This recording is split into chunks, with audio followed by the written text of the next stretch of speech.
Are you trying to buy a new home, or are you a local real estate agent seeking financing for a client? We're all tired of dealing with banks, credit unions, and endless guidelines. Wouldn't it be nice to go back in time when we had common sense lending?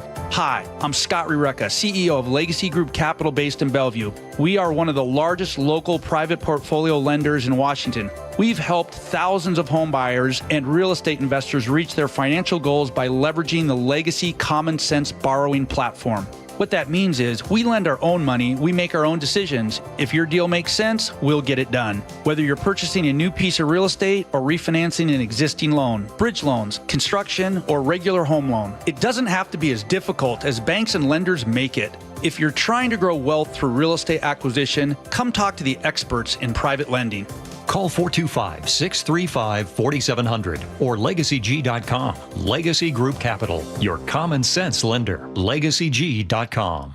Years of commercial fishing are not easy on the human body. Just ask Anthony. Pulling a lot of fish, it's a very repetitive task. And the consequences were pretty painful. I have torn rotator cuffs in both shoulders, which made it just about impossible to do his job. Fortunately, I'm the captain, so when my shoulders got to a point where I couldn't work the deck, I had others to do that. But he knew that was no way to run a ship. So he went to Dr. Mark Wagner, MD, who suggested stem cell therapy. And before long, all hands were back on deck. After about 30 days, my shoulders are allowing me to do my job without pain. Both shoulders are getting stronger every day. That's a good thing. So you'd recommend stem cell therapy to others, huh? I definitely would. I absolutely am very happy with the results. Whether it's a shoulder, hip, or knee, before choosing surgery, consider stem cell therapy with Dr. Mark Wagner, MD, at Seattle Sports and Regenerative Medicine. Schedule your consultation at drmarkwagnermd.com.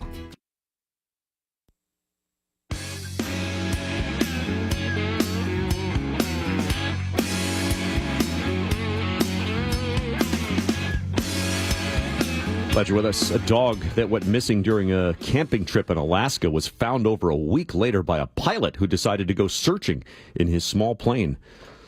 Soldotna residents Lewis and Amber Eckel said they were camping near Carmen Lake over the 4th of July weekend when their dog Coda became spooked and ran off.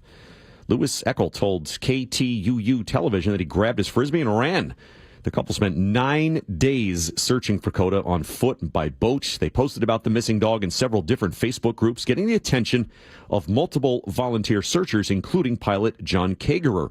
The pilot landed his plane about half a mile from where Coda disappeared, and the dog showed up within minutes. Coda was hesitant at first, but the pilot used some dog treats he kept in his plane to lure Coda to come close enough that he could secure him with a rope and load him into the plane for a flight back to Anchorage for a reunion with his owners.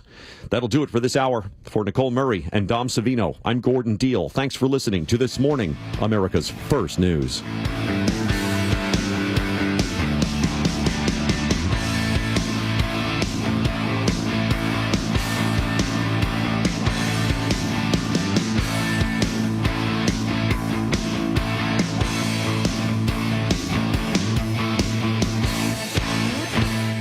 Hey, it's John Curley with Dr. Kopstein from K2 Vision RLE. Doc, I heard that 50% of Americans have their lenses replaced by the time they're 75. That's exactly right, John. As we near 50, our eye's natural lens starts to become dysfunctional. If you've now added readers to your need for glasses and contacts, it's a sign the quality and function of your natural lens is fading, and it's a steady decline towards cataracts. Don't go another 20 plus years with poor vision, hassling with contacts and readers. Do what I did. Choose a quick, painless refractive lens exchange from K2 Vision RLE and start enjoying great vision now. Our new lens technology is truly amazing. After replacing over 100,000 lenses, we have the experience to guide each patient to their best solution, even if that's recommending you wait a little while before RLE. K2 Vision RLE can restore distance and near vision permanently, plus never develop a cataract. Read the reviews and schedule a free Zoom consultation now at K2VisionRLE. Your best source for local news. KIRO Newsradio, KIRO FM and HD1, Tacoma, Seattle, Northwest News. Alleged Trump Epstein letter. Trump alleges that any letter bearing his name, handwriting, or drawing is a fake. The president's health. The benign and common condition pulling the plug on Colbert. Next year will be our last season. Good morning. I'm Cammie McCormick with the CBS World News Roundup. There is growing controversy over the Trump administration's handling of the Jeffrey Epstein case. The Attorney General is taking steps to release more material from a grand jury investigation, while President Trump threatens to sue the Wall Street Journal for its reporting of an alleged letter he sent to Epstein 20 years ago. Scott McFarland reports. Days after urging his supporters to stop talking about the death and crimes of Jeffrey Epstein. Are you still talking about Jeffrey Epstein? President Trump is facing a new wave of controversy. Now, a Wall Street Journal report alleges he wrote Epstein a birthday note in 2003 with a hand-drawn sketch appearing to be the outline of a naked woman and a message that said, "Happy birthday, may every day be another wonderful secret." Trump, who has slammed those calling for the Epstein files to be released. No, it's I call it the Epstein hoax. Responded to the report, calling it a fake story, and said, "These are not my words, not the way I talk." And he vowed to sue Wall Street Journal owner Rupert Murdoch, a longtime ally who also owns Fox News. The report comes after a week of backlash from Trump supporters who called for transparency after his administration released a memo saying Epstein did not have an incriminating client list. Hours after the Wall Street Journal posted its report, Trump ordered Attorney General Pam Bondi to release pertinent grand jury records from the Epstein case, to which Bondi promptly posted a reply saying she would ask a court to do so today. CBS News legal analyst Jessica Levinson says a federal judge will decide whether or not to release that testimony, and it could take some time before that happens. This is not a waving of a wand, snapping of fingers. The president says, let's release pertinent information, and then we all see that before we go to bed. It's not going to work that way. The House early this morning passed the bill to claw back billions of dollars in money that had been approved for foreign aid and public broadcasting. The deadline was today for the money to be yanked or spent as it was originally intended. House Speaker Mike Johnson. The first of what we believe will be multiple rescissions packages. That's our plan. I'm delighted to send that over to the president's desk for signature, and he'll sign that quickly.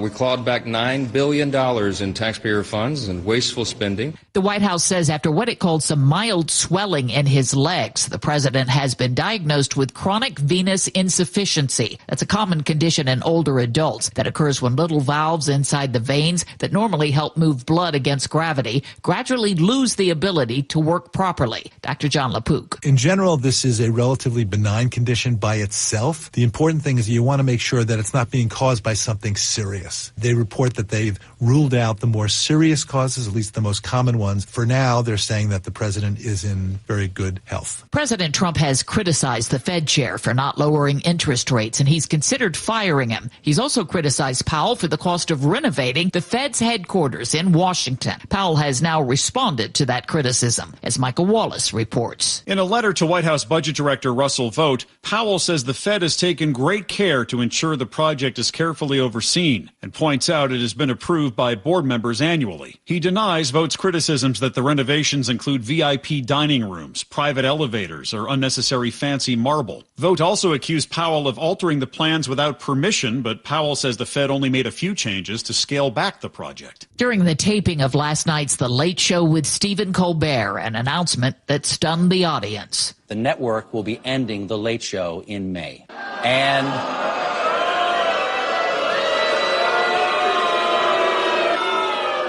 I'm not being replaced. This is all just going away. CBS parent company Paramount called it a purely financial decision against a challenging backdrop in late night and said it was in no way related to the show's performance. The Late Show regularly wins the ratings race, 4 minutes past the hour. Think O'Reilly Auto Parts for all your car care needs. Get the parts and service you need fast from the professional parts people at O'Reilly Auto Parts. Don't you wish your life came with a warning app?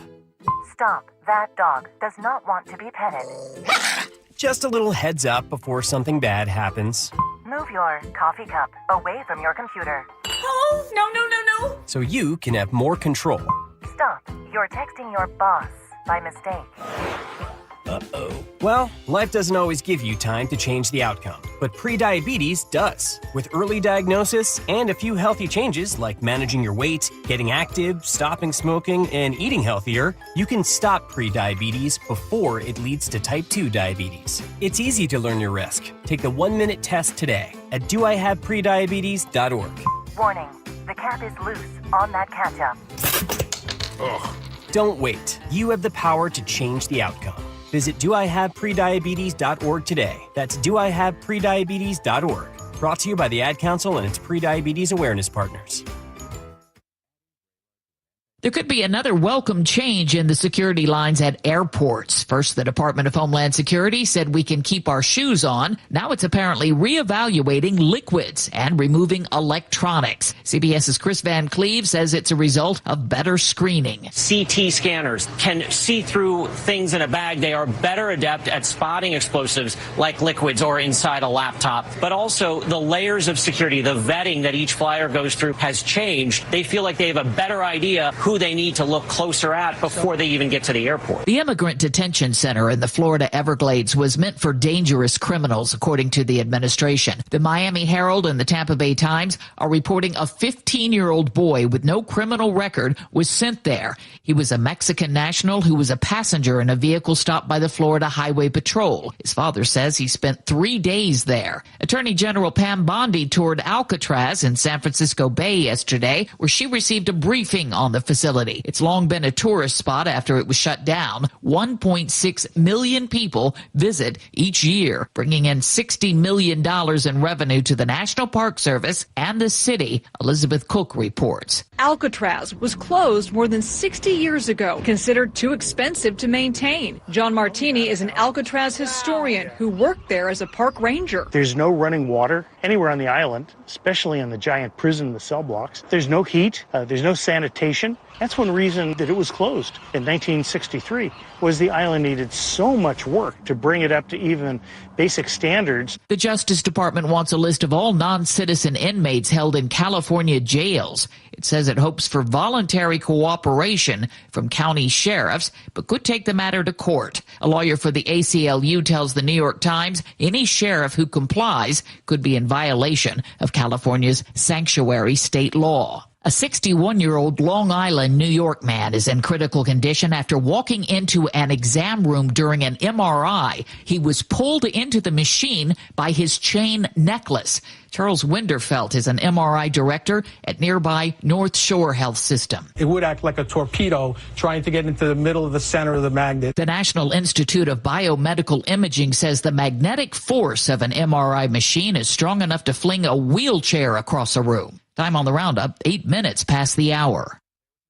The IRS finally caught up with Louie. I hadn't paid my taxes in 8 years. I owe the IRS a lot of money. Louie was in deep trouble. We're going to take your house, put a lien on your bank account, garnish your pay. They don't care. They're going to take your paycheck. Louie found out about Optima Tax Relief, the leading tax resolution firm. A+ rated by the Better Business Bureau, they've resolved over $1 billion for their clients. Optima Tax, they helped me. They calmed me down. They made me feel comfortable, and I trust them. Louie has a lot to be thankful for. I don't owe the IRS anymore, and I'm able to live a comfortable life, a lot better life. It was because of Optima Tax. For tax help you can trust, call Optima now for a free consultation. Take it from Louie. If you owe the IRS, don't go it alone. Give Optima Tax a call. They can help you. Call 800-783-8055. That's 800-783-8055. 800-783-8055. Optima Tax Relief. Testimonial from an actual client. Some restrictions apply. For complete details, please visit OptimaTaxRelief.com. An unusual alert has been issued to retired members of Army Special Operations who served in Iraq and Syria. The New York Times reports the alert has been circulated to those now living in Florida, although there are no specifics about the threat. The biggest star of the WNBA will not be at the All-Star game tonight. Sports reporter Erica Herskowitz has that. Indiana Fever star guard Caitlin Clark was forced to pull out of tonight's three-point contest and tomorrow's WNBA All-Star game after suffering a groin injury. A huge disappointment all around, says Fever head coach Stephanie White. It's frustrating for her, I'm sure, especially, and, for us as a staff and as a team. Despite the injury, Clark was one of 40 players participating in the WNBA Players Association's meeting with the league to work out a new collective bargaining agreement. Erica Herskowitz for CBS News. And that's the World News Roundup for Friday, July 18th, produced by Paul Ferry. I'm Cammie McCormick, CBS News. KIRO Newsradio 97.3 FM, Northwest News. Now, the latest from KIRO Newsradio and MyNorthwest.com.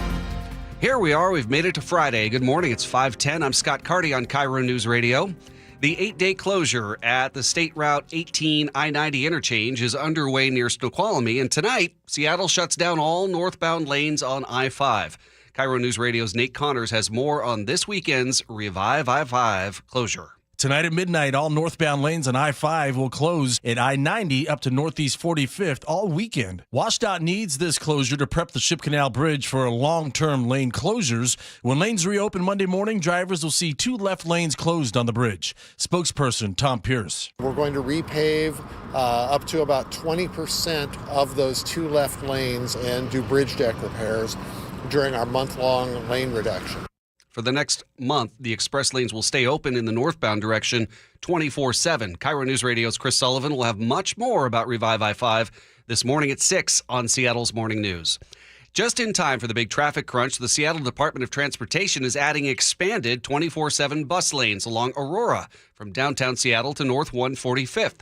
SDOT's Krista Dumpy says they predict more people will be traveling on Aurora. The goal of this effort of 24/7 was to encourage people to ride the bus, get some cars off the road, reduces congestion. She says these all-day bus-only lanes improve frequency and reliability on Metro's highest ridership route, the Rapid E-Line. Nearly 14,000 people ride that each day. Local trash removal services are answering more calls as we enter week 3 of the Republic Trash Workers strike. KIRO 7 TV's Samantha Lumibao talked with the founder of a service called Tired of Trash in Bellevue. He had 7 trash pickups, which is double the amount of calls he says he usually responds to. There's stuff on the streets, there's stuff on the ground. People are upset. They're upset with the Republic service specifically. Obviously, we need to kind of be on both sides on that one. We just want to help in regards to the kind of more of the urgent matters. Samantha adds the company's not trying to undermine union workers, just trying to help people out. Shocking late-night TV news. CBS has announced The Late Show with Stephen Colbert will end in May. After nearly a decade on the air, CBS says the decision is financial and not related to the show's content. Stephen Colbert has been an outspoken critic of President Trump and recently criticized a decision by CBS parent company Paramount to settle a lawsuit with Mr. Trump, a suit the company has maintained is without merit. Reaction poured in from fellow talk show hosts. I think it's a huge loss for late night, and I think it's a huge loss for CBS. And fans. We love Stephen Colbert. We came to New York and we came to the show last night. Sorry to hear it's going to be canceled. Colbert's Late Show started in 2015, taking over for originator David Letterman, who started the show in 1993. Jared Hill, CBS News, New York. The Late Show with Stephen Colbert had been gaining viewers so far this year, winning its time slot among broadcasters. And Tuesday, it earned its 6th Emmy nomination. It won a Peabody in 2021. For your KIRO News Radio real-time traffic, Tacoma to Seattle, 30 minutes. Puyallup to Renton, 26. Redmond to Seattle, 31. Same for Everett to Bellevue. And Marysville to Seattle, 35. It's a nice day to be out driving, a nice time to do so. Your KIRO News Radio forecast. Well, if the heat has you beat, it's time for relief. Clouds today and a high of 73. More sun for the weekend with highs of 74, 75. And then next week, we're going to warm back up towards 80. It's 64 right now. Coming up, the Hill reporter Brett Samuels with the latest on the public uproar surrounding the Trump administration's handling of the Epstein files and why FBI Deputy Director Dan Bongino is on the hot seat now. Seattle's Morning News on KIRO News Radio. Your best source for local news, serving Western Washington and the world with the KIRO News Radio app. Always streaming live on your smart speakers. You're listening to KIRO News Radio, Northwest News. This hour of Seattle's Morning News is brought to you by Closets by Design Seattle. You listen to John Curley every afternoon. What does John listen to every morning? Here's how I start my morning. Get my pot of coffee going, and then I turn on Seattle's Morning News. I listen to Charlie and Manda. This is how I prep for my show, because I know those guys have, hundreds of years of experience, although Manda looks better than Charlie. I'm going to get the straight news. Experience matters. Seattle's Morning News, weekday mornings 6 to 9 on KIRO News Radio, 97.3 FM, and the KIRO News Radio app. It's a new year, but many seniors are struggling with the same old problem: high prices and rising property taxes. We're here with our friend Steve Teitler of Best Mortgage, and he says a reverse mortgage may be the answer. Many seniors cannot afford to stay in the home they love. A reverse mortgage gives them access to equity in their home without having to sell. They can pay off their mortgage if they have one, and maybe pull some extra cash out of their home, and best of all, they have no mortgage payment the rest of their life. But as you always say, a reverse mortgage is not for everyone. That's right. Avoid the high-pressure sales pitch from those out-of-state call centers. I give you a consultation, not a sales pitch. I'll tell you if a reverse mortgage is right for you, and I always tell you if it's not. Honest advice you can trust from the reverse mortgage experts. Best Mortgage. The VA loan experts and debt consolidation specialists too. 425-649-6000. Best Mortgage. 425-649-6000. Now is your time to get into a new D.R. Horton home by taking advantage of its National Red Tag Sales Event, going on right now through July 20th. Stop by any of its participating communities and find select Red Tag homes at incredible pricing. So whether you're buying your first home or looking for an upgrade, you don't want to miss the Red Tag Sales Event going on right now. Discover the D.R. Horton difference at drhorton.com. D.R. Horton, America's builder, an equal housing opportunity builder. IRG Physical and Hand Therapy doesn't just treat injuries, they elevate athletes. From weekend warriors to elite competitors, IRG Sports Institute clinics are built for performance, blending top-tier physical therapy with advanced sports science and personalized training plans. Hey, Brock Hewitt here with Shannon O'Kelly, physical therapist and owner of IRG Physical and Hand Therapy. Why? Why elevate athletes as well? Because here at IRG, Brock, our motto is we want you to be your best self, your best physical self, your best mental self, and your best community self. At our new IRG Fremont Sports Institute, we're providing that type of care. We've got the latest equipment, the greatest techniques, the providers there that are excited to get you better, basically bigger, faster, stronger. Doesn't matter if you're a weekend warrior, a recreational athlete, an elite athlete, we will make you to be your best. You'll work with specialists who understand the grind because they've been there. With access to cutting-edge equipment and recovery techniques, you won't just heal, you'll come back stronger. Visit irgpt.com, irgpt.com. Bathfitter just hit a big milestone, 42,000 installations in Western Washington. That's 42,000 bathrooms made safer, cleaner, and more stylish. To celebrate, Bathfitter is offering payments as low as $125 a month. Custom fit tub and shower solutions are installed in as little as 1 day while also removing your old setup. Every installation is backed by a lifetime warranty for total peace of mind. Call Bathfitter or visit bathfitternw.com today to schedule a free consultation. The special offer won't last. Seattle's morning news. Always live, always connected. Stream, watch, subscribe, and share at mynorthwest.com. Continued outrage this week surrounding the Trump administration's handling of documents related to disgraced financier Jeffrey Epstein. Now, sharp focus is on FBI Deputy Director Dan Bongino. A clash between Bongino and Attorney General Pam Bondi amidst mixed messages. And following this story for The Hill is reporter Brett Samuels, who we welcome back to the show. Good morning, Brett. You wrote this article on The Hill. What are we hearing about this tiff between Bondi and Bongino? Yeah, good morning, guys. This has been something that's been brewing for, I guess, the last couple of weeks at this point. But, on one side, you have Dan Bongino, who was a rather unorthodox pick for deputy FBI director. He was former law enforcement official turned podcaster / media personality who's a very strong Trump ally. And then on the other side, you have Pam Bondi, who, another Trump ally, but was, obviously previously served, in law enforcement in Florida in a similar role. And basically the clash is over Dan Bongino, who, as a podcast host sort of egged on some of these conspiracy theories or claims about Jeffrey Epstein and has pushed for more disclosures. And then you have Pam Bondi, who has essentially become a target for a lot of criticism for folks who feel like she is sort of overpromised and underdelivered when it comes to releasing information around this Jeffrey Epstein case. Bongino has not had that job for very long. Do you think he could be considering resignation? Yeah, that's been sort of the discussion, is whether Dan Bongino may step down from his job. I really don't see a scenario where President Trump fires him or where he's forced out. He's very popular. Bongino is with Trump's base and Trump supporters. So I do think the only scenario where he leaves is if he resigns over frustrations with this Epstein case. The latest indications are that he was at work this week. He was still on the job, but obviously this controversy around this Epstein case is not going away. So I think as long as it persists, there will continue to be some questions about Bongino's long-term plans for that job. Among some, are there calls for Pam Bondi to step down? Yeah, there are actually some calls among, sort of the diehard Trump supporters, mostly folks who are online and have, a strong following there. People like Laura Loomer, whose name may be familiar to folks who follow this stuff closely. Those kinds of folks have sort of pushed for Pam Bondi to resign or for her to be forced out over this, which I think underscores some of the frustration and some of the degree to which people actually care about this stuff online and among Trump's base. But with that being said, President Trump has at every turn and at every question expressed support for Pam Bondi, said she's doing a great job, and in recent days kind of criticized folks even among his own supporters who are really focused on this Epstein stuff. So there's really no indication that President Trump is planning to make a change at Attorney General anytime soon. How is this affecting the MAGA movement overall?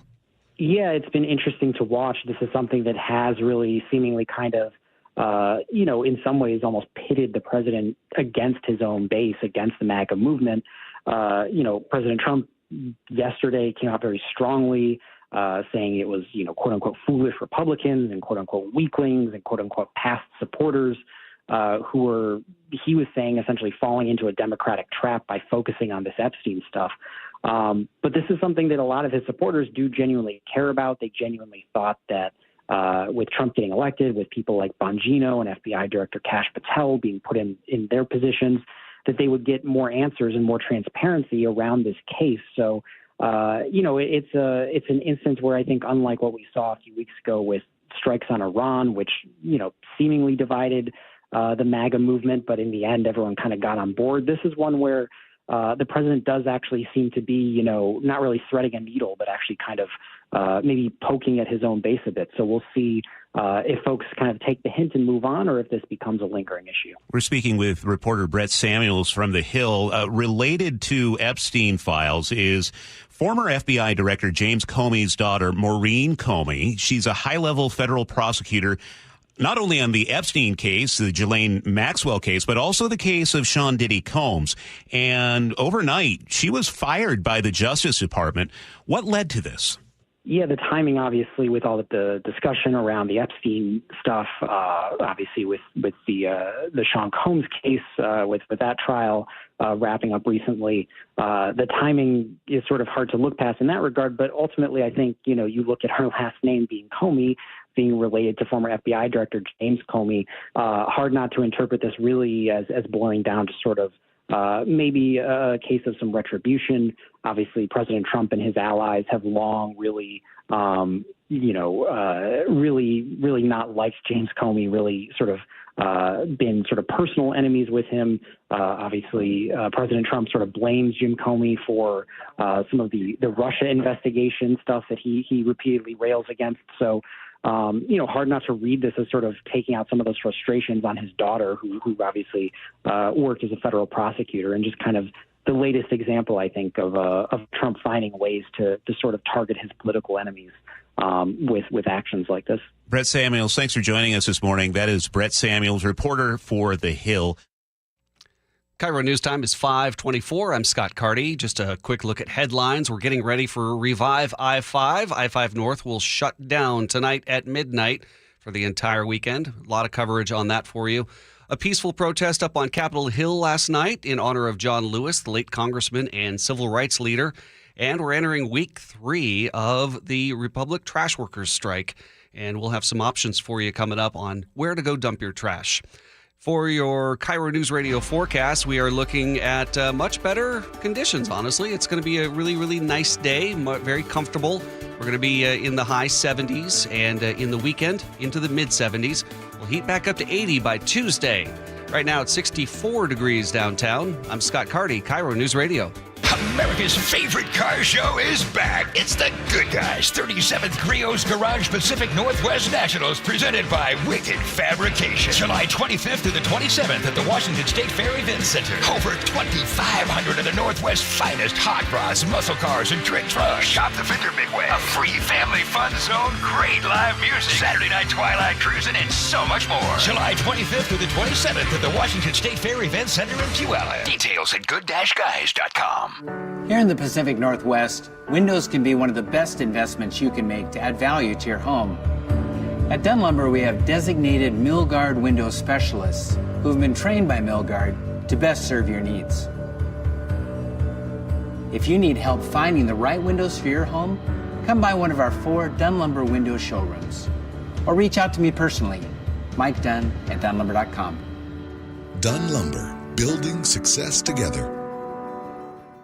Are you worried about economic conditions, tariffs, and inflation? Are you tired of trying to time the stock market? Maybe it's time to take a little risk off the table given current market volatility.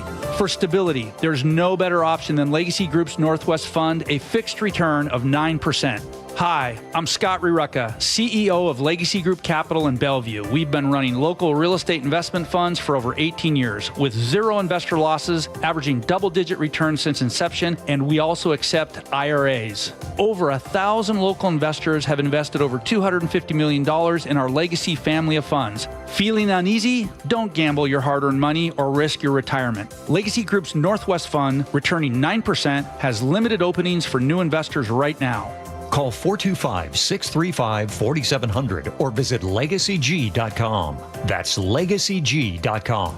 This is not investment advice. Legacy investments available to accredited investors only. Details at LegacyG.com.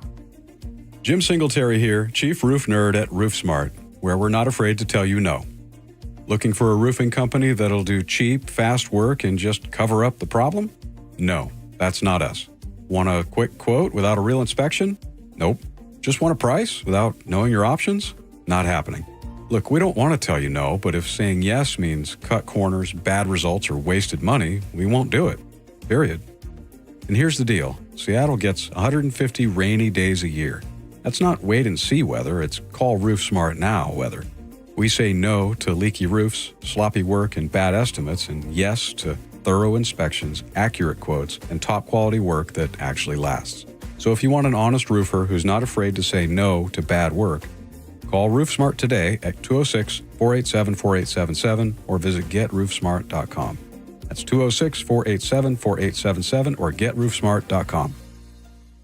It started as a puddle. Where? In the shower. Uh-oh. Then the kitchen sink. Started backing up? Yeah. I know where this is going. Clogged up. Right. No problem. Beg your pardon? There's no clog we can't clear. You're Dan. From Apollo Plumbing. This is going to get pricey. How about $83? To clear my drain? Apollo Plumbing clears main drains every day. For $83? $83 or it's free. What's the catch? No catch. We'll even do a camera inspection. Why's that? It's the best way to find the cause of your clog. And it's included? No extra charge. Truth is, we hate clogs. I don't love them. Seen them all. Ew. I promise. There's no clog Apollo can't clear. Guaranteed. 83 or free. Goodbye, slow drains. All it takes is an accessible clean out. And Apollo gets my drains draining again. You call, we come, it's fixed. My heroes. Just doing our job. Thank you, Apollo Plumbing. ApolloPlumbing.com. If you've been thinking about surgery or even joint replacement, here's something to consider. Hi, it's Dave Ross. I've talked to over 100 patients of Dr. Mark Wagner, MD, and many of them have told me about life-changing results. Their words, after treatment at Seattle Sports and Regenerative Medicine. These are people with severe osteoarthritis, even bone on bone, and they're back to hiking, jogging, playing tennis, skiing, golfing, walking up and down stairs, playing with the kids and the grandkids, and they're doing it without pain and without surgery. Dr. Wagner's 60-minute outpatient procedure uses your own stem cells, and because they're your own stem cells, they can help regenerate your own cartilage in your own joints. Dr. Wagner is a board-certified Seattle physician. He has over 30 years of experience, and he's performed over 20,000 stem cell procedures. And he's one of the few doing it the right way. So, listen to his patients, and remember, whether it's a shoulder, hip, elbow, ankle, wrist, or knee, before you choose surgery, first see Dr. Mark Wagner, MD. Get the facts, then get back in the game. at drmarkwagnermd.com. This is the story of the one. As a safety manager at a manufacturing plant, he does everything he can to keep his coworkers safe. From finding ways to reduce risks to keeping safety supplies in stock. And for that, he relies on Grainger. Grainger offers a broad range of quality products and next-day delivery, so he can always play it safe. Call 1-800-GRAINGER, click Grainger.com, or just stop by. Grainger, for the ones who get it done. When you're hiring, have you ever felt like you're missing out on meeting great candidates? Well, they're not hard to find when you go to ZipRecruiter. ZipRecruiter helps 10 million people with their job search every day. People who are actively looking for jobs like yours. So it's easy to find the right person fast. 4 out of 5 employers who post on ZipRecruiter get a quality candidate within the first day. Try ZipRecruiter for free at ZipRecruiter.com/free. That's ZipRecruiter.com/free. Are you looking to hire? ZipRecruiter finds the best candidate for your job fast. Try ZipRecruiter for free at ZipRecruiter.com/free. ZipRecruiter.com/free. Need a new roof but not in the budget? A new roof doesn't have to break the bank. Justin Shirley, CEO of State Roofing and Exteriors here. Right now, State Roofing and Exteriors is offering 0 down, 0 payments, and 0 interest for up to 24 months. That's 2 years with no payments while getting the protection your home deserves. But this offer won't last forever. Call 866-ROOF-ROOF or visit stateroofing.com today to get on our summer schedule now. State Roofing and Exteriors, held to a higher standard since 1968. KIRO Newsradio 97.3 FM Northwest News. Now, the latest from KIRO Newsradio and mynorthwest.com. 5:31 at KIRO News Radio. I'm Scott Carty. Happy Friday. We've made it to the TGIF. Coming up after news, traffic, and weather, KIRO News Radio's Paul Holden has your weekend planner. And wow, is there a lot of stuff. Tonight, Seattle shuts down all northbound lanes on I-5. KIRO News Radio's Nate Connors has more on this weekend's Revive I-5 closure. Tonight at midnight, all northbound lanes on I-5 will close at I-90 up to Northeast 45th all weekend. WashDOT needs this closure to prep the Ship Canal Bridge for long-term lane closures. When lanes reopen Monday morning, drivers will see 2 left lanes closed on the bridge. Spokesperson Tom Pierce. We're going to repave up to about 20% of those 2 left lanes and do bridge deck repairs during our month-long lane reduction. Now, for that month, the express lanes will stay open in the northbound direction 24 hours a day. KIRO News Radio's Chris Sullivan will have much more about Revive I-5 this morning at 6 on Seattle's Morning News. In honor of John Lewis, the late congressman and civil rights leader, hundreds of people marched through Seattle's Capitol Hill Thursday evening. KIRO 7 TV's Gary Horker. Protesters say this is all in protest to what they call growing attacks, civil and human rights, and to immigration. We're going to be supporting our immigration community. We're going to be supporting our international community. Capitol Hill in Seattle is such a special place, and it's such a special history. The planned march around the Mexican consulate was peaceful and had a police escort. Local trash removal services answering more calls as we enter week 3 of the trash workers' strike. KIRO 7 TV's Samantha Lumibao talked with the founder of a service called Tired of Trash in Bellevue. He had 7 trash pickups, which is double the amount of calls he says he usually responds to. There's stuff on the streets, there's stuff on the ground. People are upset. They're upset with, the public service specifically. Obviously, we need to kind of be on both sides on that one. We just want to help in regards to the kind of more of the urgent matters. The Mariners return to T-Mobile Park tonight. AL West rival Houston is in town for the weekend to start the second half of the season. For your KIRO News Radio real-time traffic. Tacoma to Seattle, 36 minutes. Puyallup to Renton, 52. And Marysville to Seattle, 36. Things are moving along swimmingly. Your KIRO News Radio forecast. We've got some clouds today, a high of 73. More sun for the weekend, highs of 74 and 75. And then next week we'll warm back up towards 80 beginning on Tuesday. 61 right now. I'm Scott Carty. You're listening to KIRO News Radio. Your best source for local news, serving Western Washington and the world with the KIRO Newsradio app. Always streaming live on your smart speakers. You're listening to KIRO News Radio, Northwest News. It's Friday then, it's Saturday, Sunday, what? It's Friday then, it's Saturday, Sunday, what? The summer fun continues this weekend, even though we're about to enter the month of hell when it comes to traffic. At the Daybreak Star Indian Cultural Center, there's a 3-day event that brings tribes from the U.S. and Canada together and is also part of the Seafair celebrations. It's time for the Seafair Indian Days powwow, and if you've never been to the center, it can be found right in the heart of Discovery Park. There will be traditional dances, plenty of food and art, and lots of fun. It all gets started tonight at 7. It is a weekend for the arts as we have a few art fairs. The Seattle Art Fair will be at the Lumen Field Event Center, showcasing what seems like every medium of art, including prints, glass blowing, sculptures, and so much more. You can get a ticket for the full weekend or just a single day. Over in West Seattle, you'll find the Alki Art Fair, which also runs throughout the weekend. There will be artist booths lining the beach and live music on Saturday and Sunday. You'll need a ticket for the Seattle Art Fair, but the Alki Art Fair is free and both are family friendly. Also in West Seattle on Saturdays, the West Seattle Grand Parade, so if you want to hit the beach for some art, see the floats and all the parade pageantry at the Alaska Junction beforehand from 11 to 2. Down in Olympia, the Capitol Lake Fair is already underway. The Funtastic Traveling Show's Carnival has been rocking and rolling since Wednesday and will keep the fun going throughout the weekend with rides, games, and good times for all age groups.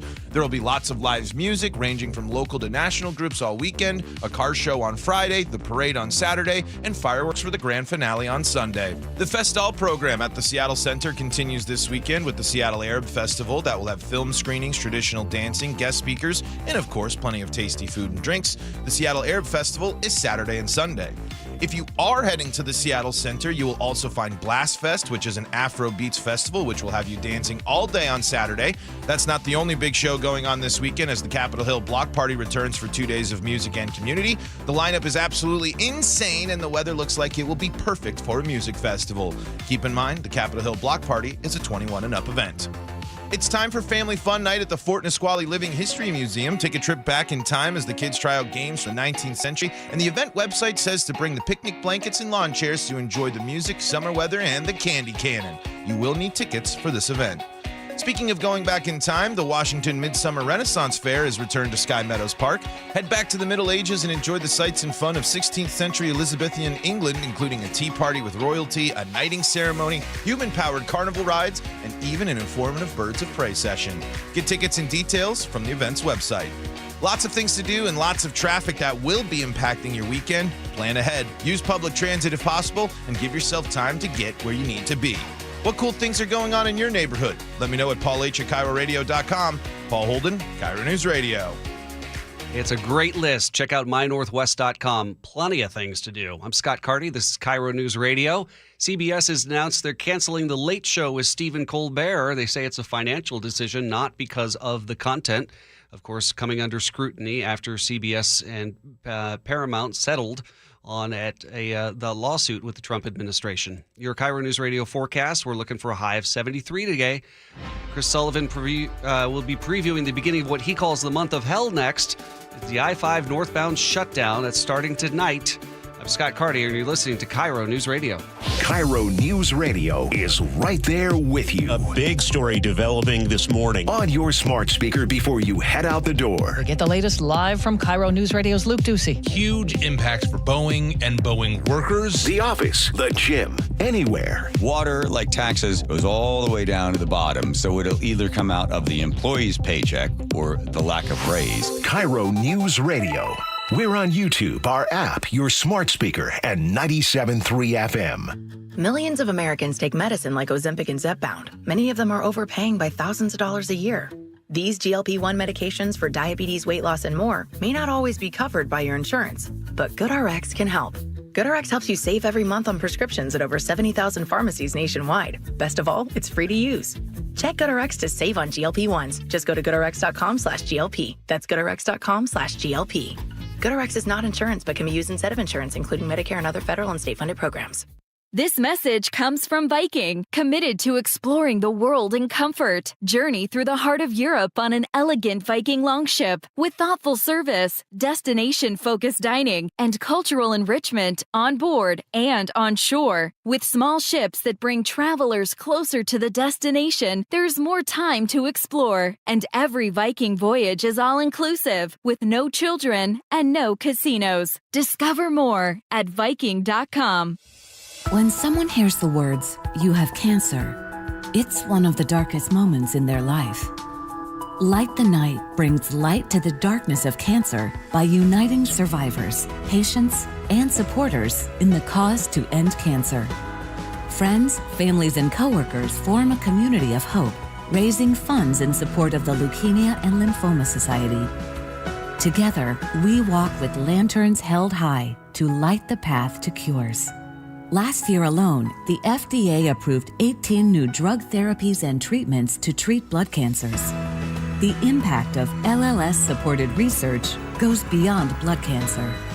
The discoveries made in blood cancer research have led to breakthrough treatments for many cancers and other serious diseases.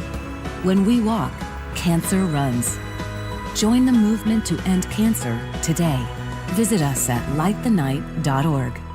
Now is your time to get into a new D.R. Horton home by taking advantage of its National Red Tag Sales Event, going on right now through July 20th. Stop by any of its participating communities and find select Red Tag homes at incredible pricing. So whether you're buying your first home or looking for an upgrade, you don't want to miss the Red Tag Sales Event going on right now. Discover the D.R. Horton difference at drhorton.com. D.R. Horton, America's builder, an equal housing opportunity builder. Looking for high-quality assisted living that won't drain your life savings? At Care Partners Living, we offer compassionate care at a price that helps stretch and preserve your estate. No unnecessary luxury, just the support you need with dignity and heart. And if you ever need to convert to Medicaid, you don't have to move. With communities across Washington and Arizona, including new locations in Port Orchard, Sumner, Mercer Island, and North Creek Bothell, there's a Care Partners community near you. Care Partners Living, compassionate care and peace of mind. Visit carepartnersliving.com. KIRO News Radio. Get on the YouTube channel. We're live all day on YouTube. Every show, every day. Hang out with us. The whole gang's there. And you never know what you might see. Back up the camera. Oh, my God. Just search KIRO News Radio, then subscribe. 1 in 3 adults has prediabetes. 1 in 3. That means it could be you, your football buddy,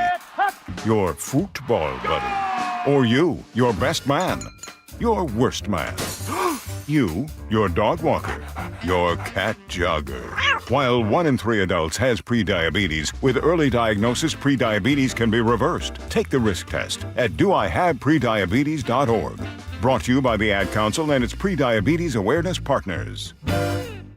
Hey guys, it's Keith Dashafi from Pella Windows and Doors of Western Washington, and we are not done celebrating 100 years of industry leadership. For a limited time, get $100 off every window, $100 off every door, or choose 60 months of 0% financing with no interest and equal payments. That's right, 100 years strong, and we're giving you more ways to save on the Pella difference. Schedule your free consultation today at PellaPNW.com. Thank you again for letting us serve you in the Northwest. Bathfitter just hit a big milestone, 42,000 installations in Western Washington. That's 42,000 bathrooms made safer, cleaner, and more stylish. To celebrate, Bathfitter is offering payments as low as $125 a month. Custom-fit tub and shower solutions are installed in as little as 1 day, while also removing your old setup. Every installation is backed by a lifetime warranty for total peace of mind. Call Bathfitter or visit bathfitternw.com today to schedule a free consultation. This special offer won't last. CBS News Brief. President Trump's ordered the Attorney General to make a move to release a portion of the Jeffrey Epstein files. Legal contributor Jessica Levinson. It certainly does seem to me that when you say pertinent testimony, that has a different meaning than saying all testimony. And the word pertinent does allow for a good deal of discretion here. A win for the president in his bid to claw back $9 billion in federal funding for foreign aid and public broadcasting. The yeas are 216. The nays are 213. The resolution is adopted. The House voting just after midnight to send the bill to Mr. Trump's desk for his signature. After 30 years, a shocking announcement on The Late Show. Stephen Colbert told the audience CBS is canceling the most watched of the late night shows. Let me tell you, it is a fantastic job.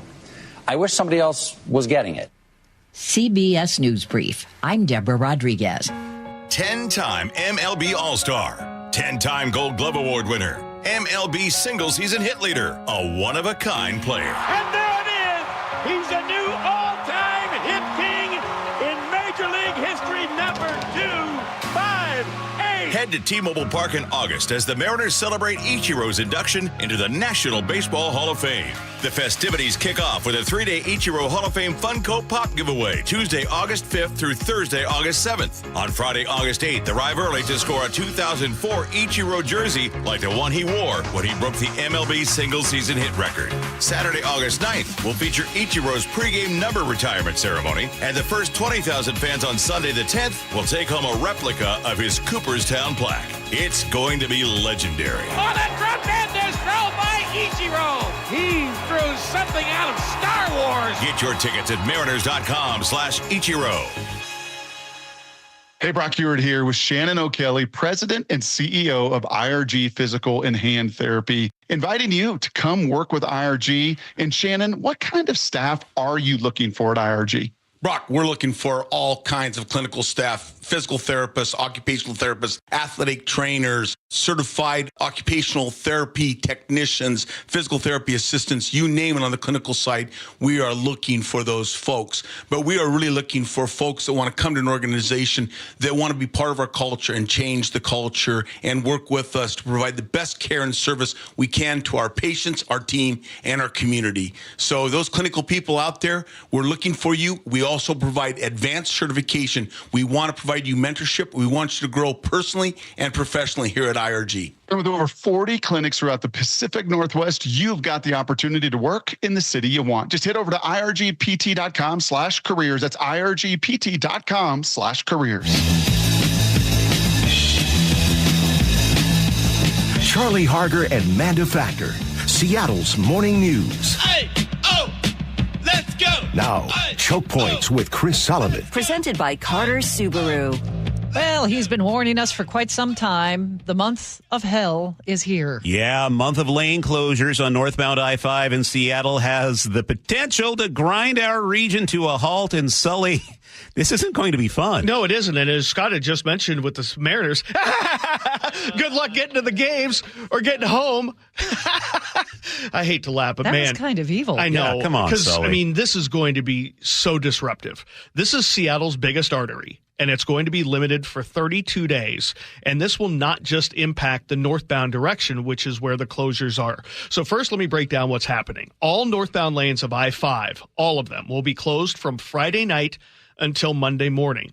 That closure starts around I-90 and runs through about 45th at the U District, a pretty big swath of I-5 northbound. Now, when the freeway reopens on Monday, only 2 right lanes will be open, and it's going to stay that way at half capacity until Friday, August 15th, when the entire northbound freeway will be shut down again for another full weekend. There's no good time to do this sort of work, but it has to be done. The Washington Department of Transportation's Tom Pierce says this is the first part of replacing the concrete on the Ship Canal Bridge as Revive I-5 now starts concentrating on the section north of downtown from Mercer to Northgate. We're going to repave up to about 20% of those 2 left lanes and do bridge deck repairs during our month-long lane reduction. So I asked Tom, why not just go with lane closures this whole time? Why do you need to shut down the freeway entirely on either end? We need a weekend closure to set it up, and then we're going to need another weekend closure at the end to take down the work zone that our contractor is going to put in place. Now, this is going to create massive backups on northbound I-5 for the next month.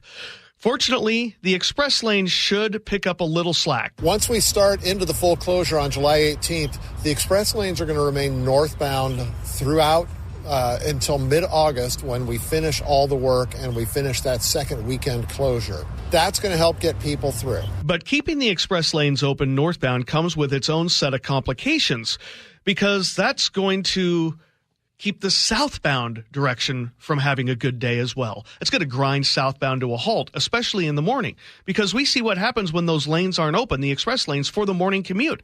I am expecting daily backups to Linwood coming out of the north end.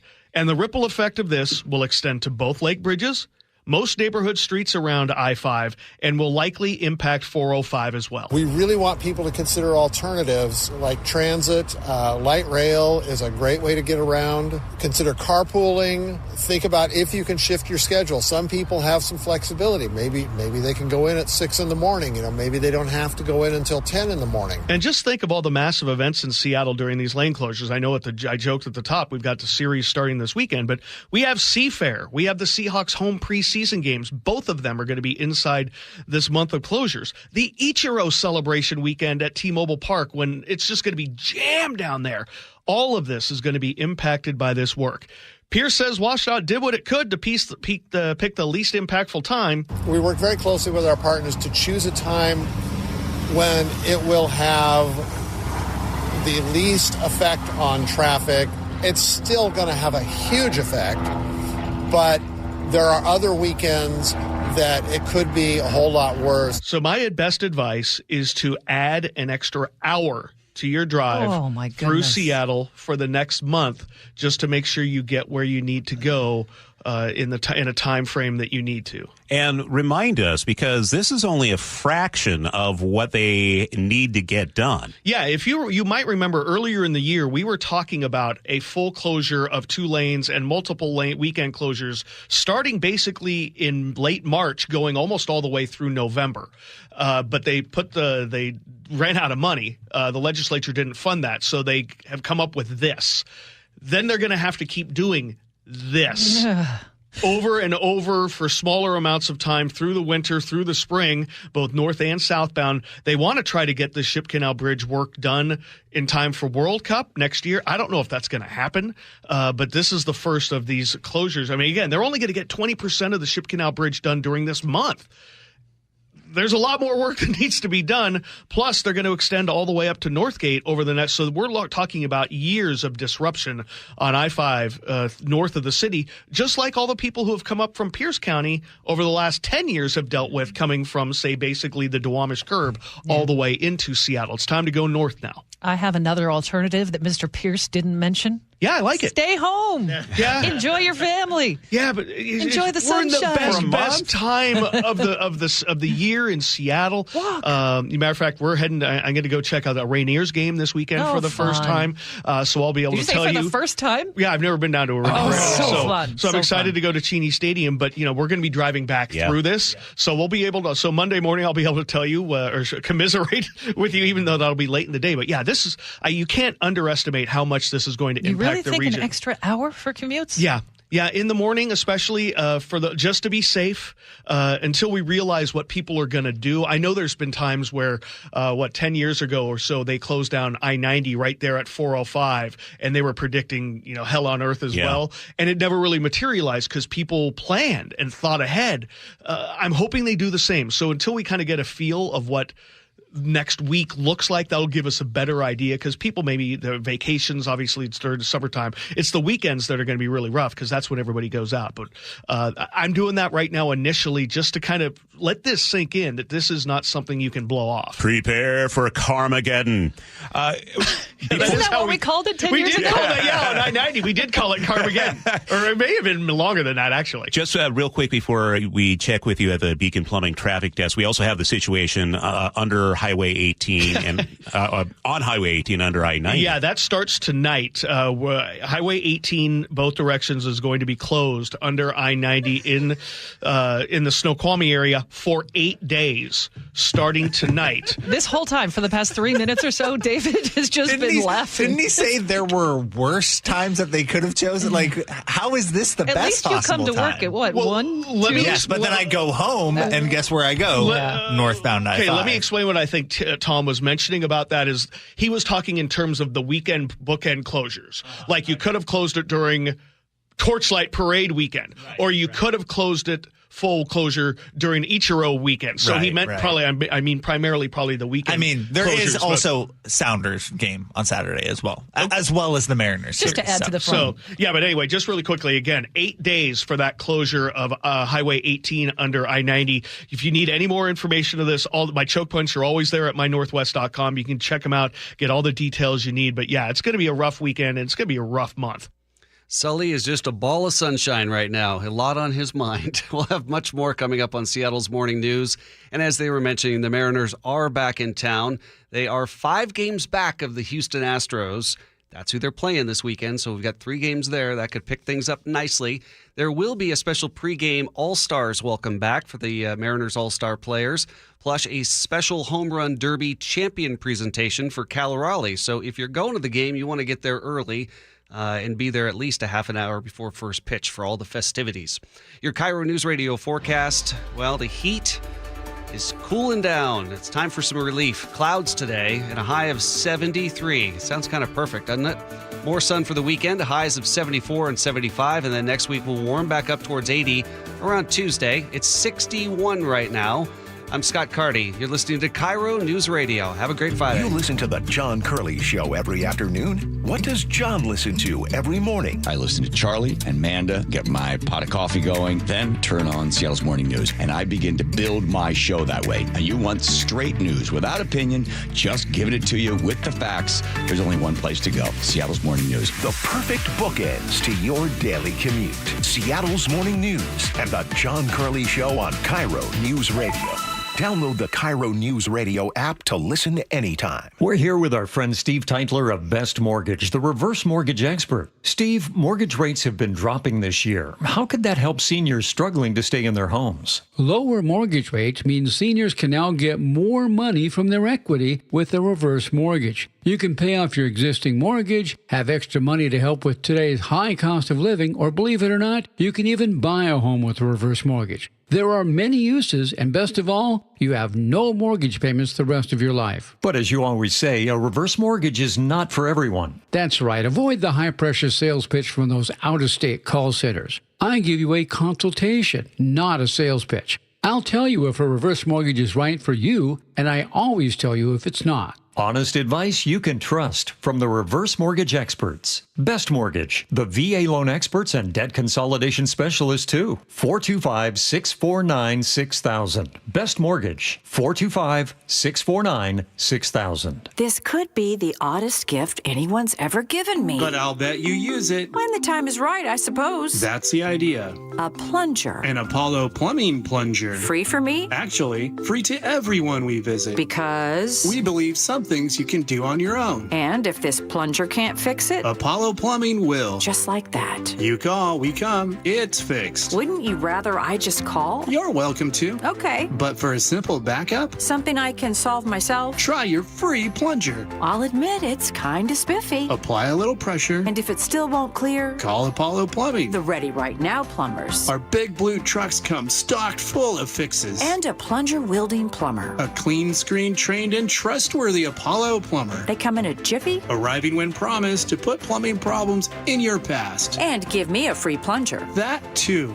You know, I kinda like this plunger. I'm sure it'll come in handy. Just like Apollo Plumbing. ApolloPlumbing.com. KIRO FM and HD1, Tacoma, Seattle. Choke Points with Chris Sullivan. What burning questions do you have? You can help drive the conversation by going to mynorthwest.com or text Choke Points to 888-973-5476. Tuesdays and Thursdays on Seattle's Morning News.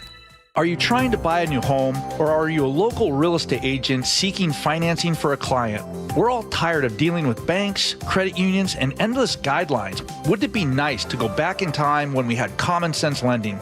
Hi, I'm Scott Rureka, CEO of Legacy Group Capital based in Bellevue. We are one of the largest local private portfolio lenders in Washington. We've helped thousands of home buyers and real estate investors reach their financial goals by leveraging the Legacy Common Sense borrowing platform.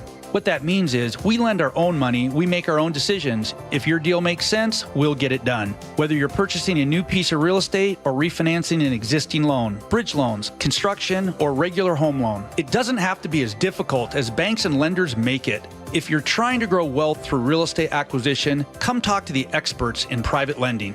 Call 425-635-4700 or LegacyG.com. Legacy Group Capital, your common sense lender. LegacyG.com. My name is Carlos, and I'm a Cub Scout. I'm here to talk to you today about becoming a scout like me. Cub Scouts get badges for doing fun activities, and we make friends. Scouts go camping, climbing, and fishing, and swimming together. We play sports and go to parades. Scouts also help people and become the best versions of themselves. Visit bascout.org to find a pack near you, get any questions answered, and sign up for Cub Scouts online.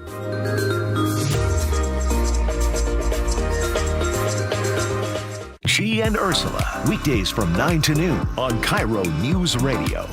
Now is your time to get into a new D.R. Horton home by taking advantage of its National Red Tag Sales Event, going on right now through July 20th. Stop by any of its participating communities and find select Red Tag homes at incredible pricing. So whether you're buying your first home or looking for an upgrade, you don't want to miss the Red Tag Sales Event going on right now. Discover the D.R. Horton difference at drhorton.com. D.R. Horton, America's builder, an equal housing opportunity builder. Jazz Alley and KIRO News Radio are teaming up to send you to opening night, July 31st, with R&B legends Confunction, plus dinner for two. One unforgettable night on us. Enter now at mynorthwest.com/win. Your best source for local news. KIRO News Radio. KIRO FM and HD1. Tacoma, Seattle. Northwest News. This is CBS News on the Hour, sponsored by Progressive Insurance. I'm Deborah Rodriguez. President Trump's taking a step toward appeasing critics, calling for a portion of the Jeffrey Epstein files to be made public. It comes on the heels of a Wall Street Journal report that claims Mr. Trump wrote the late convicted sex offender a revealing letter years back for his 50th birthday. Correspondent Scott McFarland. This report has prodded the president to now ask his attorney general to release some grand jury transcripts from the Epstein investigation. And moments after the president posted he wanted her to do that, the attorney general, Pam Bondi, posted that she would in fact do that today. CBS News legal analyst Thane Rosenbaum. Grand jury proceedings are secret and inviolable, and that's why they are sealed. All sorts of evidence are presented before them, and most of it is not worthy of an indictment. There's no reason to sully someone's reputation unless there is some evidence of criminality. That's what Donald Trump believes the Wall Street Journal has done to him. People who get their health insurance through Obamacare are facing significant increases in premiums as part of the president's so-called big, beautiful budget bill. CBS News medical contributor Dr. Celine Gounder. Most insurers are asking for increases between 10 and 20%, but over a quarter want to raise rates by 20% or more. The cost of your barbecue is going up. New government numbers show the average price of a pound of ground beef rose to $6.12 in June, up 12% from a year ago. Supply isn't keeping up with demand. The nation's cattle herd has shrunk to its lowest number since 1951. Kim Radiker-Bays raises cattle near Fort Worth. We've had a lot of drought the past couple of years, and so it's been harder and harder to keep enough grass to feed the cows. Economists warn President Trump's tariffs and a flesh-eating pest in cattle herds in Mexico could push beef prices even higher. Michael Wallace, CBS News. Flood alerts are up along the Gulf Coast. Torrential downpours have dumped up to a half a foot of rain in southern Louisiana, sending flood water rushing through the roads and blinding drivers. CBS meteorologist Rob Marciano. Later on today, we'll see more showers and storms fire up from Lake Charles to Jennings to Lafayette, all the way to Baton Rouge as well. Calm down tonight, then get back into the action tomorrow. So we do have a flood watch. Remains up there, another 2 to 4 inches expected as we go on through the next 36 hours. A Pittsburgh Steeler now boasts the highest salary for a non-quarterback in NFL history. It's Robinson who gets blown up by T.J. Watt. As good as anybody in the game. Watt, an all-pro defensive lineman, has reportedly signed a 3-year, $123 million extension. He's coming off his 7th straight Pro Bowl season. Dow futures up 58, S&P futures ahead 6. This is CBS News. Sponsored by Progressive Insurance. Get renter's insurance to protect the things that make your place a home, including coverage for theft or damage. Visit Progressive.com. 6:03, let's check the Beacon Plumbing traffic desk with Chris Sullivan. And we're already feeling the impacts of some of our road closures today. For those of you on eastbound 18 approaching I-90, the 8-day closure of 18 began last night, and you can't go under I-90. So I'm already seeing a huge backup from the top of Tiger Mountain all the way to I-90. Remember, for the next 8 days, you can only take a right from 18 to I-90. That means if you're going eastbound, you're going to go on eastbound 90. If you're coming down from Snoqualmie Parkway, you're going to have to take a right and go westbound. That's your reality for the next 8 days, but we're already seeing that a bunch of people didn't get the memo. I'm watching that closely. Looking at northbound I-5, a little crash over on the right shoulder, approaching 260th, right as you get up towards the Kent-Des Moines Road. Over on the right shoulder, but a couple of different cars involved, including a semi, so a lot to look at there. 40 minutes, Federal Way to Seattle. Valley Freeway, 35 minutes from end to end. Renton to Bellevue is under 20, probably closer to 15 at this point. Olympia to Tacoma, 35, and we're under 35 from Everett to Seattle or Everett to Bellevue. This report brought to you by Seattle Sports. You can always listen to your favorite local sports content on the FM dial, 97.3 HD2. Now, the latest from KIRO Newsradio and MyNorthwest.com. Live from East Lake Avenue. You're listening to Charlie Harger and Manda Factor, Seattle's morning news. Good morning. It's 6:04. Washington is knowingly keeping children in homes where fentanyl is being used and kids are dying. The Center Square reports 45 children died or nearly died this spring, and a total of 92 so far in 2025. Most were toddlers, and many of those homes were already known to the state. Oversight officials say the Department of Children, Youth, and Families had prior involvement in several of the cases. They're so alarmed by the trend, they broke protocol and released this data in a meeting yesterday just to warn the public.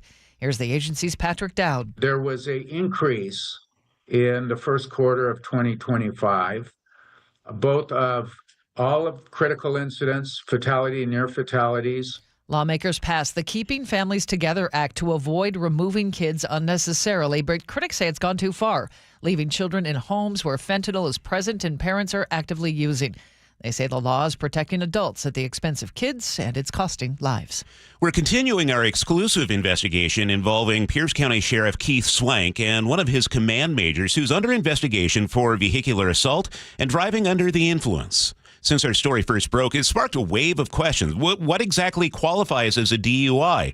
And what does it mean to be in physical control of a vehicle? Well, yesterday on the G and Ursula show, Sheriff Swank addressed the controversy, insisting there are key differences between his 2007 arrest and the recent arrest of his command major. Swank also claims prosecutors got it wrong when they charged him, so we dug deeper. KIRO News Radio's Luke Ducey following the story and joins us live with what he's uncovered. Yeah, Charlie, a lot of listeners asking us a lot of questions about DUIs and about these cases. So this is what Sheriff Keith Swank said on the G and Ursula show about his DUI arrest in 2007 and his command major Chad Dickerson's arrest on suspicion of DUI on Saturday. Well, there's a big difference. And he's right. As far as state law goes, there is a big difference because troopers say Dickerson was driving at the time and caused a crash. Swank says he was sitting behind the wheel in a parked car, not moving. I was in my car. No keys in the ignition. Keys are in the back seat.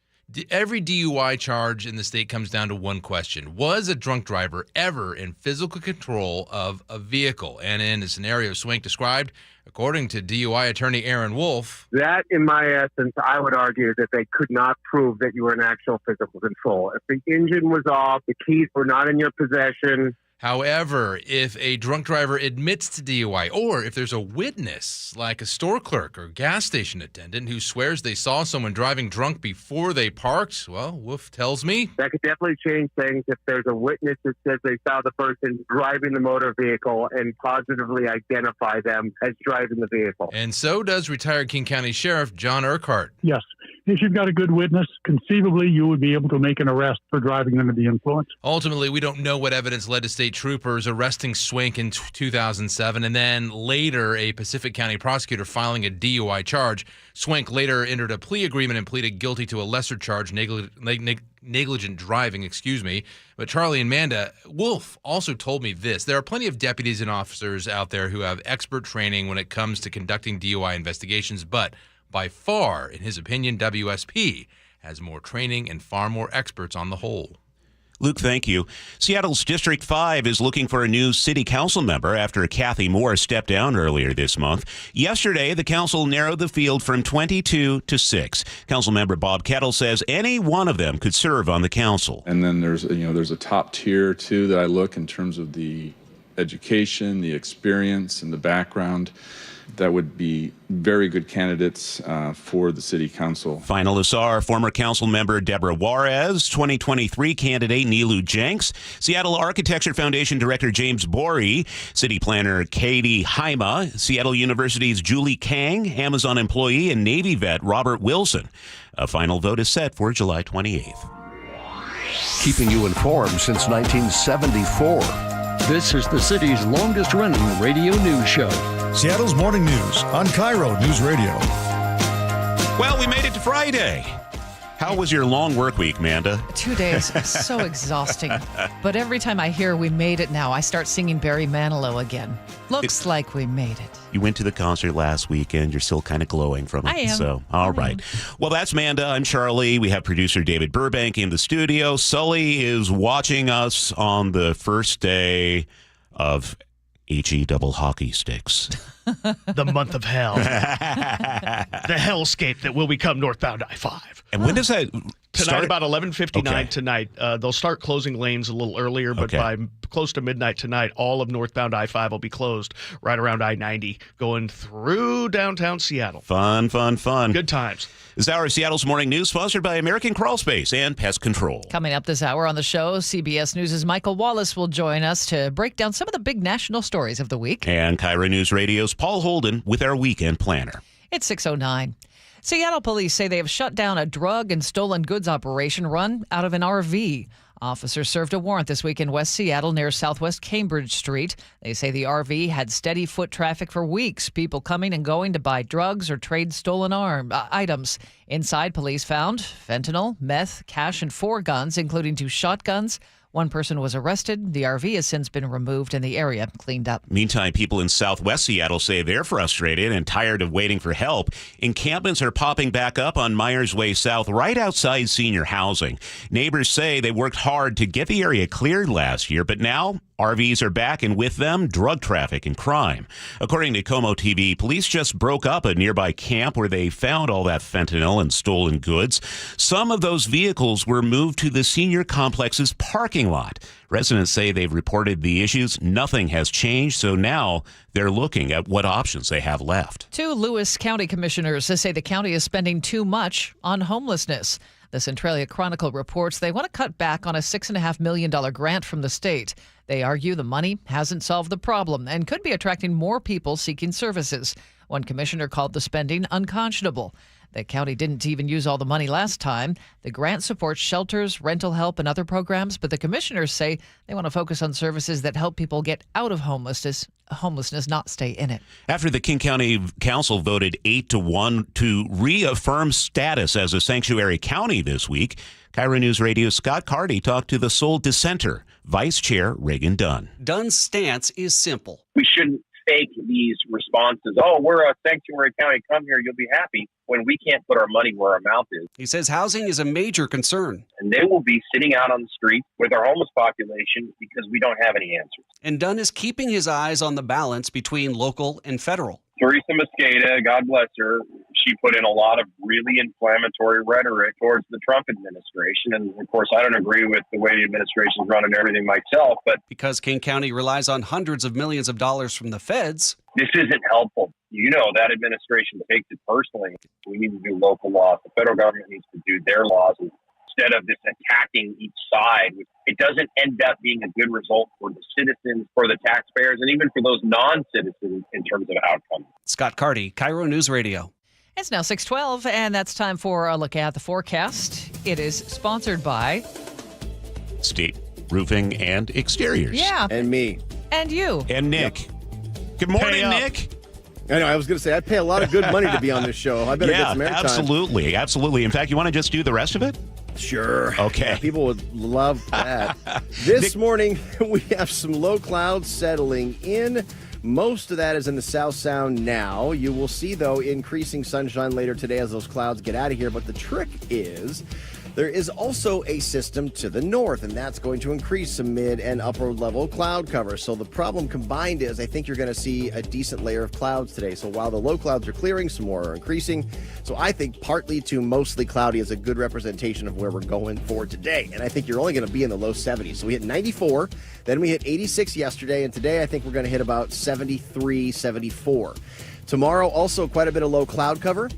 I think you'll see sun breaks in the afternoon, only a partly cloudy afternoon, and that looks like it's the same deal on Sunday in the low to mid 70s. So if you wanted some relief, you're going to get it. If you see any haze today or the next couple of days, it will not be air quality impacting. It will be more like you just see a little bit in the upper levels. Because remember, this wind is coming in from the west, so it's fresh ocean air, but the Bear Gulch fire is also to the west, so at times you may see some elevated haze. Next week, back into the upper 70s and lower 80s. So just know when you wake up each day this morning, it will be cloudy, but you will see sun breaks developing in the afternoon. All right. Right now in Seattle, it's 59 at 6:13. And that's time to get back to the Beacon Plumbing Traffic Desk. Here's Chris I'm Sullivan. glad to hear that Nick has launched his next IPA, Elevated Haze.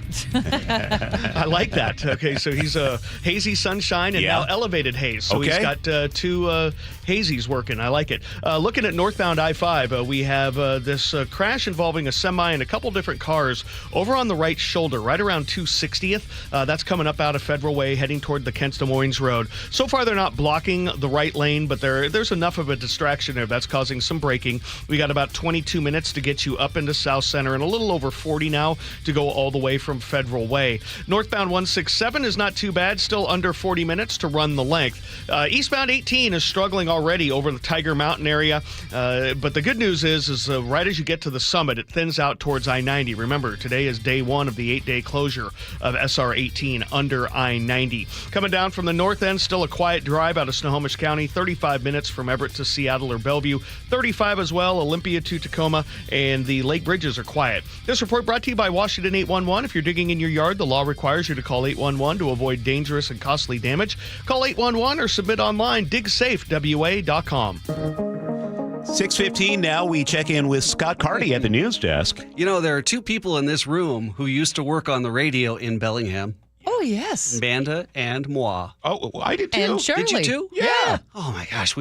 Sorry, Chris. All in the same Just building. leaving them out. That's crazy. Yeah, boo. Sorry. Right. I forgot about that. Anyhow, so we are familiar with the iconic Old City Hall in Bellingham. Of course, it's beautiful beautiful. building. It's now the Watcom Museum. It's also getting closer to becoming a Lego set. What? A Bellingham Lego master, Brad Bergman, he's known as Brick-a-Brad. He's created this Lego set, and it is underway with voting at Lego.com. They have 4,523 supporters right now. They need to get to 5,000 votes, though, within the next 129 days. So that's easy. That's just a chip. Oh, sure. Right? That's totally easy. Once they get to 5,000, then they need to get to 10,000 votes to even be reviewed by the big Lego bosses. That has to happen by May of next year. Again, plenty of time. We can do this. We can help Brad out and make this happen. So we're going to help you cast your vote at Lego.com. You need an account, free to set up. Yeah. We'll have a link at mynorthwest.com. Kids across the planet building Bellingham City Halls. One brick at a time. I love it. Thank you, Scott. It's 6:16. For more than 50 years, the voice Seattle trusts. This is Seattle's Morning News on KIRO Newsradio. Well, lots of big news this week between arguments over Jeffrey Epstein files, President Trump's health, and the end to a late-night institution. CBS News correspondent Michael Wallace following all the big stories. He joins us now. Good morning, Michael. And let's start with Jeffrey Epstein. A lot to go over here. Late last night, the president ordered Attorney General Pam Bondi to produce more Epstein documents. What's going on here? Yeah, well, that was prompted by this Wall Street Journal article talking about a birthday letter that Trump had allegedly written to Jeffrey Epstein many years ago. It featured a drawing of a nude woman. The Journal calls it a bawdy birthday letter. Trump denies he ever wrote that. He says, those aren't my words. It's not the way I talk, and I don't draw pictures.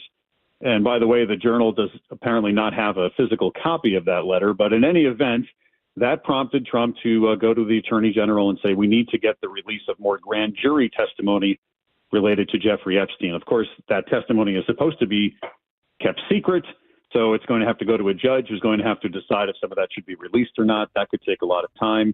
And even if some of it is released, it's still not clear if it would clear any of this up. And Trump says he's going to sue the Wall Street Journal. Is the Journal in trouble? Well, Mr. Trump has had some success on that front, hasn't he? Suing ABC and George Stephanopoulos. He sued CBS here over the 60 Minutes Kamala Harris interview and the way that was edited, and he's gotten multi-million-dollar settlements in both those cases. So, of course, it remains to be seen the details of this Journal case and what his argument will be and how the Journal will defend itself. But so far, he has a pretty good track record, so we'll see. Let's move on to the venous insufficiency, words I didn't think I'd be using this morning, but apparently that's going on with the president. They made the announcement yesterday. What do we know about this? Yeah, it's a vein condition. The White House says it's a benign condition. Basically, it's damaged veins that don't allow blood to flow very well to the president's legs. It's some recent appearances, like at the World Cup a week or two ago. People noticed that the president's legs seem pretty swollen. This is the reason why. The White House says he's not in any pain or discomfort. It's a common condition for people, especially at the president's age of 79. People in their 70s tend to get this a lot. They did a pretty big workup physically on the president. The doctors didn't find any more problems with him regarding his heart or anything like that. So they say it's a benign condition, and he will go on, and they claim that he's extremely healthy. And there were some questions about bruises on his hands. Is this all connected? That seems to be a separate issue. As you mentioned, there were some photos of his hand that seemed to show some makeup covering bruises. The White House said yesterday that that's just been due to a lot of frequent hand shaking that the president has done with people.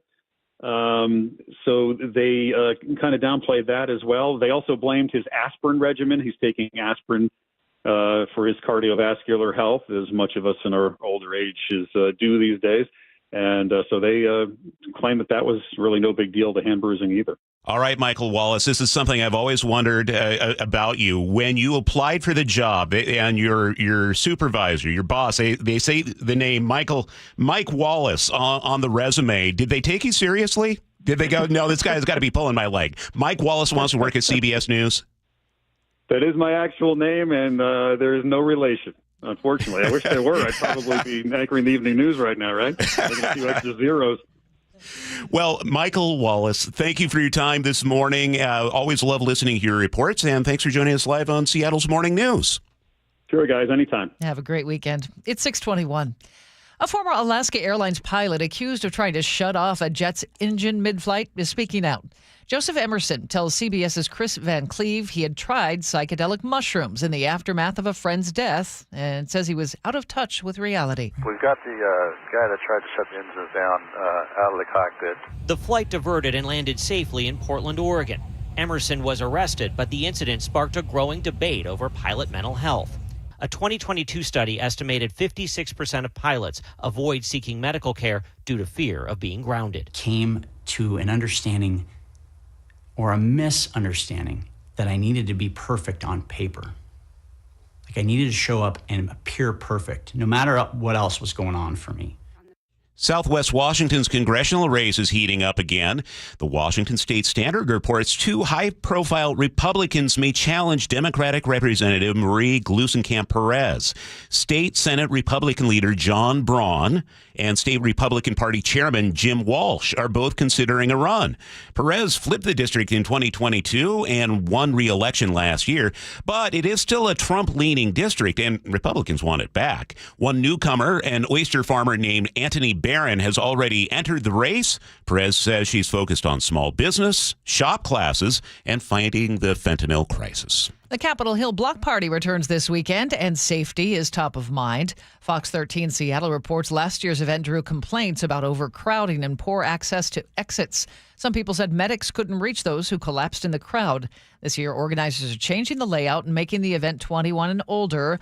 They've worked with Seattle Fire and police to improve crowd management. Crews will be on site for inspections and unannounced checks during the festival. The party starts tomorrow with music, art, and a new focus on safety. It's 6:22. Let's head over to the Beacon Plumbing traffic desk, and we check in with Chris Sullivan. All right, it's kind of the ebb and flow of eastbound 18 based on the volume. When you're going to see the backups approaching I-90. Again, today is day 1 of 8 of the closure of SR 18 under I-90. And so earlier this morning, about a half an hour ago, right around 6 o'clock when I think people were getting out, it got really busy there because of that closure. I'm thinking maybe closer to 7, we might see the same thing, because right now it's really eased back. So that kind of might be, we're going to have to see how this shakes out for the next couple of days. But right now is a good time to use 18 to I-90. Remember, you can only go eastbound 90 from eastbound 18, and you can only go westbound 90 from Snoqualmie Parkway there for that construction. Looks like we have a new crash to tell you about. This one's on northbound 405, right there past Talbot. They're in the Renton area, and we're starting to see things back up pretty heavily there. It's in the HOV lane. So expect some delays there. Just getting this one into the news desk. Looking at the Valley Freeway behind it, we've got about a 40-minute trip for you. Right now, it's 22 minutes to go from Renton to Bellevue. Federal Way to Seattle is about 45 minutes now. We've got 25 minutes up to South Center. That's because of a crash involving a couple of different cars and a semi. Minor crash, but it's over on the right-hand shoulder. Just a lot to be distracted by. Coming down from the north end, 40 minutes from Everett to Seattle or Everett to Bellevue. This report brought to you by Closets by Design, custom storage solutions for closets, garages, home offices, and more. Go to Closets by Design to see current specials, or you can always call them 1-800-BY-DESIGN. How about a little break from the heat? Only 73 for today. We'll stay mostly cloudy with a few peaks of sunshine for the afternoon hours, and the weekend looks terrific. Mix of clouds and sun, mainly the clouds in the morning, clearing for the afternoon hours, and highs in the mid-70s. Right now, some sunshine. It's 60 in Seattle. Coming up on Seattle's Morning News, KIRO News Radio's Luke Ducey on the sad and frustrating data surrounding toddlers dying in our state. That's on the way on KIRO News Radio. You listen to Charlie and Manda on Seattle's Morning News every morning. What do they listen to every afternoon? I listen to John all the time when I'm driving home, driving my kids around. I also listen to the John Curley Show, and even by the end of the day, I still like to keep my brain active, and he's very good at doing that. John, first of all, is hilarious. I never know where this dude is coming from.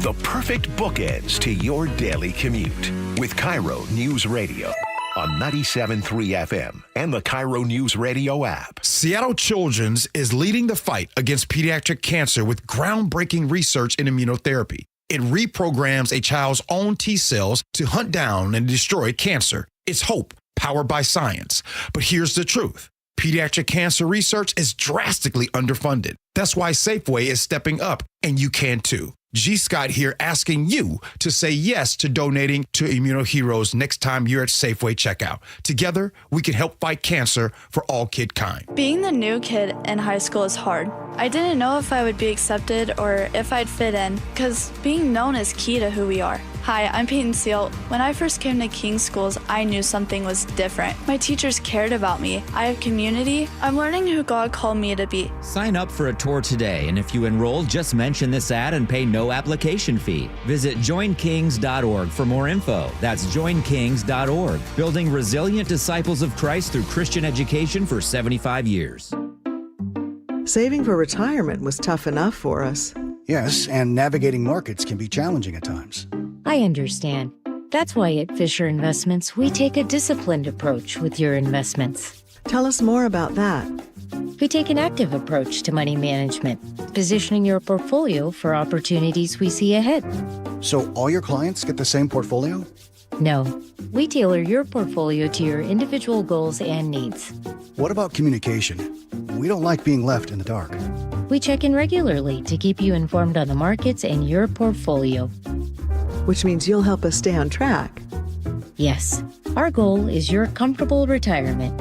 And as a fiduciary, we always put your interests first, because we do better when you do better. At Fisher Investments, we're clearly different. Learn more at FisherInvestments.com.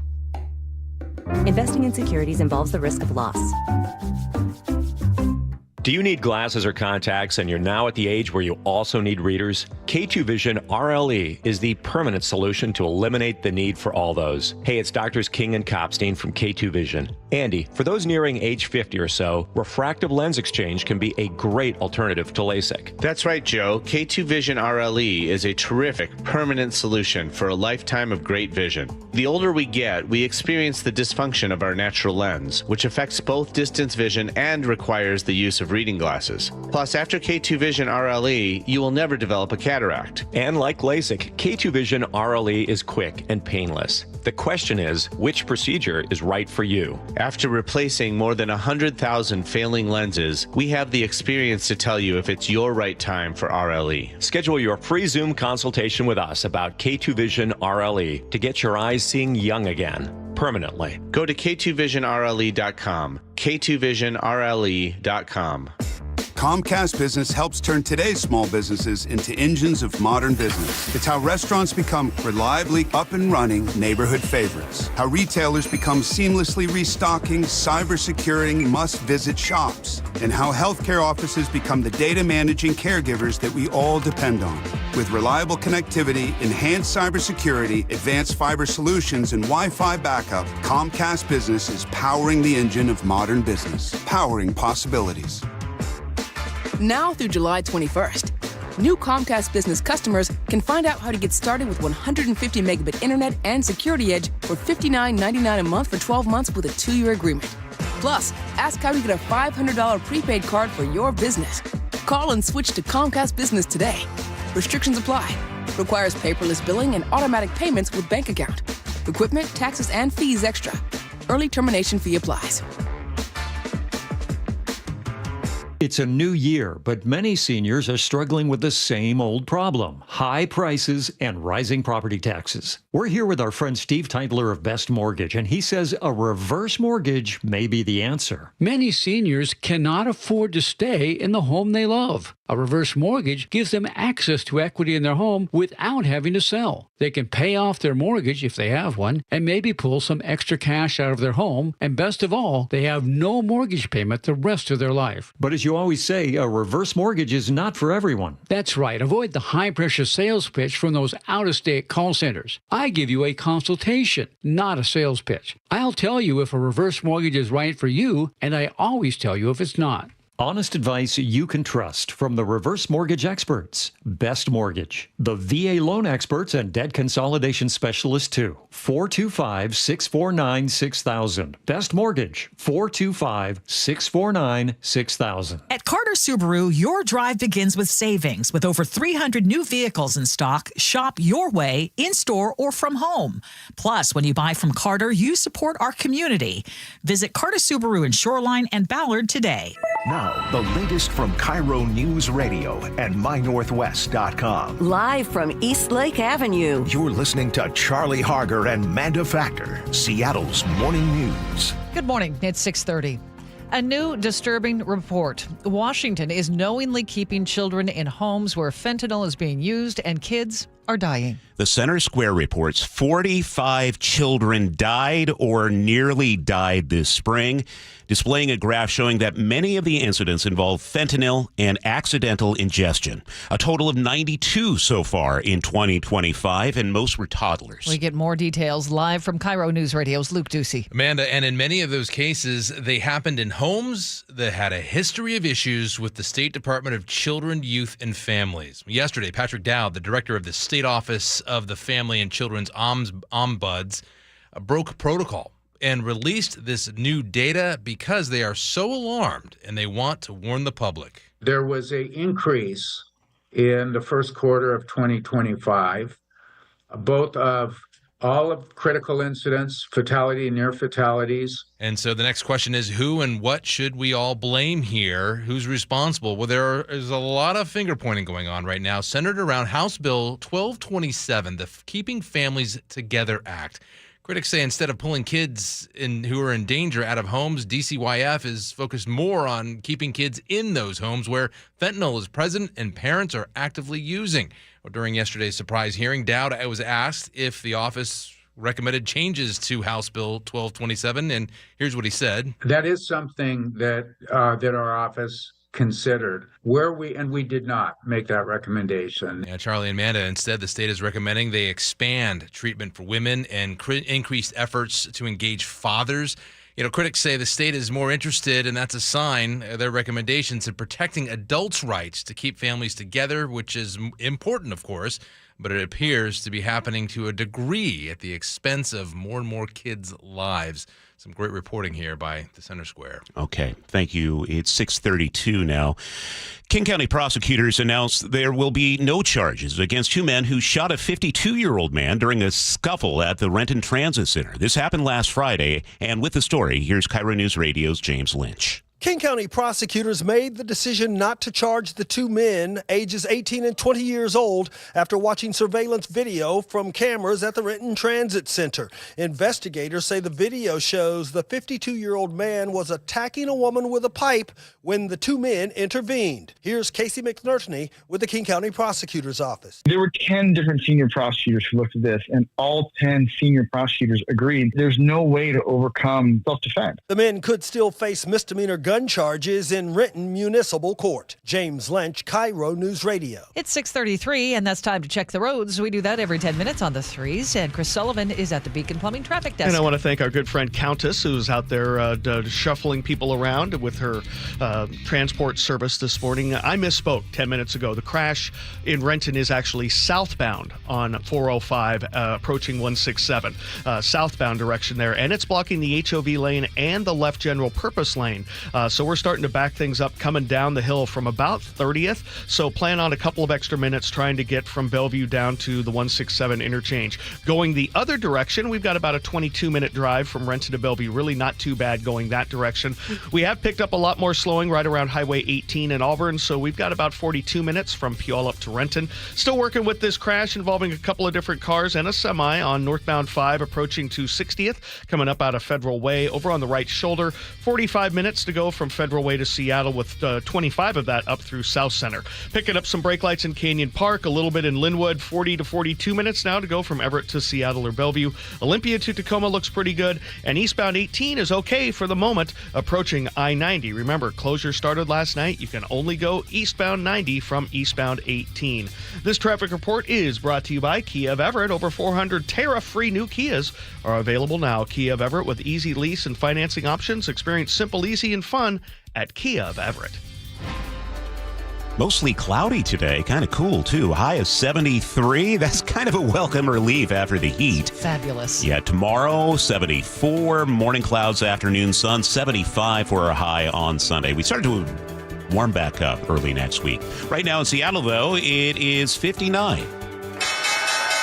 It's 6:35, and that's time for our opening bell report. Mortgage rates are on the rise again, as we hear from business reporter Jason Brooks. Freddie Mac reports that the 30-year fixed mortgage rate climbed 3 basis points to 6.75%, with rates remaining in a fairly tight range over the past year and well above the levels 3 and 4 years ago that spurred a refi boom and strong home sales.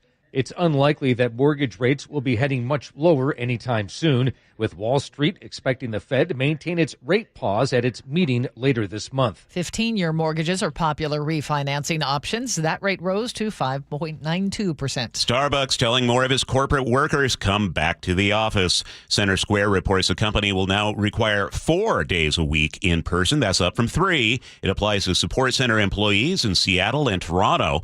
Starbucks says being together helps solve problems faster and strengthens company culture. Leaders are also being told to move closer to the office within the next year. Amazon is cutting jobs again, this time in its cloud division. The company confirmed yesterday it laid off employees in Amazon Web Services. No official word on how many people were let go, but the Puget Sound Business Journal reports it could be at least in the hundreds. A former semi-pro rugby player from Seattle is heading to prison for running a crypto scam. Federal prosecutors say Shane Moore promised big returns from cryptocurrency mining, but there were no mining machines. Instead, Moore used new investors' money to pay off earlier ones and fund a lavish lifestyle. He took in more than $900,000 from about 40 people. A judge sentenced him to 2.5 years in prison. Federal regulators have reached a settlement with the remaining defendants in a business opportunity scheme that cost consumers millions of dollars. We get more on this from CBS News reporter Christopher Cruz. The Federal Trade Commission says Stephen Mayer and companies associated with him, quote, lured consumers with false promises of big returns, selling goods through Amazon's and Walmart's online marketplaces. Mayer and the companies promised consumers they'd generate sales of $100,000 a month and they'd be building million-dollar operations. But the regulators say the promises rarely, if ever, materialized, and most consumers lost tens of thousands of dollars, and many incurred crushing debts. Christopher Cruz, CBS News, Washington. Mayer and his companies are banned from marketing business opportunities, and a court has entered a $14 million judgment against them. Those covered by the Affordable Care Act, also known as Obamacare, are facing significant premium increases as part of the budget bill approved by Republicans and signed by President Trump. Here's Dr. Celine Gounder, the CBS News medical contributor. First, a financial help program called Enhanced Premium Tax Credits is ending. These credits have helped millions of people afford their monthly payments, and without them, out-of-pocket costs could go up more than 75%. That could lead healthier people to drop their coverage, which makes prices go up even more for those who stay. A stunning announcement in late-night television. Yesterday, CBS announced it's ending The Late Show with Stephen Colbert after nearly a decade on the air. The company says the decision is financial, not related to the show's content. And we get more from CBS's Jared Hill. Stephen Colbert has been an outspoken critic of President Trump and recently criticized a decision by CBS parent company Paramount to settle a lawsuit with Mr. Trump, a suit the company has maintained is without merit. Reaction poured in from fellow talk show hosts. I think it's a huge loss for late night, and I think it's a huge loss for CBS. And fans. We love Stephen Colbert. We came to New York and we came to the show last night. Sorry to hear it's going to be canceled. Colbert's Late Show started in 2015, taking over for originator David Letterman, who started the show in 1993. Jared Hill, CBS News, New York. Ratings data shows The Late Show with Stephen Colbert had been gaining viewers so far this year, winning its time slot among broadcasters. And Tuesday, the show earned its 6th Emmy nomination. It won a Peabody in 2021. This will be the subject of my morning commentary today at 7:35. On Wall Street, the Dow Jones Industrial Average is up 28 points right now. The S&P 500 remains in record territory, up 11 points, and NASDAQ up 57. A word for KIRO 7 News, live starting at 4. It's news that puts you there so you can see for yourself. News that's happening now so you're ready. News that investigates to get you answers. News that's local because where you live matters. No more, no now on KIRO 7 News at 4, 5, and 6 p.m. Sully, what's coming up in traffic? Well, we're going to take a look at the counter-commute crash in the Renton area, causing a 2-mile backup on southbound 405. We'll break it down for you next. The opening bell is brought to you by Legacy Group Capital Common Sense Lending. KIRO News Radio, the Northwest's trusted news source. Get the latest from KIRO News Radio's James Lynch. It happened Wednesday morning just after 6 o'clock. Experienced voices you trust. Several people hurt after a violent Saturday in Pierce County. Coverage you depend on. More from KIRO News Radio's Matt Markovich. It's as close to a veto warning as you could possibly get. KIRO News Radio. We're on YouTube, our app, your smart speaker, and 97.3 FM. Wesley Financial Group is not a law firm, and Chuck McDowell, definitely not an attorney. This is Chuck. If someone talked you into buying something really silly, and you want to get out of that silly little thing, my advice, get the facts. Call me, and I'll send you our timeshare exit kit absolutely free. Inside, you'll learn how timeshare works and all your options for cancellation. Call Wesley now for your free exit info kit. 800-486-9600. That's 800-486-9600. Get in the zone, AutoZone. Welcome to AutoZone. What are you working on today? Hey, that's the spirit. Right now, we're celebrating free with a free STP oil filter when you buy 5 quarts of oil and free Duralast brake pads when you buy 2 rotors. Like always, free battery testing, charging, and recycling at every store. Celebrate free at AutoZone, now through July 28th. Get in the zone, AutoZone. Restrictions apply. Citizens, since we each upgraded to Xfinity in our homes, the Wi-Fi has been booming. It's fair to say our town has officially become a boomtown. Mayor, will I be able to drop into multiplayer gaming battles with low lag? The lag won't be an issue, but your questionable skills may be. And what if I have hundreds of devices on the Wi-Fi? Purely hypothetical. Seems like a lot, but sure, hundreds of devices all booming together with the Xfinity Gateway.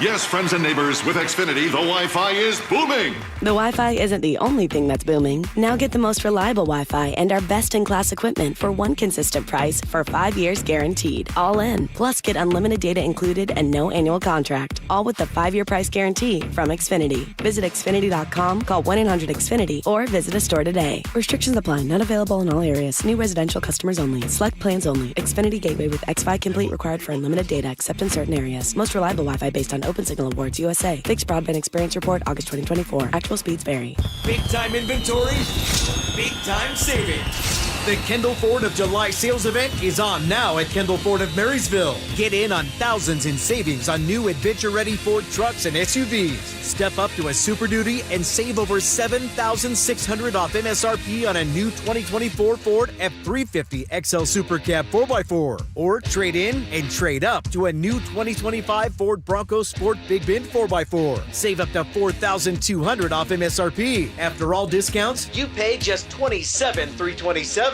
Don't miss out on the deals during the Kendall Ford of July sales event. On now at Kendall Ford of Marysville. Stop by today. Kendall. Let's start something great. VIN number RKF 18183 and SRE 72783. Must have a 1995 or newer trade to qualify for all factory rebates. All factory rebates subject to change. Price does not include taxes, title, or license. A negotiable documentary service fee of up to $200 may be added to the sale price of the vehicle. Subject to prior sales, see the details. Offer expires 7/31/25. At 6:43, we head over to the Beacon Plumbing Traffic Desk with Sully. Yeah, you need to add about 10 minutes to your drive getting through Renton on southbound 405. Counter commute if you're saying trying to get down to 167. We've got a crash right there before you get to about Talbot Road there, right by kind of close to City Hall. It was blocking the left lane and the HOV lane, now just the HOV lane. But we've got about a 2-mile backup behind it, and it's about a 25-minute trip now to get you from Bellevue down to 167. Going the other direction, a relatively quiet Friday on northbound 405. Only 25 minutes for you guys. Once you're up to Sunset, it's pretty decent. Behind that on the Valley Freeway, we're doing okay. We've got about a 42, 43-minute trip, the heaviest part of that drive right there through Auburn. Olympia to Tacoma's only 35 minutes, and Federal Way to Seattle's only 45. We have brake lights past the Kent Des Moines Road. That's because of an earlier crash that's over on the shoulder. Coming down from the north end, under 45 minutes from Everett to Seattle or Everett to Bellevue. And a reminder that off and on we've been seeing some slowing on eastbound 18 getting to I-90. The 8-day closure of SR 18 underneath I-90 started overnight. And our good friend Josiah, who's always out there driving his big rigs around through construction zones, he goes, just because the dump truck continues into the work zone under I-90 at 18 doesn't mean you can. Oh. He's telling me on the text line people that people follow big rigs past the cones into the road like, well, if he is going, I'm going. No, there's construction. He's a truck carrying stuff there. Yeah, so thank you, Josiah, for that reminder. Yeah, don't do that. KIRO News Radio Real-Time Traffic. I'm Chris Sullivan. Our forecast, nice change in the weather. It's going to be much cooler. 73 for today, cloudy this morning, some sunshine with for the afternoon, just peaks of sun. For the weekend, nice mix of sun and clouds, mainly the clouds in the morning and sunshine for the afternoons. Highs in the mid-70s. Right now, it's 60 in Seattle.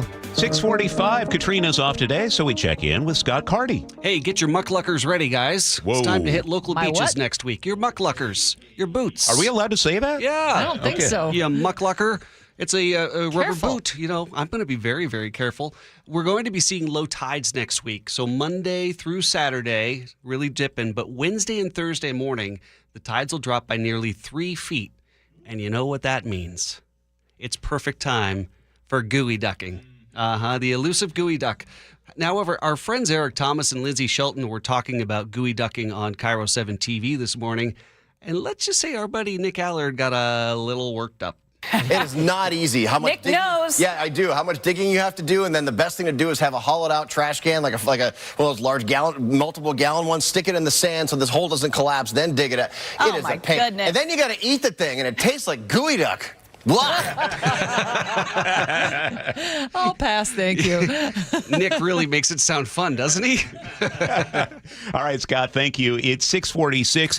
Coming up, our weekend planner. It's Seattle's Morning News. With Clear Choice Dental Implants, one day can make the difference between hiding your smile and saying cheese. Thanks to our dental implant experts, our one-day teeth transformation culminates in your Clear Choice Day, the day when you start loving your smile again. Visit clearchoice.com or call 888-SMILE-05 to schedule your free consultation today. And let us help Seattle start smiling again. Majority qualify for same-day dental implants after doctor recommendation. Offices owned by Dr. Alfonso Pinheiro. Hey, are aches, injuries, or everyday pain slowing you down? Well, it is time to move better, feel stronger, and get back to doing what you love. IRG Physical and Hand Therapy is now accepting new patients, and no referral is needed. Their expert team offers personalized hands-on care to help you recover faster and stay pain-free longer. Shannon, what is it like to see new patients walk through your doors? Rock, it's wonderful. You know why? It's because it's an opportunity for us at IRG to make a difference in someone's lives. It's so important that when people come in, they experience engagement, coaching, teaching. We build relationships with our patients, and we want to make it easy. We all know that healthcare has a lot of what I call minutia in it. We have a concierge call center. When you call, we're going to check your authorization, verification, certification, justification. We're going to find out everything we need to know about your insurance, and we're going to make it easy for you because we want you focusing on getting better. And all you got to do is head over to irgpt.com to find the clinic nearest you. irgpt.com. Hey guys, it's Keith Dashafi from Pella Windows and Doors of Western Washington, and we are not done celebrating 100 years of industry leadership. For a limited time, get $100 off every window, $100 off every door, or choose 60 months of 0% financing with no interest and equal payments. That's right, 100 years strong, and we're giving you more ways to save on the Pella difference. Schedule your free consultation today at PellaPNW.com. Thank you again for letting us serve you in the Northwest. So why don't you speed? I've had one too many close calls on the road, and then I learned the facts. It's dangerous to drive too fast. It's true. 1 in 3 fatal crashes involve speeding. Most people try to be safe, but speeding is dangerous. You know, the faster you go, the longer it takes to stop. The faster you drive, the harder you'd hit someone. Slower speeds save lives. Please drive the speed limit so everyone is safe. Learn more at togetherwegetthere.com. Hear it live, stream it online, watch the show, or catch the podcast anytime. Seattle's Morning News, wherever you are. Well, another beautiful weekend ahead, nice and cool. And if you're looking for something fun to do, KIRO News Radio's Paul Holden has you covered. It's Friday then, it's Saturday, Sunday, what? It's Friday then, it's Saturday, Sunday, what? The summer fun continues this weekend, even though we're about to enter the month of hell when it comes to traffic. At the Daybreak Star Indian Cultural Center, there's a 3-day event that brings tribes from the U.S. and Canada together and is also part of the Seafair celebrations. It's time for the Seafair Indian Days powwow, and if you've never been to the center, it can be found right in the heart of Discovery Park. There will be traditional dances, plenty of food and art, and lots of fun. It all gets started tonight at 7. It is a weekend for the arts as we have a few art fairs. The Seattle Art Fair will be at the Lumen Field Event Center, showcasing what seems like every medium of art, including prints, glass blowing, sculptures, and so much more. You can get a ticket for the full weekend or just a single day. Over in West Seattle, you'll find the Alki Art Fair, which also runs throughout the weekend. There will be artist booths lining the beach and live music on Saturday and Sunday. You'll need a ticket for the Seattle Art Fair, but the Alki Art Fair is free and both are family friendly. Also in West Seattle on Saturdays, the West Seattle Grand Parade, so if you want to hit the beach for some art, see the floats and all the parade pageantry at the Alaska Junction beforehand from 11 to 2. Down in Olympia, the Capitol Lake Fair is already underway. The Funtastic Traveling Show's Carnival has been rocking and rolling since Wednesday and will keep the fun going throughout the weekend with rides, games, and good times for all age groups. There will be lots of live music ranging from local to national groups all weekend, a car show on Friday, the parade on Saturday, and fireworks for the grand finale on Sunday. The Festal program at the Seattle Center continues this weekend with the Seattle Arab Festival that will have film screenings, traditional dancing, guest speakers, and of course plenty of tasty food and drinks. The Seattle Arab Festival is Saturday and Sunday. If you are heading to the Seattle Center, you will also find Blast Fest, which is an Afro Beats festival, which will have you dancing all day on Saturday. That's not the only big show going on this weekend as the Capitol Hill Block Party returns for 2 days of music and community. The lineup is absolutely insane, and the weather looks like it will be perfect for a music festival. Keep in mind, the Capitol Hill Block Party is a 21 and up event. It's time for Family Fun Night at the Fort Nisqually Living History Museum. Take a trip back in time as the kids try out games from the 19th century, and the event website says to bring the picnic blankets and lawn chairs to enjoy the music, summer weather, and the candy cannon. You will need tickets for this event. Speaking of going back in time, the Washington Midsummer Renaissance Fair has returned to Sky Meadows Park. Head back to the Middle Ages and enjoy the sights and fun of 16th century Elizabethan England, including a tea party with royalty, a knighting ceremony, human-powered carnival rides, and even an informative birds of prey session. Get tickets and details from the event's website. Lots of things to do and lots of traffic that will be impacting your weekend. Plan ahead. Use public transit if possible, and give yourself time to get where you need to be. What cool things are going on in your neighborhood? Let me know at paulh@KIRORadio.com. Paul Holden, KIRO News Radio. Well, if you want to go do any of those things Paul is talking about, it might take you a little while to get there, Sully. Yeah, sorry. The month of hell starts tonight. Technically, it started last night with the closure of 18 under I-90, but the big enchilada is the full closure of northbound I-5 tonight through Monday, and then come Monday morning, we're going to have just 2 lanes open on the Ship Canal Bridge. And just for fun, we're getting Everett into the act. We're starting a major paving project there on I-5 between 41st and the Everett Mall, and so they're going to start with some significant lane closures tomorrow night into early Sunday. Most of this work is overnight and kind of weekend work, but they're going to be doing this for 14 weeks up in the Everett area. Producer David and this pumped. is just southbound I-5 up there in the Everett area. But yeah, why not, right? There's nothing going on this summer. I saw there's something in Thurston County going on, too. Overnight lane closures starting tomorrow night, I think it is. Yeah. It's everywhere. The work's got to get done. You know, if we want roads that aren't going to collapse, Yeah. we need to pay the price. There's a Modest Mouse album that the album title is Good News for People Who Love Bad News. And I think that's how we're considering this right now. It's good news for people who love bad traffic. I prefer Immodest Mouse. It's a little bit more my style. I don't even know what that means. You are at the Beacon Plumbing Traffic Desk. Southbound 405 continues to struggle coming down from 30th getting into Renton because of this crash we've been dealing with on southbound 405 approaching Talbot. The HOV lane's been blocked. The left general purpose lane was blocked for a while as well. Looks like it might have cleared, but either way, we're still working on about a 10-minute delay. Northbound 405 through that same general area is about average right now for a Friday morning. Definitely Friday light. 25 minutes to get you to Bellevue. Behind that, 35 to 40 minutes, probably 40 now from Puyallup to Renton, so not terrible. Federal Way to Seattle still has that crash to deal with on the right-hand side approaching 260th, but it's not blocking, and we've got about a 45-minute trip from Federal Way to Seattle. 40 minutes or less from Everett to Seattle or Everett to Bellevue. So looking really good there. The Lake Bridges are fine. Olympia to Tacoma looks pretty good. And we're actually pretty decent right now on eastbound 18. I think a lot of people are kind of realizing what's happening there and with that closure. And to be honest, most freight traffic that's coming up 18 heading eastbound to I-90 is going eastbound to 90. And that you can still do even during this 8-day closure. So right now we're in a pretty good spot. This report brought to you by D.R. Horton, the National Red Tag Sales event going on now through July 20th. Visit a D.R. Horton community today, drhorton.com, America's builder and equal housing opportunity builder. It's going to be a really nice weekend if you want it a little bit cooler than it has been. We'll stay mostly cloudy for today with some peaks of sunshine and 73. Morning clouds for Saturday and Sunday, but afternoon sunshine and highs in the mid-70s.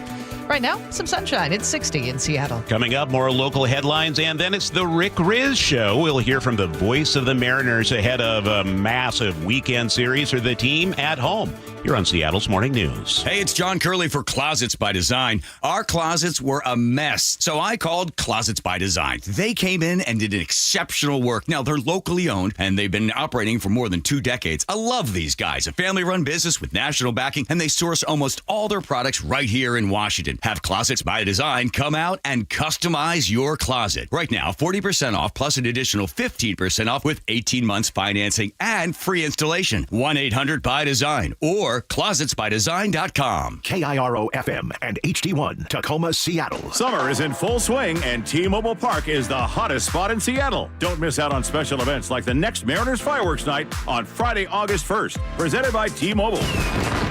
Cal Raleigh and the crew are taking on the division rival Rangers at 7:10, and after the final out, we'll be lighting up the sky with an epic post-game show. Holy smokes, what a firecracker! Upper deck number 34 for the big number. Go to mariners.com/fireworks to lock in your seats today.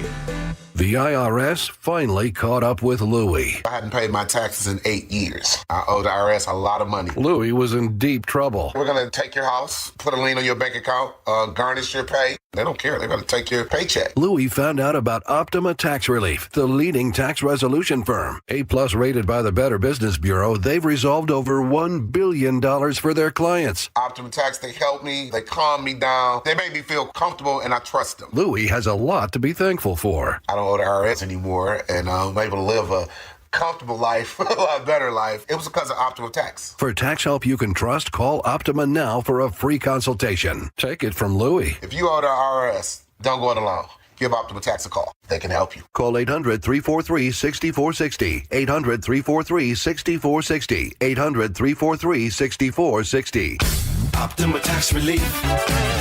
Testimonial from an actual client. Some restrictions apply. For complete details, please visit OptimaTaxRelief.com. Over 1,300 schools offer free meals to students in our state during the school year. So what happens when school's out for summer? It's G. Scott here to share with you how we are working towards a hunger-free Washington. Sunbucks is a SNAP program that provides $120 of free healthy food per child when school is out. Sunbucks is a flexible food benefit that families can use to buy groceries to help offset rising costs. If you or a parent you know could use the help, simply fill out the form online to determine eligibility to receive $120 per child. If families had cards last year, they have been replenished. If families need new cards, they can call the Sunbucks call center. Find all the details and apply for Sunbucks at hungerfreewashington.org/summer-EBT. This message is presented by Safeway, where customers can use SNAP to save on produce and shop online. Find out if this new grocery benefit could help your family. For more information, visit hungerfreewa.org/summer-EBT. Hey, it's John Curley with Dr. Kopstein from K2 Vision RLE. Doc, I heard that 50% of Americans have their lenses replaced by the time they're 75. That's exactly right, John. As we near 50, our eye's natural lens starts to become dysfunctional. If you've now added readers to your need for glasses and contacts, it's a sign the quality and function of your natural lens is fading, and it's a steady decline towards cataracts. Don't go another 20-plus years with poor vision, hassling with contacts and readers. Do what I did. Choose a quick, painless refractive lens exchange from K2 Vision RLE and start enjoying great vision now. Our new lens technology is truly amazing. After replacing over 100,000 lenses, we have the experience to guide each patient to their best solution, even if that's recommending you wait a little while before RLE. K2 Vision RLE can restore distance and near vision permanently, plus never develop a cataract. Read the reviews and schedule a free Zoom consultation now at k2visionrle.com. Carter Subaru wants to buy your car. Carter Subaru will buy your vehicle for top dollar, even if you're not in the market for a new one. And when you are ready to buy a new vehicle, your drive begins with savings at Carter Subaru. Carter Subaru in Shoreline and Ballard. Your best source for local news. KIRO Newsradio, KIRO FM and HD1, Tacoma, Seattle, Northwest News. This is CBS News on the Hour, sponsored by O'Reilly Auto Parts. I'm Deborah Rodriguez. President Trump is answering calls for release of the Jeffrey Epstein files with a request to release a portion of grand jury testimony in the case of the late convicted sex offender. House Speaker Mike Johnson. He's asked the Attorney General to release the information. I'm certain that she will, and everybody can make their own decisions about that. The president is denying a related claim. Correspondent Scott McFarland. Now, a Wall Street Journal report alleges he wrote Epstein a birthday note in 2003, included in a collection of letters, with a hand-drawn sketch appearing to be the outline of a naked woman and a message that said, "Happy birthday, may every day be another wonderful secret."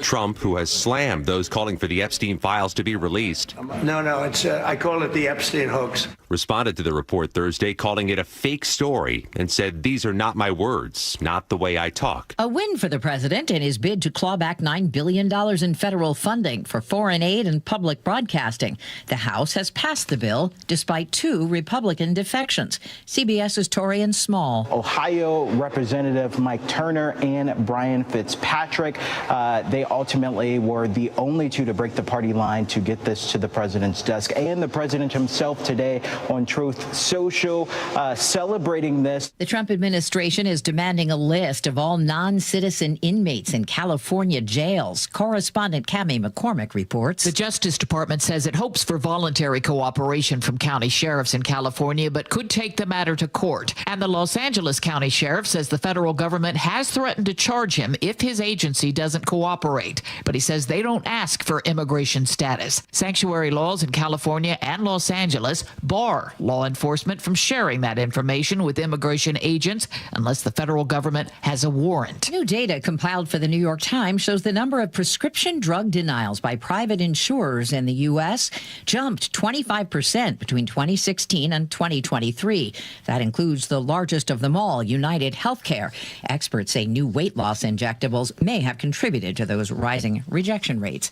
After 30 years, The Late Show Stephen Colbert told his audience CBS is canceling the most watched late night show in the country come May. A couple of famous fans, Bravo's Andy Cohen and actor Jeff Goldblum, have weighed in. I think it's a very sad day for CBS that they're getting onto the late night race. I love Stephen Colbert.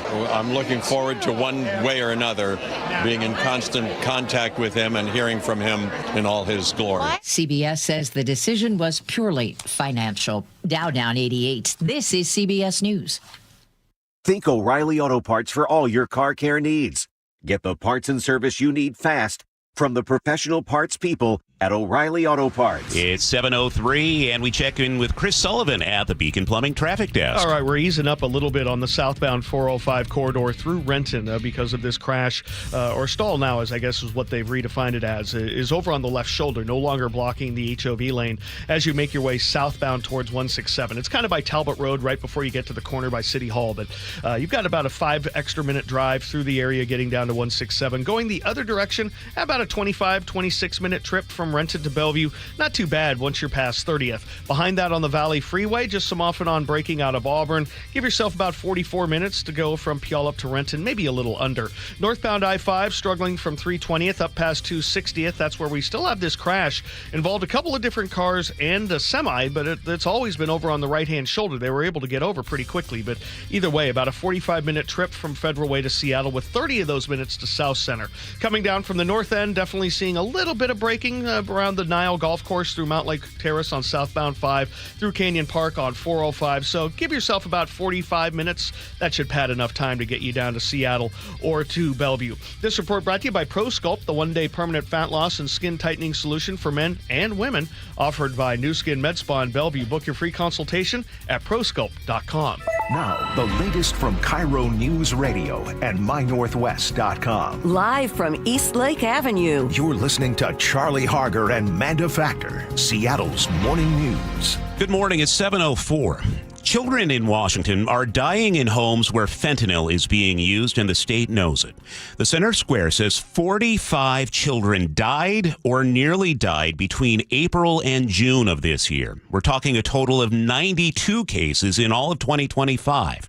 Many were under 3 years old, and in several cases, the state had already been involved with the families. Oversight officials were so concerned they released this data early, saying the public needs to know how bad it's getting. Here's the agency's Patrick Dowd. There was an increase in the first quarter of 2025, both of all of critical incidents, fatality and near fatalities. Lawmakers passed a law meant to keep families together, hoping to avoid unnecessary removals, but critics say it's backfired. They say the state is leaving kids in homes with active drug use and calling it family preservation. One foster parent called the situation heartbreaking and said it's never been this bad. We're continuing our exclusive investigation involving Pierce County Sheriff Keith Swank and one of his command majors who's under investigation for vehicular assault and driving the influence. Under the influence, rather. Since our story first broke, it's sparked a wave of questions. What exactly qualifies as a DUI, and what does it mean to be in physical control of a vehicle? Yesterday on the G and Ursula Show, Sheriff Swank addressed that controversy, insisting there are key differences between his 2007 arrest and the recent arrest of his command major. Swank also claims prosecutors got it wrong when they charged him. So we dug deeper. KIRO News Radio's Luke Ducey has been following this and joins us live with what he's uncovered. Yeah, Amanda, a lot of listeners asking us questions about DUIs in general, but also about these two cases. So this is what Sheriff Keith Swank said on the G and Ursula Show about his DUI arrest in 2007 and his command major Chad Dickerson's arrest on suspicion of DUI on Saturday. Well, there's a big difference. And he's right. As far as state law goes, there is a big difference because state troopers say Dickerson was driving at the time and caused a crash. Swank says he was sitting behind the wheel in a parked car, not moving. I was in my car, no keys in the ignition, keys are in the back seat.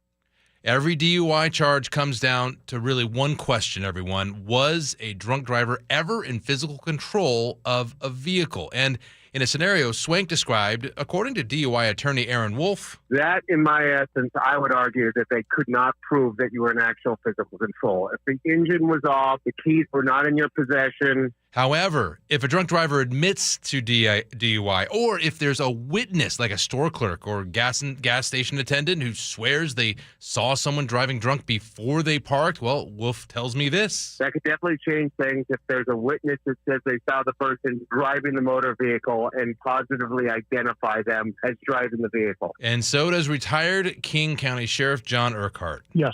If you've got a good witness, conceivably you would be able to make an arrest for driving under the influence. Ultimately, we don't know what evidence led to state troopers arresting Swank in 2007, and then later on, a Pacific County prosecutor filing a DUI charge. Swank later entered a plea agreement and pleaded guilty to a lesser charge, negligent driving. Charlie and Manda, Wolf also told me this. There are plenty of deputies and police officers who have expert training for conducting DUI investigations, but by far, WSP has that reputation and has more training, that they are the experts in that area. Luke, thank you. It's 7:08. Seattle's District 5, which covers North Seattle, needs a new city council member. Kathy Moore stepped down earlier this month. And as KIRO Newsradio's Frank Lindsay reports, the city council has narrowed its list of finalists from 22 to 6. Among the finalists, Deborah Juarez, who previously represented District 5, Nilu Jenks, who ran for the seat in 2023 and is the Political and Partnerships Director for Fair Vote Washington. There's also James Borey, the Executive Director of the Seattle Architecture Foundation. Katie Heim is the Community Planning Manager for the City of Seattle. Seattle University Director of Professional and Continuing Education Julie Kang is one of the finalists as well, along with Robert Wilson, a Navy vet who works for Amazon. Councilmember Bob Kettle says it's a strong group. Pretty much everyone could, serve on the council. A final vote is expected on July 28th. Frank Lindsay, KIRO News Radio.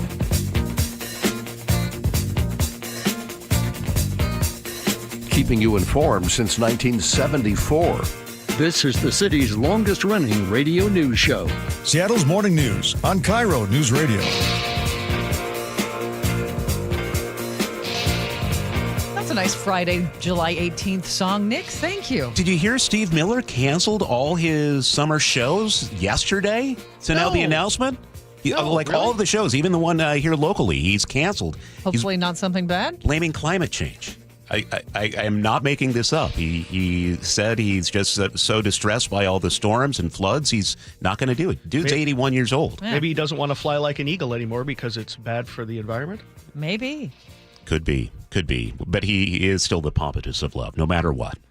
He's Charlie Harger. I'm Manda Factor. He's Sully over there. Producer David Burbank is here in the studio for Seattle's Morning News on this Friday. Coming up on this hour of the show, it's the Rick Riz Show. A lot has happened for the Mariners in the last week. We'll talk about the All-Star game, the big dumper. We have the trade deadline approaching. And, of course, we have the upcoming home series against the Astros. G. Scott's going to stop by to break down his interview yesterday with Pierce County Sheriff Keith Swank. And it will be the return of a Seattle's Morning News exclusive segment. Yeah, I have a morning commentary. I'm looking forward to it. It's 7:10 here on Seattle's Morning News. Washington's highest court just changed how judges can handle foreign criminal records. The Center Square says the state Supreme Court ruled judges cannot use convictions from other countries to increase someone's sentence range. The case involved a man convicted in Australia, then sentenced in Grays Harbor County. The court says foreign convictions don't count the same as out-of-state ones. It means someone with a violent past abroad could be treated like a first-time offender here. Critics say that's a public safety risk. Supporters say it's about fairness, since legal systems vary around the world. 8 men with serious criminal histories are facing new charges for illegally re-entering the U.S. The U.S. Attorney's Office says they were arrested in Yakima and the Tri-Cities. Each had been deported before, and each has a record that includes violent or drug-related crimes. Some were recently arrested on new state charges, including arson and assault. Federal agents say they're focusing on repeat offenders who continue to break the law or after returning to the country. All 8 now face federal prosecution for illegal reentry. The Trump administration wants to put a time limit on federal rental assistance, and that has a Washington woman concerned. Havilah Hopkins, a single mother who lives in government-subsidized housing with her teenage son in Woodinville, tells the Associated Press If she loses that help, she'd likely lose her home. Just because the cost of living is astronomical. President Trump wants to limit U.S. Department of Housing and Urban Development rental assistance benefits to 2 years. New research from New York University, obtained exclusively by the AP, found that would mean 1.4 million households could lose their vouchers and public housing subsidies. But HUD says there's plenty of data that supports time limits and shows that long-term government assistance disincentivizes able-bodied Americans to work.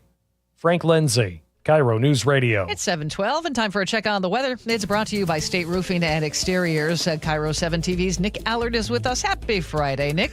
You too. It is a nice morning out there. Plenty of sunshine in the 50s. We do have some low clouds settling in, and we also have a system over Canada right now that will increase cloud cover in the mid and upper levels this afternoon. The combination of the two will eventually mean partly cloudy to mostly cloudy conditions with some more late day sun breaks and much, much cooler weather. We will be in the low to mid 70s. That's the plan tomorrow, too, with widespread low clouds for the first half of tomorrow, then turning partly cloudy in the afternoon at about 74, and you guessed it, the exact same thing on Sunday at about 74, 75. We should get warmer next week in the upper 70s and lower 80s with more sunshine. And if you see any haze at all around, for the most part, it is elevated, so it shouldn't really, mess with your air quality. But overall, nice to cool off, nice to have the weekend, and nice that it is Friday. You're not kidding. Thank you very much. It's sunny and 59 in Seattle right now. At 7:13, let's go to Chris Sullivan at the Beacon Plumbing Traffic Desk. And definitely a Friday light out there across the board. Just some brake lights here and there to deal with. One of the worst spots is the 405 northbound drive through the Renton S-curves, but by even a Friday standards, when you're running 25 minutes to get you up to Bellevue, that's a pretty incredible drive. Behind that on the Valley Freeway, you've got about 25 minutes now out of Auburn because we've seen a little bit of braking up at the north end part of the drive as well. So 45 minutes total to make the entire corridor. Looking at Olympia to Tacoma, though, being nice and easy. Got about a 35-minute trip or less. Northbound I-5 is seeing the brake lights up past 272nd towards 260th. That's because of a crash that's still over on the right-hand shoulder, causing a little bit of a distraction. After that, it's not too bad. So 45 minutes probably should give you enough time. Coming down from the north end, nice and easy, and even through Canyon Park, it's not as bad as it could be. Looking at 40 minutes or less from Everett to Seattle or Bellevue. The lake bridges continue to be in very good shape, and 18 eastbound's not too bad at this point of getting to the closure there at I-90. This report brought to you by Global Credit Union, where members enjoy no-fee accounts and early payday with direct deposit. You can learn more at globalcu.org. It's 7:14. Katrina has the day off, so we check in with KIRO News Radio's Scott Carty. We're checking in on some rumors. Okay. Rumors that Fleetwood Mac is getting back together. Really? Yeah, CBS News correspondent Deborah Rodriguez fills us in. Three of Fleetwood Mac's surviving members have shared cryptic social media posts. The first, a handwritten line from Stevie Nicks that read, "And if you go forward." It was followed by another from Lindsey Buckingham, "I'll meet you there." Together they form a lyric from Frozen Love, a song they recorded before they joined Fleetwood Mac. The day before, the group's co-founder, Mick Fleetwood, posted a video listening to the tune. The band's last performance was in 2019 without Buckingham. Christine McVie died in 2022.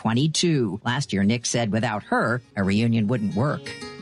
Deborah Rodriguez, CBS News. Pretty good, huh? My 17-year-old is a huge Fleetwood Mac fan. Really? She will go nuts to hear this news. Fantastic. I can't wait to tell her. Yeah. I want to go drive in my car and listen to Tusk right now. That sounds like a good Friday thing to do. That sounds awesome.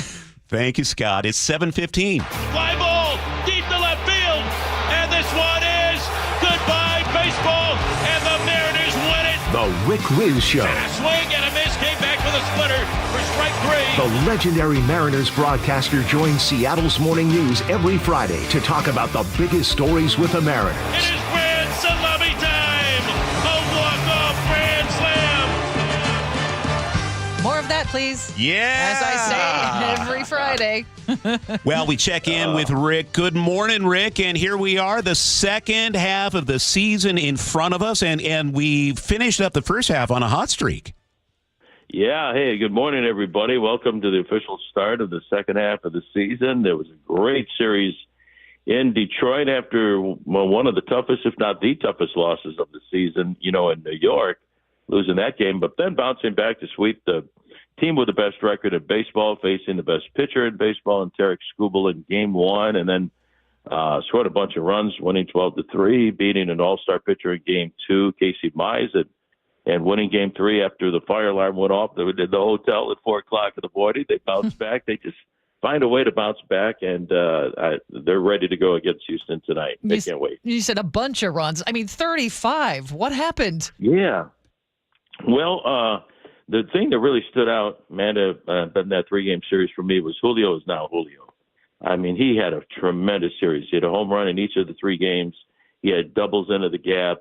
He was throwing runners out at the plate or at third base. He was just energized in that 3-game series. So if we get more of that, Julio Rodriguez, in the second half of the season, we're going to be great. Randy Arozarena was still hot. And, of course, the biggest story, I think, in baseball is Cal Raleigh, who is the best player in the game of baseball, more home runs than anybody, more RBIs than anybody, and he's top 10 in 9 offensive categories. And then the kids are playing well at the bottom of the order. Dom Canzone and Ben Williamson and Cole Young. J.P. Crawford is having a fantastic year. The bullpen has been great, and the starting pitching is getting healthy. So it was just a lot of fun seeing a bunch of runs against a really good baseball team. So they're fired up tonight against Houston. Yeah, and Rick, I noticed a bunch of runs. 19, I think, of those runs were scored in the 8th and 9th innings of those 3 games. This is kind of a trend I've noticed throughout the season. This team is really good at getting after the bullpen of the other team, scoring late. What does that do for kind of the energy of the team, their belief in themselves throughout the course of a game? Well, what it does, David, is that they feel like they're never out of a ball game.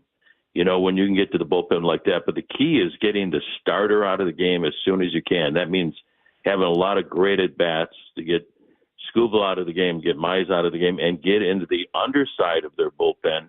You never want to see the other team's closer.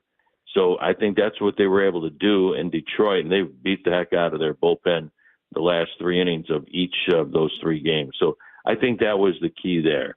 So they never feel like they're out of it. It reminds me a little bit of 95, you know, when he saw the sides refuse to lose. These guys just don't give up, and they find a way to eventually get it done. And when you can hand the ball to Brash in the 8th and Munoz in the 9th inning, and Spire has been great in the 6th and 7th, getting both lefties and righties out, this ball club is going to be just fine. Rick, before we look ahead to the upcoming series against the Astros, we also have the trade deadline quickly approaching. What are some of the things you're looking for here? Well, I don't know. Everybody's looking to improve, and I trust Jerry Dipoto and Justin Hollander, Andy McKay, everybody in the front office. You're always kind of looking to improve the offense. Right now, I think on the pitching side, they just need to get healthy. Logan Gilbert is going to be Logan Gilbert. Not worried about him. Brian Wu was an all-star. The Rock's the Rock of Steel. But if they can improve the offense a little bit, but, you know, I'm taking a look at this team, the way it is right now and where it is right now. Williamson is doing a great job over third base. You know, the last 28 games, he's hitting .293. Cole Young at second base. Last 28 games, he's hitting .285, and they're both playing great defense. Dom Canzone has been outstanding. Last 28 games, hitting .350, you know, since coming back from AAA. And I think Luke Raley's going to turn it on and be just fine. So, but anyway, you're always looking to improve somewhere if you can, get another bat. And I trust Jerry Dipoto and what he's doing, and Justin Hollander in the front office. But this ball club right now, I really like what I see. Well, here come the Houston Astros. What are you looking for? Well, I tell you what, you got to slow them down. They're playing some great baseball along with the Detroit Tigers. Their starting staff is a little bit different. Tonight they're going to face a guy by the name of Brandon Walter. We got The Rock going tonight. Lance McCullers tomorrow night. Framber Valdez, you know, on Sunday afternoon. You gotta keep them off the bases. You somehow have to slow down Jose Altuve, and if you can do that, you can beat this baseball team. The Mariners have played well against them, so it's going to be fun. Plus, they're on our turf. There's going to be great crowds, you know, over the weekend. So if the fans make a lot of noise, we're going to be in good shape. Rick, before we let you go, I did want to ask you about Cade Anderson. So the MLB draft took place during All-Star Week here and the M's with the number 3 pick took Cade Anderson out of LSU. I saw a little bit of him pitching for LSU in the College World Series. Obviously, he had that huge full game shutout. What are we looking for from him? How soon can we expect to see him in the next season, in a couple seasons? What are we seeing? What we're seeing is a very talented, obviously, pitcher. We got him at the number 3 pick, and a lot of folks that scout the best high school and college talent thought he was a number 1 pick. The Mariners have been very, very good at drafting college pitching. They got Logan Gilbert in the first round in 2018, George Kirby in the first round out of Elon University in 2019. They got Emerson Hancock in the first round in 2020. They got in the 2021 draft Bryce Miller in the 4th round and Brian Wu in the 6th round. And so this kid has all the ability in the world. The Mariners are great in the minor league system, getting these kids ready for the big leagues. There's the same message. Control the zone, dominate the zone, throw strikes, don't walk people. And we're seeing that through the minor league system with Logan Evans, who made it this year. They needed help with Kirby on the IL, and Brian Wu has been healthy all season long. George Kirby out for a long time. Logan Gilbert and Bryce Miller, 3 arguably the best pitchers in the American League, and Logan Evans stepped up because he was ready. Pete Woodworth, Trent Blank have done an amazing job with the guys here at the big league level, and there's a lot of good things going on in the minor league. So I look forward to this kid to get to the big leagues. That's a tough question, in the major league draft. In basketball and football, they're right there in the big leagues with them. But it takes a little while. You still have to go down to the minor leagues and have a little failure to go along with the success, figure things out.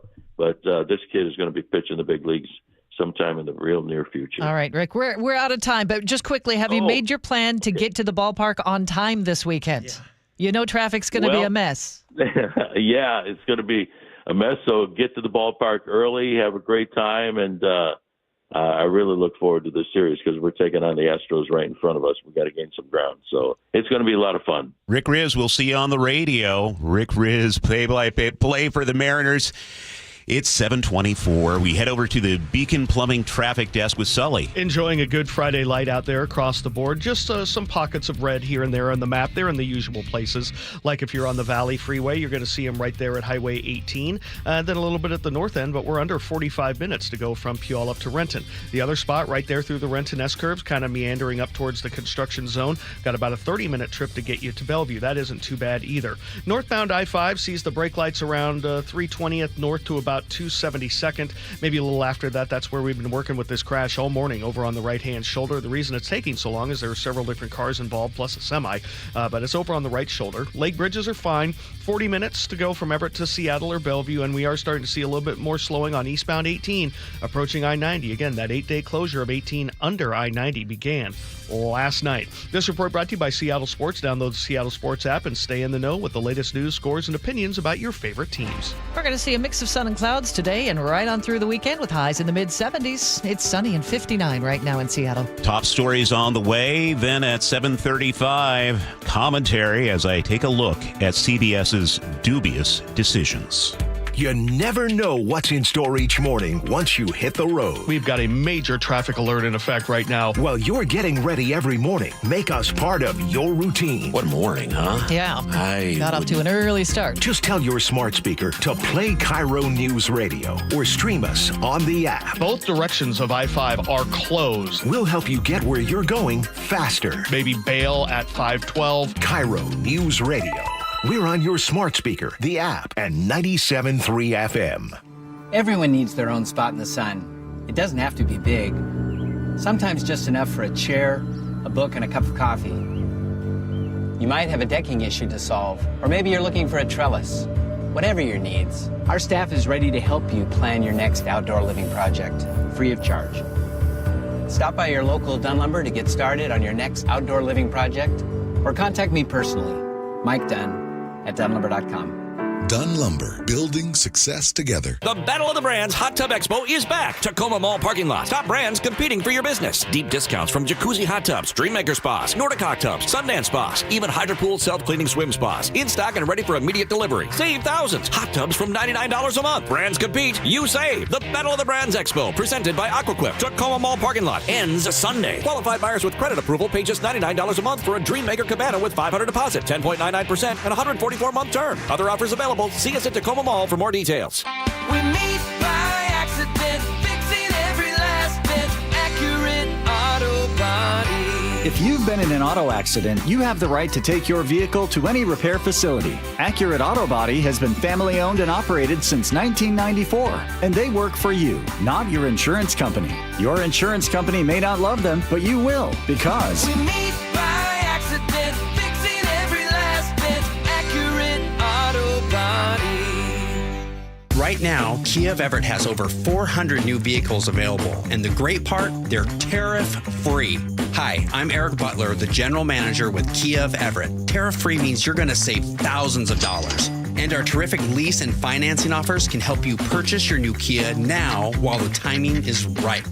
The best drive to tariff-free savings is to Kia of Everett, where we make owning a new Kia simple, easy, and fun. Visit Kia of Everett at kiaofeverett.com. Why'd I go to the doctor? One day at the firehouse, I was so lightheaded I could barely stand. Even my crew noticed. Getting checked out was the right call. Turns out I have atrial fibrillation, which increases the risk of stroke about 5 times. Symptoms like irregular heartbeat, heart racing, chest pain, shortness of breath, fatigue, or lightheadedness can come and go. But if it's AFib, the risk of stroke remains. If you have symptoms, contact a doctor. I'm so glad I did. Visit notimetowait.com, sponsored by Bristol-Myers Squibb and Pfizer. Sometimes an identity threat is a ring of professional hackers. And sometimes it's an overworked accountant who forgot to encrypt their connection while sending bank details. I need a coffee. And you need LifeLock, because your info is in endless places. It only takes one mistake to expose you to identity theft. LifeLock monitors hundreds of millions of data points a second. If your identity is stolen, we'll fix it, guaranteed, or your money back. Save up to 40% your first year with promo code NEWS at LifeLock.com. Terms apply. If you love to travel, Capital One has a rewards credit card that's perfect for you. With the Capital One Venture X card, you earn unlimited double miles on everything you buy. Plus, you get premium benefits at a collection of luxury hotels when you book on Capital One Travel. And with Venture X, you get access to over 1,000 airport lounges worldwide. Open up a world of travel possibilities with the Capital One Venture X card. What's in your wallet? Terms apply. Lounge access is subject to change. See CapitalOne.com for details. Why'd I go to the doctor? My heart would race just taking my son to practice. It didn't feel right. So I got checked out. Turns out I have atrial fibrillation, which increases the risk of stroke about 5 times. Symptoms like irregular heartbeat, heart racing, chest pain, shortness of breath, fatigue, or lightheadedness can come and go. But if it's AFib, the risk of stroke remains. If you have symptoms, contact a doctor. I'm so glad I did. Visit notimetowait.com, sponsored by Bristol-Myers Squibb and Pfizer. An official message from Medicare. I turned 65 this year. I knew it was time to figure out Medicare, and I had questions, like when to enroll and how to enroll. So I went straight to the official source, Medicare.gov, to get the facts about Medicare. I found answers to all my questions, and I'm ready to get started. And so can you. Just go to Medicare.gov to get the real facts about Medicare. Paid for by the U.S. Department of Health and Human Services. When you're hiring, have you ever felt like you're missing out on meeting great candidates? Well, they're not hard to find when you go to ZipRecruiter. ZipRecruiter helps 10 million people with their job search every day. People who are actively looking for jobs like yours. So it's easy to find the right person fast. 4 out of 5 employers who post on ZipRecruiter get a quality candidate within the first day. Try ZipRecruiter for free at ZipRecruiter.com/free. That's ZipRecruiter.com/free. At Carter Subaru, your drive begins with savings. With over 300 new vehicles in stock, shop your way, in-store or from home. Plus, when you buy from Carter, you support our community. Visit Carter Subaru in Shoreline and Ballard today. Now, the latest from KIRO Newsradio and MyNorthwest.com. Live from East Lake Avenue. You're listening to Charlie Harger Harger and Manda Factor, Seattle's morning news. Good morning. It's 7:31. A new disturbing report this morning. Washington is knowingly keeping children in homes where fentanyl is being used and kids are dying. The Center Square reports 92 children have died or nearly died so far this year. And many of those incidents involve fentanyl and accidental ingestion. KIRO Newsradio's Luke Ducey is here with more. Yeah, Charlie, yesterday, the State Department of Children, Youth, and Families held an emergency hearing out of protocol and released this new data because it's so alarming and they want to warn the public. State Director Patrick Dowd spelled it out. There was an increase in the first quarter of 2025, both of all of critical incidents, fatality and near fatalities. And he says the number of critical incidents involving children and fentanyl right now is double what it was all of last year. And in many of those cases, the data shows they happened in homes that had a history of issues with the state. You know, a lot of critics like Jamie Williams, who is a foster parent and a nurse, are now pointing the finger at House Bill 1227, the Keeping Families Together Act, which is designed to err on the side of not removing children from a home. For too many children, this law is not keeping families together. It is sending them to an early grave.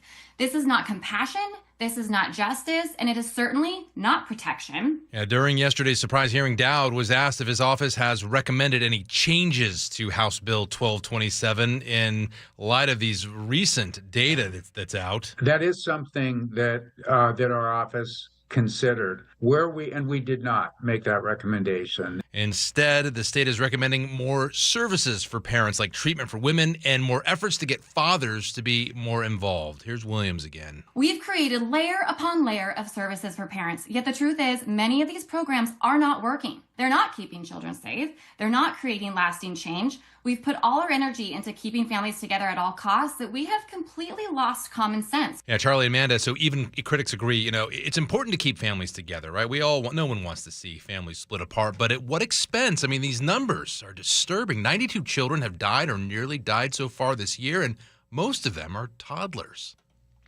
Luke, thank you. It's 7:33. Local trash removal services are answering more calls as we enter week 3 of the Republic Trash Workers strike. KIRO 7 TV's Samantha Lomibao talked with the founder of a service called Tired of Trash in Bellevue just yesterday. He had 7 trash pickups, which is double the amount of calls he says he usually responds to. There's stuff on the streets, there's stuff on the ground. People are upset. They're upset with Republic service specifically. Obviously, we need to kind of be on both sides on that one. We just want to help in regards to the kind of more of the urgent matters. Samantha adds the company is not trying to undermine union workers. He's just trying to help people out. Let's check in with Chris Sullivan now. He's at the Beacon Plumbing Traffic Desk. And we are enjoying a pretty good drive out there. The heaviest spot, definitely the 405 drive, getting through the Renton S-curves. But a 30-minute trip to get you up to Bellevue is not too bad. By the time you're up to 30th, it definitely thins out. Behind that on the Valley Freeway, it's only 40 minutes to go from end to end. It's actually quite good. So plan on a pretty easy drive up the Valley Freeway. Northbound I-5, Olympia to Tacoma, nice and easy, all green on the map. And then Federal Way to Seattle's running around 45 minutes. 30 of those minutes are from South Center, so the north end part of that drive is a little slow. Across the lake, we're still enjoying a pretty good drive coming down from the north end, a little over 40 minutes now from Everett to Bellevue as we see a little bit more through Canyon Park. Southbound 5 is not bad at all, 35 minutes there. A little bit of slowing going up towards I-90 on eastbound 18. A reminder, the 8-day closure of SR 18 happened last night, and it's going to stick around for 8 days. And it looks like we might have a new crash between Bonnie Lake and Sumner on westbound 410. I'm looking to get more info on that. KIRO Newsradio Real-Time Traffic. I'm Chris Sullivan. And our forecast, a mix of sun and clouds for today and tomorrow and Sunday as well, with highs in the mid-70s, 77, and the sunshine continues on Monday. Right now in Seattle, sunny and 59. Seattle's morning news on KIRO News Radio. Time for our morning commentary. I'm Charlie Harger. My very first memory of ever listening to the radio is hearing the CBS ding at the top of the hour. I was sitting in the back seat of my mom's green 1974 Chevy Impala station wagon. That sound meant something important was about to happen. And for a long time it did. But what I'm seeing from CBS right now is disappointing. Honestly, it's hard to watch. To be clear, I'm not talking about the journalists at CBS News. Many of them are still doing excellent work. I'm talking about the CBS corporate side, the people who make business decisions that directly affect what the public sees, hears, and ultimately believes. CBS is in the middle of trying to merge with Skydance Media as a multi-billion-dollar deal. This started under the Biden administration, but is now under review by the Trump administration. And according to multiple published reports, the president and his team have privately suggested the merger could be delayed or blocked unless CBS stays in line. And CBS appears to be falling in line. Start with a lawsuit over the 60 Minutes interview with Vice President Kamala Harris in the run-up to the election. The editing in that segment was flawed. It deserved criticism. But President Trump, who refused to interview with CBS himself, sued CBS anyway over a segment he was not even part of. And CBS did not push back. They settled a couple weeks ago for millions. And how exactly was the president harmed? He won the election. It was a petty lawsuit. It was meant to send a message. That's a nice network you got there. It'd be a shame if the sale didn't go through. Comply or face consequences. And CBS complied. Then last night, CBS announced it's canceling The Late Show with Stephen Colbert. Look, I don't watch Colbert. He's not my thing. But Colbert has been a persistent critic of the president. And when you cancel that voice while asking the president's administration to approve your business deal, well, the timing, it speaks volumes. Yes, Colbert is part of CBS Entertainment, not CBS News. But that doesn't change what this looks like. It looks like fear. It looks like surrender. And it makes me wonder what else they're willing to give up. I want to believe CBS still has that spirit, that they still remember what made them great. People at CBS News, the reporters, the producers, the editors, I think many of them do. But the people at the top need to decide what matters more, getting a deal approved or standing for something. You can call it caution if you want, but from here, it looks a lot like corporate capitulation. Love to hear what you think. Text us 888-973-5476, where you can join the conversation in the YouTube chat at KIRO News Radio. It's now 7:38. A pilot is speaking for the first time after being indicted on dozens of federal charges. He's accused of trying to shut off engines mid-flight, and he spoke with CBS's Chris Van Cleve. Did you have a sense something wasn't right? No, I had everything under control. 2 days after trying those magic mushrooms, he boarded a flight off-duty as a passenger from Everett, Washington to San Francisco. It was a full flight, 83 other passengers and crew on board, so he was in the cockpit jump seat. You're not going home, you need to wake up. And that's when I acted. And I pulled the handles that were in front of my face. Those handles cut off fuel to the engines in the event of a fire. Did you know what those handles would do? In the dream, in this dissociative state, I thought they were going to wake me up. He says many pilots don't get help for fear of being grounded. He doesn't want others to make the same mistake he did. All right, Sully, what's coming up in traffic? Well, we're going to take a look at the northbound 405 drive and a crash westbound 410 getting into Sumner. We'll break it down next. KIRO News Radio is right there with you. A big story developing this morning on your smart speaker before you head out the door. We get the latest live from KIRO News Radio's Luke Ducey. Huge impacts for Boeing and Boeing workers. The office, the gym, anywhere. Water, like taxes, goes all the way down to the bottom, so it'll either come out of the employee's paycheck or the lack of raise. KIRO News Radio. We're on YouTube, our app, your smart speaker, and 97.3 FM. Are you worried about economic conditions, tariffs, and inflation? Are you tired of trying to time the stock market? Maybe it's time to take a little risk off the table given current market volatility. For stability, there's no better option than Legacy Group's Northwest Fund, a fixed return of 9%.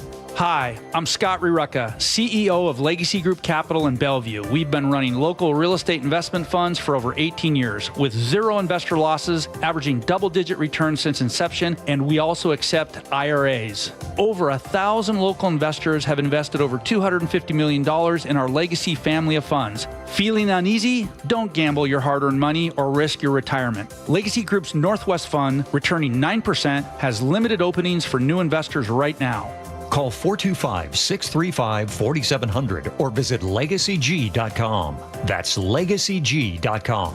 This is not investment advice. Legacy investments available to accredited investors only. Details at legacygg.com. Summer is fast approaching, and it's a great time to get ready for the busy season with help from WaFd Bank. Remember, Dave, you can get ahead of the game with WaFd Bank and implement services like payment processing so customers can buy through kiosk, mobile, online, contactless, whatever option they want to pay. And Brad, I've heard that WaFd Bank has the equipment to make tracking transactions and getting paid easier than ever, right? Right. With industry-leading security and personalized help from dedicated IT support, you can get peace of mind and get back to helping customers. You can also find a variety of business accounts at WaFd to fit your specific needs and a suite of other services to take things to the next level. We have the knowledge, experience, and offerings to make your business goals a reality. Thanks, Brad. And you can learn more by visiting wafdbank.com or just drop in at your local branch. I think you'll discover why they've been awarded Best Bank by multiple companies many years in a row. WaFd Bank, built for business. Member FDIC. Hey, it's John Curley for Closets by Design. Our closets were a mess, so I called Closets by Design. They came in and did an exceptional work. Now, they're locally owned, and they've been operating for more than 2 decades. I love these guys. A family-run business with national backing, and they source almost all their products right here in Washington. Have Closets by Design come out and customize your closet. Right now, 40% off plus an additional 15% off with 18 months financing and free installation. 1-800-BY-DESIGN or closetsbydesign.com. Now is your time to get into a new D.R. Horton home by taking advantage of its National Red Tag Sales event going on right now through July 20th. Stop by any of its participating communities and find select Red Tag homes at incredible pricing. So whether you're buying your first home or looking for an upgrade, you don't want to miss the Red Tag Sales event going on right now. Discover the D.R. Horton difference at drhorton.com. D.R. Horton, America's builder, an equal housing opportunity builder. 7:43 now. Sully trolled me with a negative text message on the text line about my commentary. I'm on to you, pal. I was so bummed it had my name attached to it. I thought it would be like an anonymous, just 206. Yeah. No, I was just Chris trying Sullivan. to mess with you. Oh, man. Shall I read it aloud? No, please don't. No, that would be problematic for me. Let's head over to the Beacon Plumbing traffic desk. Not unlike hugging some woman who wasn't my wife at a concert. Yeah, don't do that. Looking at northbound 405 being our heaviest drive of the morning, but it's not out of line. I mean, for a Friday light, we've got about a 30-minute trip to get you up to Bellevue, and that's pretty good. Coming up from the Puyallup area, we're looking at 40 minutes or less to make the drive from Puyallup to Renton. Now, I could really use some help from my drivers out of Bonnie Lake. If you're on westbound 410 right now, we've got a crash right by the Winco, kind of around the corner before you get to Valley Ave in Sumner, and we're backing up pretty heavily. And I can't tell which lane. DOT doesn't have any info on it, but again, it's just kind of right around the corner there by Winco. I could use some help there so I can spread the word, but there's a pretty significant 2-mile backup. Looking at the rest of Pierce County, though, it's in pretty good shape. Federal Way to Seattle, about 45 to 50 minutes now, maybe closer to 45. The lake bridges are still in very good shape. Coming down from the north end, relatively quiet. I mean, 40 minutes to get you from Everett to Seattle or Bellevue, that's pretty good. And we are starting to see a lot more slowing on eastbound 18 for people trying to get to I-90, driving right into that closure under the freeway there that started last night. This traffic report is brought to you by Seattle Sports. Search Seattle Sports on YouTube, click subscribe, and get fresh video content daily. Beautiful day, a mix of sun and clouds for today, 73. Pretty much the same thing right on through the weekend, and sunshine continues into the first part of next week, up around 80 again by Tuesday.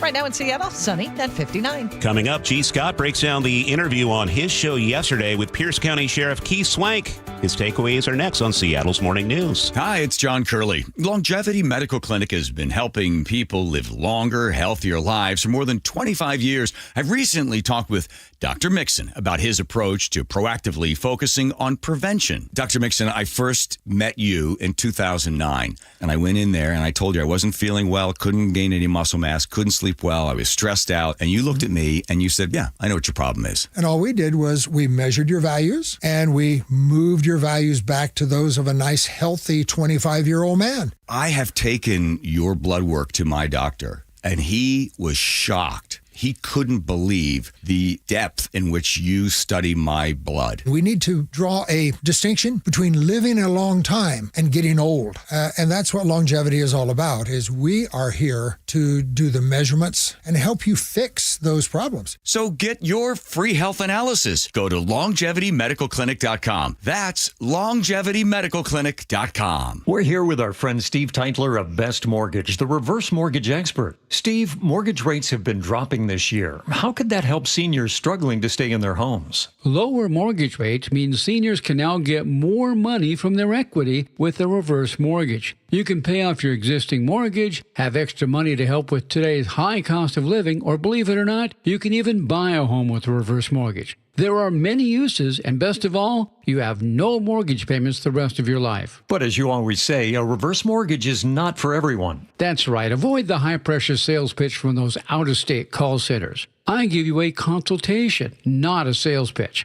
I'll tell you if a reverse mortgage is right for you, and I always tell you if it's not. Honest advice you can trust from the reverse mortgage experts. Best Mortgage, the VA loan experts and debt consolidation specialists too. 425-649-6000. Best Mortgage, 425-649-6000. 1-877 Cards for Kids.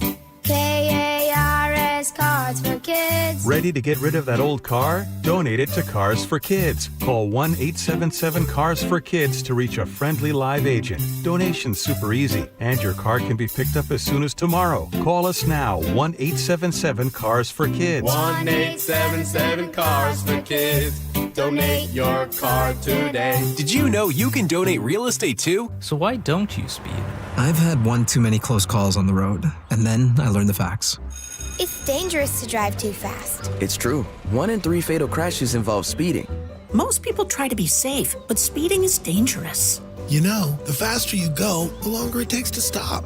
The faster you drive, the harder you'd hit someone. Slower speeds save lives. Please drive the speed limit so everyone is safe. Learn more at togetherwegetthere.com. Seattle's morning news. Hear it live, stream it online, watch the show, or catch the podcast anytime on mynorthwest.com. And joining us now from the G and Ursula Show, and of course the Reset podcast on mynorthwest.com. Gee, Scott, what a show you had yesterday. Oh, my goodness. Yeah, that was a show that I don't think I could ever prepare for. Had no idea that it would go that way. The one thing I did know going into that interview is I predicted because you all know me, sometimes I can get emotional, right? But what people don't know about me is that I also can control it. And so I think that Sheriff Keith Swank thought that he would get under my skin with some of the things that he was throwing at me, accusing me of having Swank derangement syndrome. That's pretty arrogant. So anyways, here's what stands out to me. I think the voters of Pierce County are starting to see, oh boy, I think we got it wrong. When they did not elect Patty Jackson. And by the way, Patty Jackson's in a great situation now. She is now the chief of Tacoma PD and Tacoma Police Department. Everything that I hear, they absolutely love Patty Jackson. I think people of Pierce County, where Patty Jackson used to work, they love Patty Jackson. So, again, when it comes to what's happening in Pierce County, it's a place where I live. I love the place. I look at it like this. At some point, I don't think that Keith Swank will be sheriff of Pierce County forever. And as my grandmama used to say, this too shall pass. So, yeah. It was an interesting interview. In case you're just joining us, we're talking about the DUI investigation that's underway for Pierce County Command Major Chad Dickerson. You and Ursula asked really great questions yesterday. Did you feel like you got honest answers? No. And the reason why we didn't get honest answers, and I find this interesting, he did an interview about this investigation on our sister station, KTTH. He agreed to do an interview with Ursula and I about this investigation. And then when he comes on the show, he says a couple things, it's my understanding, And then into the interview, he says, well, I haven't looked at the report at all. So my thing is which is it? Number one, did you look at it or not? And number two, if you have not looked at the report, which if you want to remain mutual in this, you want to make sure the investigation is being handled the right way, then that would have been a time to say, I'm not going to go on and talk about this investigation. That would have been the right thing to do. So, Manda, the fact that he came on our show to talk about the investigation when he has not read the report or seen anything, I found that interesting. I got to tell you, I'll say this. His DUI back 17 years ago, whatever the case might be, I'm going to let you guys know. I don't care. Meaning, I don't think that his DUI back then can stop him from doing his job. I don't think that he is a bad leader, which, oh, by the way, I think he's an awful leader, but he's not an awful leader because of the DUI back in 2007. So that topic right there, I never really cared so much about. It's a past, it was years ago, whatever. But who he is today is just interesting. And the conversations that I've had off the record with people down south, I'll say this. I actually feel sorry for the man. It reminds me of high school or even in the workplace. Sometimes there's the workplace and everybody's going along to get along. You're trying to just, do this. And then there's always that one person, that outlier that just wants to be nails on the chalkboard. That's him. We just have a minute left here, G, but were you surprised when he said straight up, do not do a field sobriety test if you get pulled over for drunk driving? I could not believe it that he said that. Now, don't get me wrong. I'll say it. DUI lawyers and everything, they'll say it. Did I ever think that the day that I would hear a leader in law enforcement get on the air and tell thousands of people not to take the field sobriety test? No. I mean, while we're at it, hey, burglars out there, make sure you wear gloves on the scene. I mean, let's not stop there. So no, Charlie, I could not believe that. Hey, wait, in your career, you and Manda, you ever heard that before? Not from a law enforcement official. No, sir. All right, G, you are coming up on the G and Ursula show, 9 to noon today. This wasn't the freshest Friday, was it? They can't all be fresh, G. Well, yeah. You're right about that. Head over to the Beacon Plumbing Traffic Desk with Sully. I want to thank all our friends and our drivers out there from Bonnie Lake to Sumner. Let me know that we do have a crash on westbound 410, kind of down the hill toward past Winco there in the left-hand lane on westbound 410, and we're backed up about 2 miles. So plan on a lengthy delay trying to get over to 167. Once you do, it's a pretty good drive. We're under 40 minutes from Puyallup to Renton. And then Renton to Bellevue is a half an hour, maybe a little under, so that's good. Federal Way to Seattle, 45 minutes. 30 of those minutes are from South Center. Behind that, Olympia to Tacoma is quiet. Coming down from the north end, under 40 minutes from Everett to Seattle or Bellevue, though we are picking up some brake lights. They're right around Bothell, a little bit in Mount Lake Terrace. The lake bridges are still fine. Highway 18 over the top of Tiger Mountain is heavy eastbound all the way to I-90. A reminder, you're finding it out now if you didn't already know. The 8-day closure of SR 18 under I-90 began last night. And if you're going on eastbound 18 right now, you can only go eastbound 90. And if you're coming down from Snoqualmie Parkway, from Snoqualmie Ridge, you can only go westbound on I-90. You can only make right turns at that interchange because 18 is closed right under it, and we're seeing some pretty heavy braking there right now. KIRO Newsradio Real-Time Traffic. I'm Chris Sullivan. We're heading into a very pleasant weekend weather-wise for today. Mostly cloudy, but peaks of sunshine and 73. Mix of sun and clouds for Saturday and Sunday and Monday, too, with highs in the mid and upper 70s. Right now in Seattle, sunshine and 59. Coming up in the next hour, consumer man Herb Weisbaum on how to make sure you're getting the most bang for your buck when you book hotels this summer. That is at 8:15. Our inbox is always open for your news tips at mynorthwest.com, or you can text us at 888-973-5476. You're listening to Seattle's Morning News here on KIRO News Radio. KIRO News Radio, the Northwest's trusted news source. Get the latest from KIRO Newsradio's James Lynch. It happened Wednesday morning just after 6 o'clock. Experienced voices you trust. Several people hurt after a violent Saturday in Pierce County. Coverage you depend on. More from KIRO News Radio's Matt Markovich. It's as close to a veto warning as you could possibly get. KIRO News Radio. We're on YouTube, our app, your smart speaker, and 97.3 FM, KIRO FM, and HD1, Tacoma, Seattle. Comcast Business helps turn today's small businesses into engines of modern business. It's how restaurants become reliably up and running neighborhood favorites. How retailers become seamlessly restocking, cyber-securing, must-visit shops. And how healthcare offices become the data managing caregivers that we all depend on. With reliable connectivity, enhanced cybersecurity, advanced fiber solutions, and Wi-Fi backup, Comcast Business is powering the engine of modern business, powering possibilities.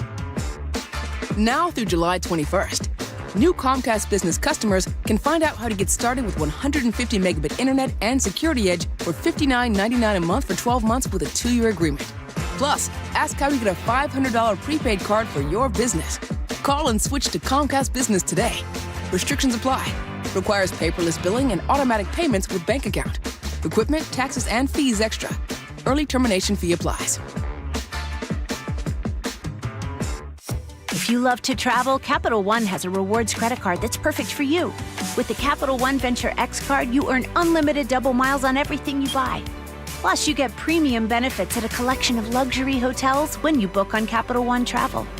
And with Venture X, you get access to over 1,000 airport lounges worldwide. Open up a world of travel possibilities with the Capital One Venture X card. What's in your wallet? Terms apply. Lounge access is subject to change. See CapitalOne.com for details. Hey, Green Gobbler here. So you've got a clogged drain in your bathroom. Water in the sink's overstaying its welcome. You're spitting today's toothpaste on top of yesterday's toothpaste. You hope that it'd go away. Yeah, clogs don't just go away. I make them go away. I'm Green Gobbler, the only clog dissolver you need. I'm bleach-free, safe for your pipes, and I work.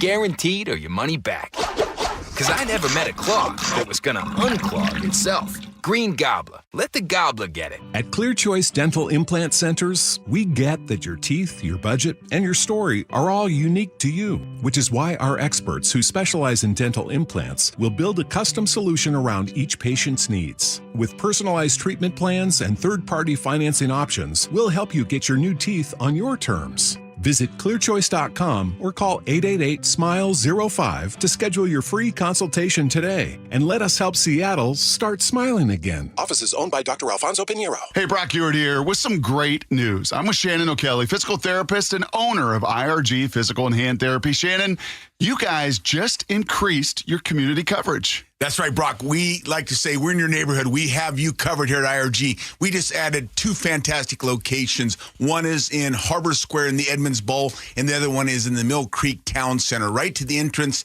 to Mill Creek Town Center. So we'll be able to provide fantastic care to all of us and everybody's neighborhood. You know I love it. Expert physical and hand therapy right in your neighborhood. That's right. We're in your neighborhood. We want to be your neighborhood family physical therapist. We'll take care of you, your family, and your neighbor. And remember, no referral needed, just personalized care when and where you need it. Visit IRGPT.com and schedule your appointment today. With over 40 convenient locations, IRG is right in your neighborhood, and now 2 new spots as well. That's IRGPT.com, IRGPT.com. Carter Subaru wants to buy your car. Carter Subaru will buy your vehicle for top dollar, even if you're not in the market for a new one. And when you are ready to buy a new vehicle, your drive begins with savings at Carter Subaru. Carter Subaru in Shoreline and Ballard. Your best source for local news. KIRO News Radio, KIRO FM, and HD1, Tacoma, Seattle, Northwest News. This is CBS News on the Hour, sponsored by Progressive Insurance. I'm Cammie McCormick. The Trump administration is asking a court to release a portion of the grand jury investigation in the Jeffrey Epstein case. It's an attempt to quiet the growing demands for transparency. But Scott McFarland reports it isn't clear if that will be enough. Releasing grand jury transcripts is a motion in the direction that so many of these critics wanted to see, but it's unclear what it's going to yield or how fast it will yield these things. It could take months or even years for the release. Trump is threatening to sue the Wall Street Journal and owner Rupert Murdoch over reporting on the story. CBS's Natalie Brand is following the latest from the White House. He says he even looks forward to getting Murdoch to testify in the lawsuit, saying it will be an interesting experience. What we have is this Wall Street Journal report alleging that a note from Donald Trump was included in an album of letters collected for Epstein's 50th birthday in 2003. Now, according to the Wall Street Journal, the letter bearing Trump's name contains several lines of typewritten text framed by the outline of a naked woman. It goes on to say the letter concludes, quote, "Happy birthday, and may every day be another wonderful secret." Trump posted this morning there will be a big signing this afternoon at the White House, and he congratulated Republicans for pushing through his $9 billion in cuts to foreign aid and public broadcasting. House Speaker Mike Johnson. We're going to downsize the scope of government. Government is too large. It does too many things, and it does almost nothing well.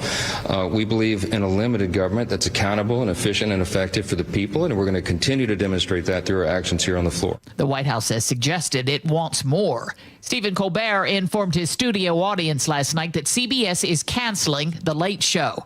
The network called it a financial decision against a challenging backdrop in late night, and Colbert will not be replaced. It is a fantastic job. I wish somebody else was getting it. And it's a job that I'm looking forward to doing with this usual gang of idiots for another 10 months. Late night TV has been struggling as viewers migrate to streaming. A new study finds patients are on the fence about their doctors using artificial intelligence. CBS's Michael George has that. Many people are wary about their doctors using AI. A study published in JAMA showed patients ads for doctors, including some ads that mention the doctors use AI.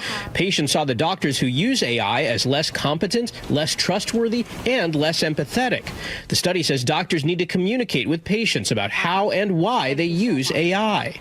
On Wall Street, stocks have been mixed today. They're currently down. The Dow Jones Industrials off 190 points. This is CBS News.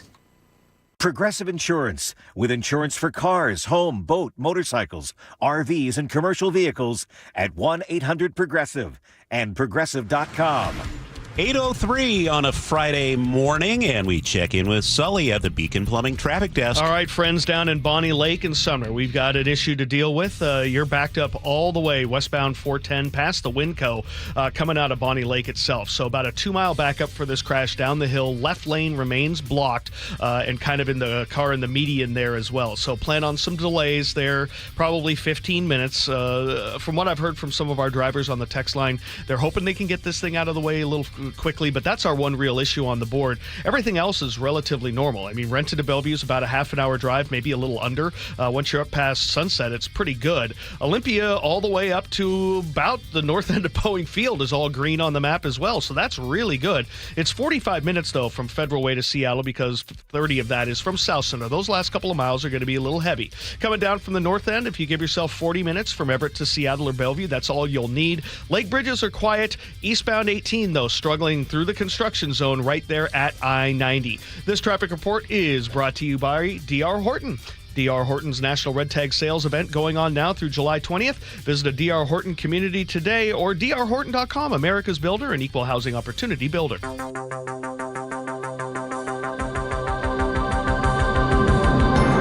Seattle's Morning News, 8:04, Friday, July 18th. I'm Charlie Harger, along with Manda Factor. Washington is knowingly keeping children in homes where fentanyl is being used and kids are dying.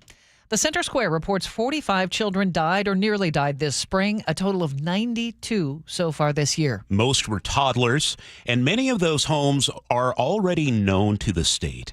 Oversight officials say the Department of Children, Youth, and Families had a prior involvement in several of the cases. They're so alarmed by the trend, they broke protocol and released this data in a meeting yesterday just to warn the public. Here's the agency's Patrick Dowd. There was an increase in the first quarter of 2025, both of all of critical incidents, fatality and near fatalities. Lawmakers passed the Keeping Families Together Act to avoid removing kids unnecessarily, but critics say it's gone too far, leaving children in homes where fentanyl is present and parents are actively using. They say the law is protecting adults at the expense of kids, and it's costing lives. We continue our investigation into Pierce County Sheriff Keith Swank and his command major, who is himself under investigation for vehicular assault and DUI. Since our story broke, one big question has surfaced. What defines a DUI? On the G and Ursula show, Sheriff Swank defended himself, drawing a line between his 2007 arrest and his command major's case. He also claimed prosecutors mishandled his DUI charges in 2007. KIRO Newsradio's Luke Ducey has been digging into this and joins us now live with the latest. So this is what Sheriff Keith Swank said on the G and Ursula show about his DUI arrest in 2007 and his command major Chad Dickerson's arrest on suspicion of DUI on Saturday. Well, there's a big difference. There's a big difference, he said, and he's right. As far as state law goes, there is a big difference because troopers say Dickerson was driving at the time and caused a crash. Swank says he was sitting behind the wheel in a parked car, not moving. I was in my car, no keys in the ignition, keys are in the back seat. Every DUI charge in the state comes down to one simple question, really. Was a drunk driver ever in physical control of a vehicle at the time? And in a scenario like Swank's, according to DUI attorney Aaron Wolf, that, in my essence, I would argue that they could not prove that you were in actual physical control. If the engine was off, the keys were not in your possession. However, if a drunk driver admits to DUI, or if there's a witness, say at a convenience store or a gas station, who swears they saw someone driving drunk before they parked their car, say, Wolf tells me, that could definitely change things if there's a witness that says they saw the person driving the motor vehicle and positively identify them as driving the vehicle. And so does retired King County Sheriff John Urquhart. Yes. If you've got a good witness, conceivably you would be able to make an arrest for driving under the influence. Now, look, ultimately, we don't know what evidence led to that state trooper making an arrest in Swank's case and then a Pacific County prosecutor filing a charge. We don't know what happened. Swank later entered a plea agreement. We do know that, and pleaded guilty to a lesser charge of negligent driving. But Charlie and Manda, Wolf also told me that, there are plenty of deputies and police officers who have expert training for conducting DUI investigations, certainly. But he told me it's just kind of known by far WSP has far more training on the whole. Luke, thank you. Seattle's District 5 is looking for a new city council member after Kathy Moore stepped down earlier in the month. On Thursday, the council narrowed the field from 22 to 6. Council member Bob Kettle says any one of them could serve on the council. And then there's a top tier, too, that I look in terms of the education, the experience, and the background. That would be very good candidates for the city council. And the finalists are former council member Deborah Juarez, 2023 candidate Nilu Jenks, Seattle Architecture Foundation Director James Borey, city planner Katie Haima, and Seattle University's Julie King, also Amazon employee and Navy vet Robert Wilson. Final vote is set for July 28th.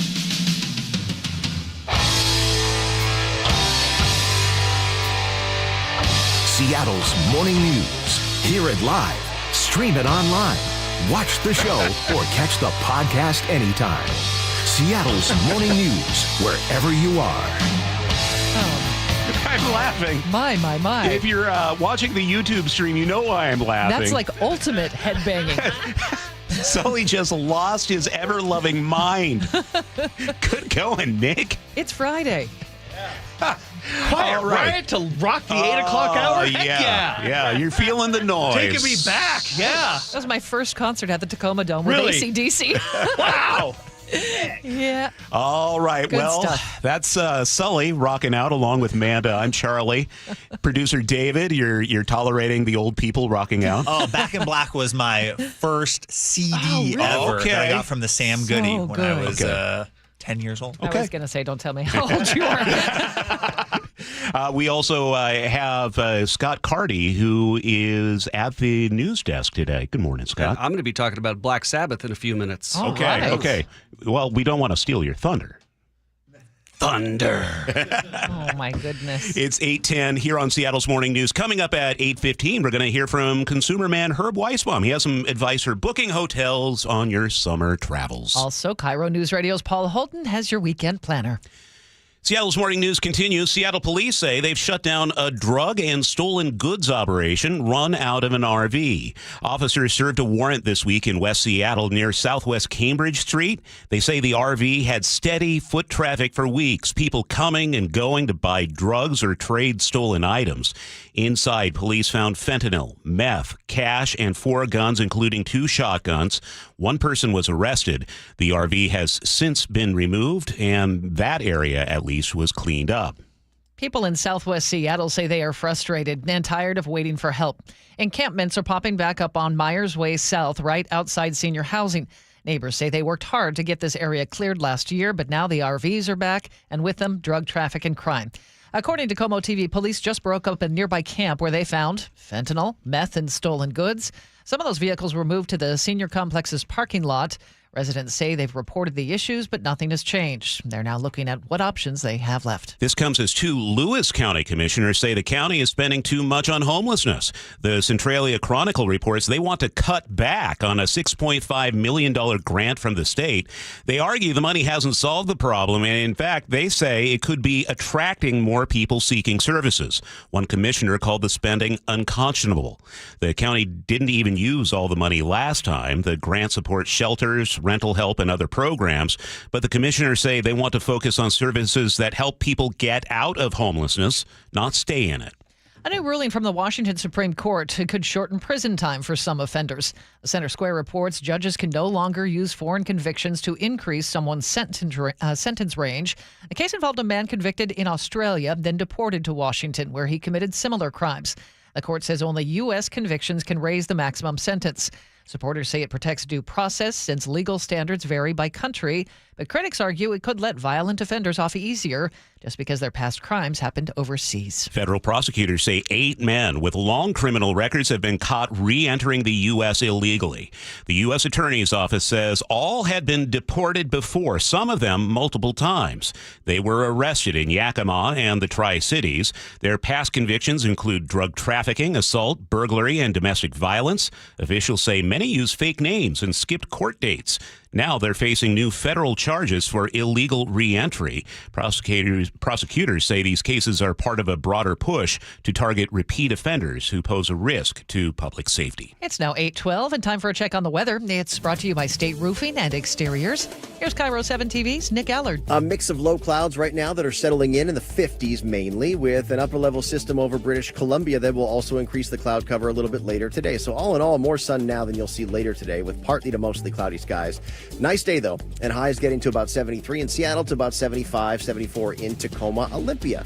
Tomorrow, morning clouds, afternoon sun, but it's going to be later in the day, and it only looks partly cloudy, so a lot of your day looks gray. Also about 73, 74, and same plan Sunday at about 74, 75. So each day this weekend, you're going to see areas of low clouds, and then late day sunshine, with a little more sunshine next week in the upper 70s and lower 80s. And also, if you see any haze this weekend, it'll all be elevated, besides really close to the fire, like, say, the Bear Gulch fire. Otherwise, it does not look like it would impact air quality. It's beautiful right now. We have sunshine in Seattle. It's 61.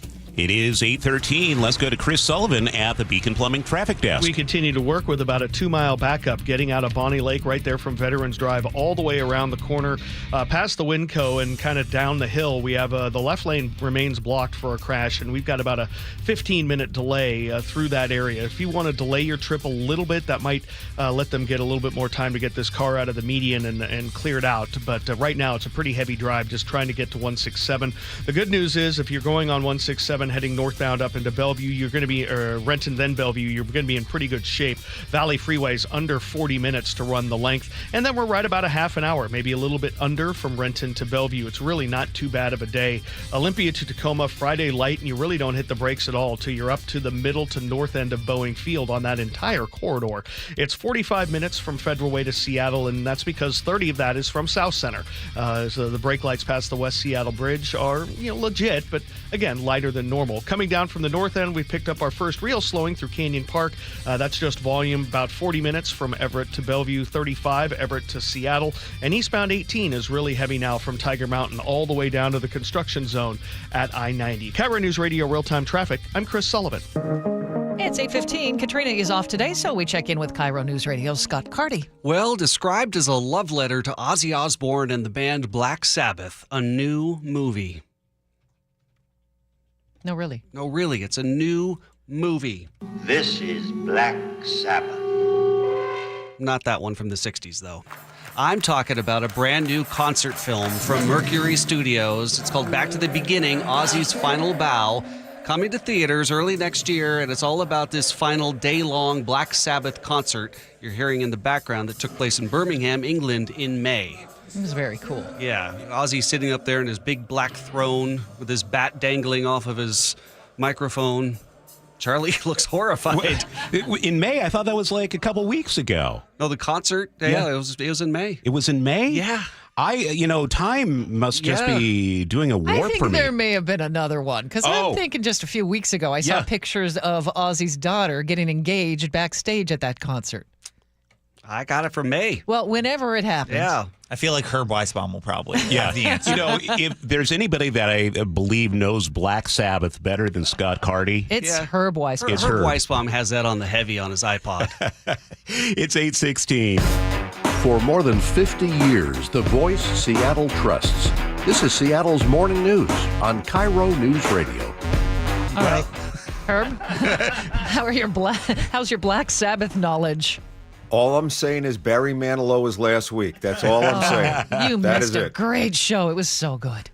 All right. Well, let's get started with Herb. A bad hotel room can ruin your vacation or business trip, so you need to be careful when making your reservations. That's why we check in with consumer man Herb Weisbaum. He's here with some tips on how to book a great hotel stay. Herb is a contributing editor at checkbook.org. He joins us every Friday at this time. Herb. Now, hey, Herb, before we start with the tips, you featured this topic on a recent episode of your Consumerpedia podcast. You had something happen to you, a personal hotel horror story. What happened? Yeah, many years ago, Deb and I, my wife and I were booking a hotel in New York, and we stayed at a famous place that my grandfather had taken me to when I was a teenager. And I thought, wow, it's a really great price. We should really stay there. And that was a really bad decision.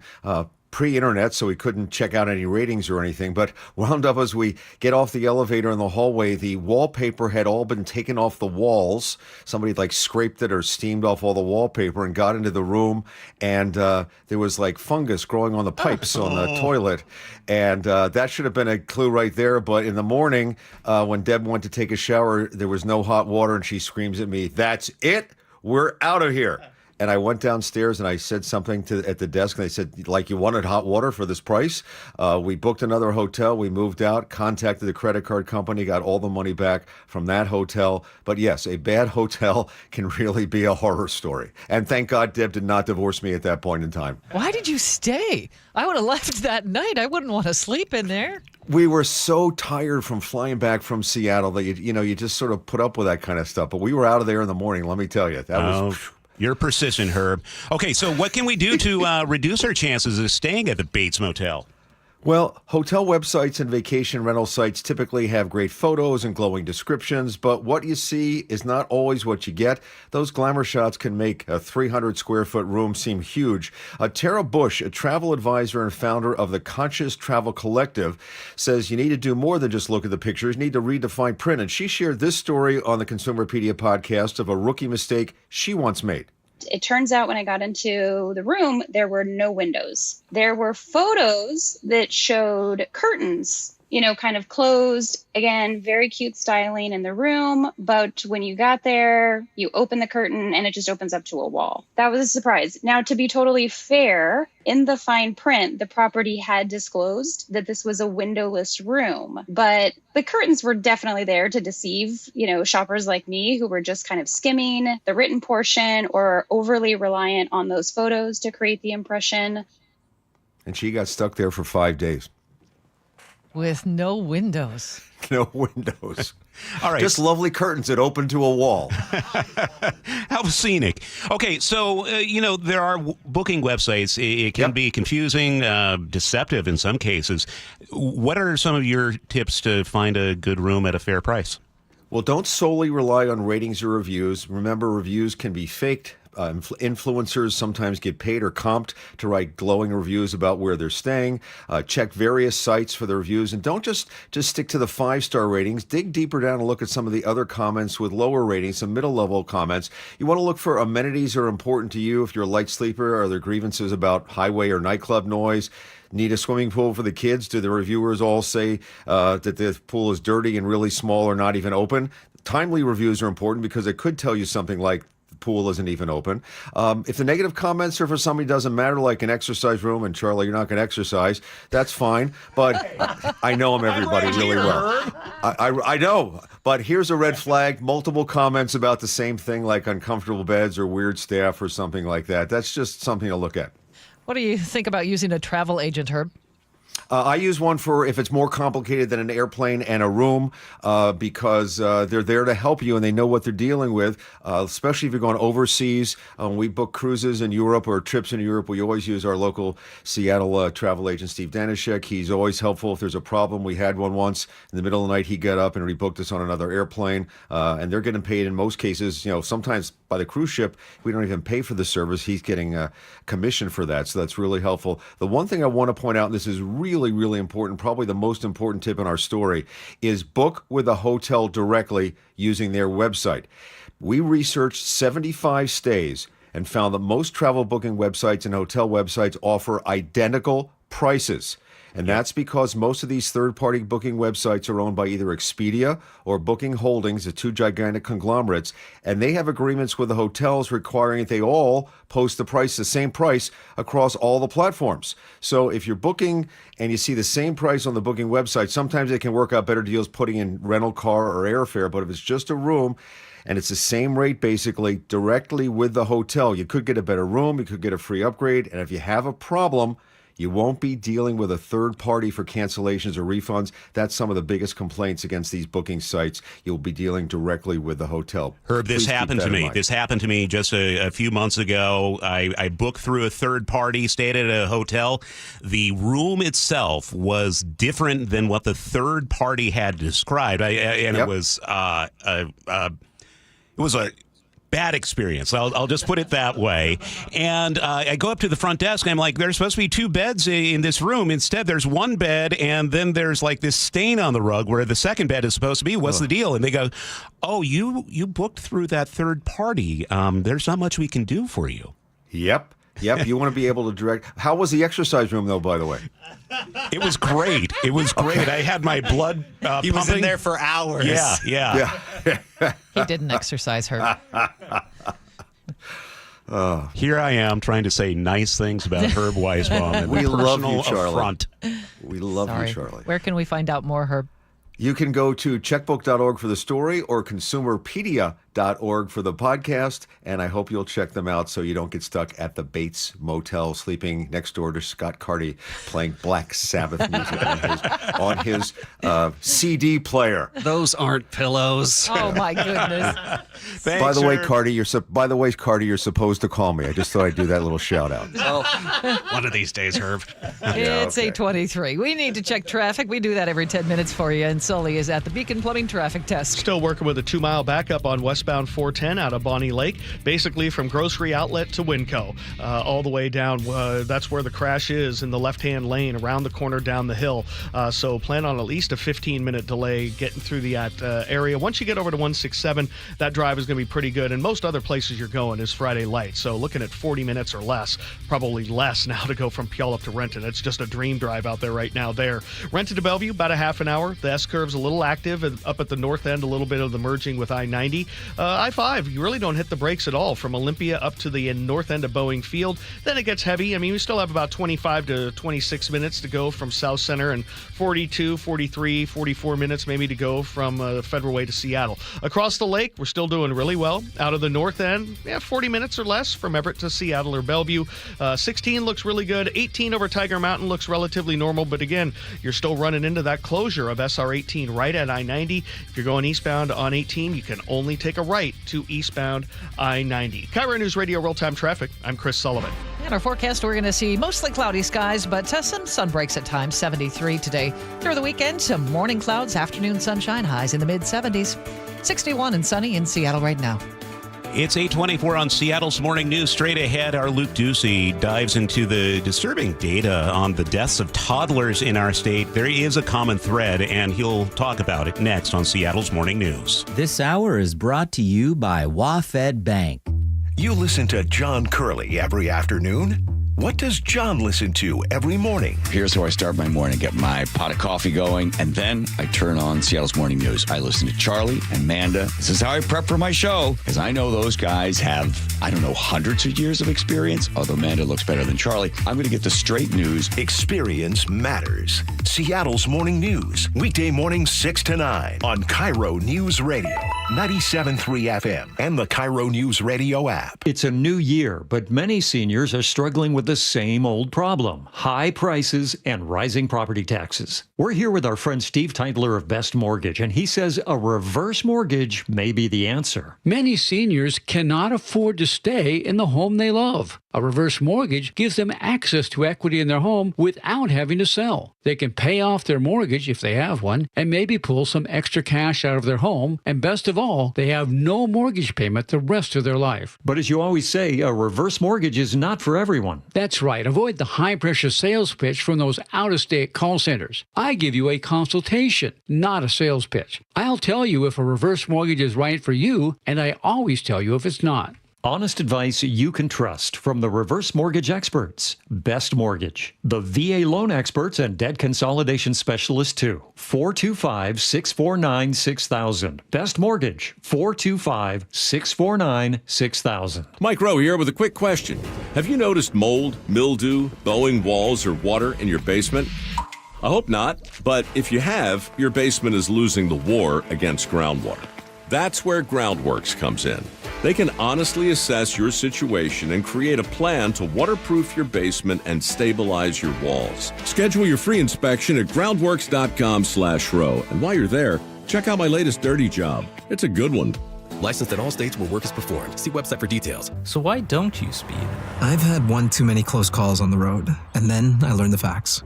It's dangerous to drive too fast. It's true. 1 in 3 fatal crashes involve speeding. Most people try to be safe, but speeding is dangerous. You know, the faster you go, the longer it takes to stop. The faster you drive, the harder you'd hit someone. Slower speeds save lives. Please drive the speed limit so everyone is safe. Learn more at togetherwegetthere.com. This is the story of the one. As a lineman, he does whatever it takes to keep the power on in his community. And he wants a partner like Grainger who does the same. Grainger offers the professional-grade products he needs, from voltage detectors to harnesses to hard hats, plus fast, dependable delivery, so he can rise to every challenge. Call 1-800-GRAINGER, click Grainger.com, or just stop by. Grainger, for the ones who get it done. Keeping your engines healthy means protecting them in season and out. Experts trust Stable to do that. And third-party testing confirms it. Stable is the industry leader in preventing fuel-related issues, no matter if you use it in your car, boat, or outdoor power equipment. In season or out, at every fill-up or when you store, start with Stable. Well, I'm here with my good buddy, Dr. Dan Nelson from Eastside Pain and Regenerative Medicine. And you've heard from Dr. Dan's patients over the years how a simple stem cell procedure has successfully conquered their pain. Well, folks, now it's my turn. After years of dealing with knee pain from all the football abuse, I can say my knee pain now is almost 100% gone. How'd you do it, Dr. Dan? Well, Brock, personally, I'm very happy that you did so well. And your story is like so many of our other patients who come in, former athletes and non-athletes as well, who have come in with chronic knee pain, and they are looking for alternatives besides knee replacement surgery. And we're happy to provide this service. It's been truly a game changer for so many folks. It's just been a pleasure to be part of this. Consider Dr. Nelson, the only doctor with over 30 years of experience in pain medicine techniques, including stem cell therapy. I was in and out with a couple of follow-ups. It's a non-surgical solution to pain using your own stem cells. Consider stem cell therapy with Dr. Daniel Nelson, MD at 425-823-4000 or visit danielnelsonmd.com. That's danielnelsonmd.com. Comcast Business helps turn today's small businesses into engines of modern business. It's how restaurants become reliably up and running neighborhood favorites. How retailers become seamlessly restocking, cyber-securing must-visit shops. And how healthcare offices become the data managing caregivers that we all depend on. With reliable connectivity, enhanced cybersecurity, advanced fiber solutions, and Wi-Fi backup, Comcast Business is powering the engine of modern business, powering possibilities.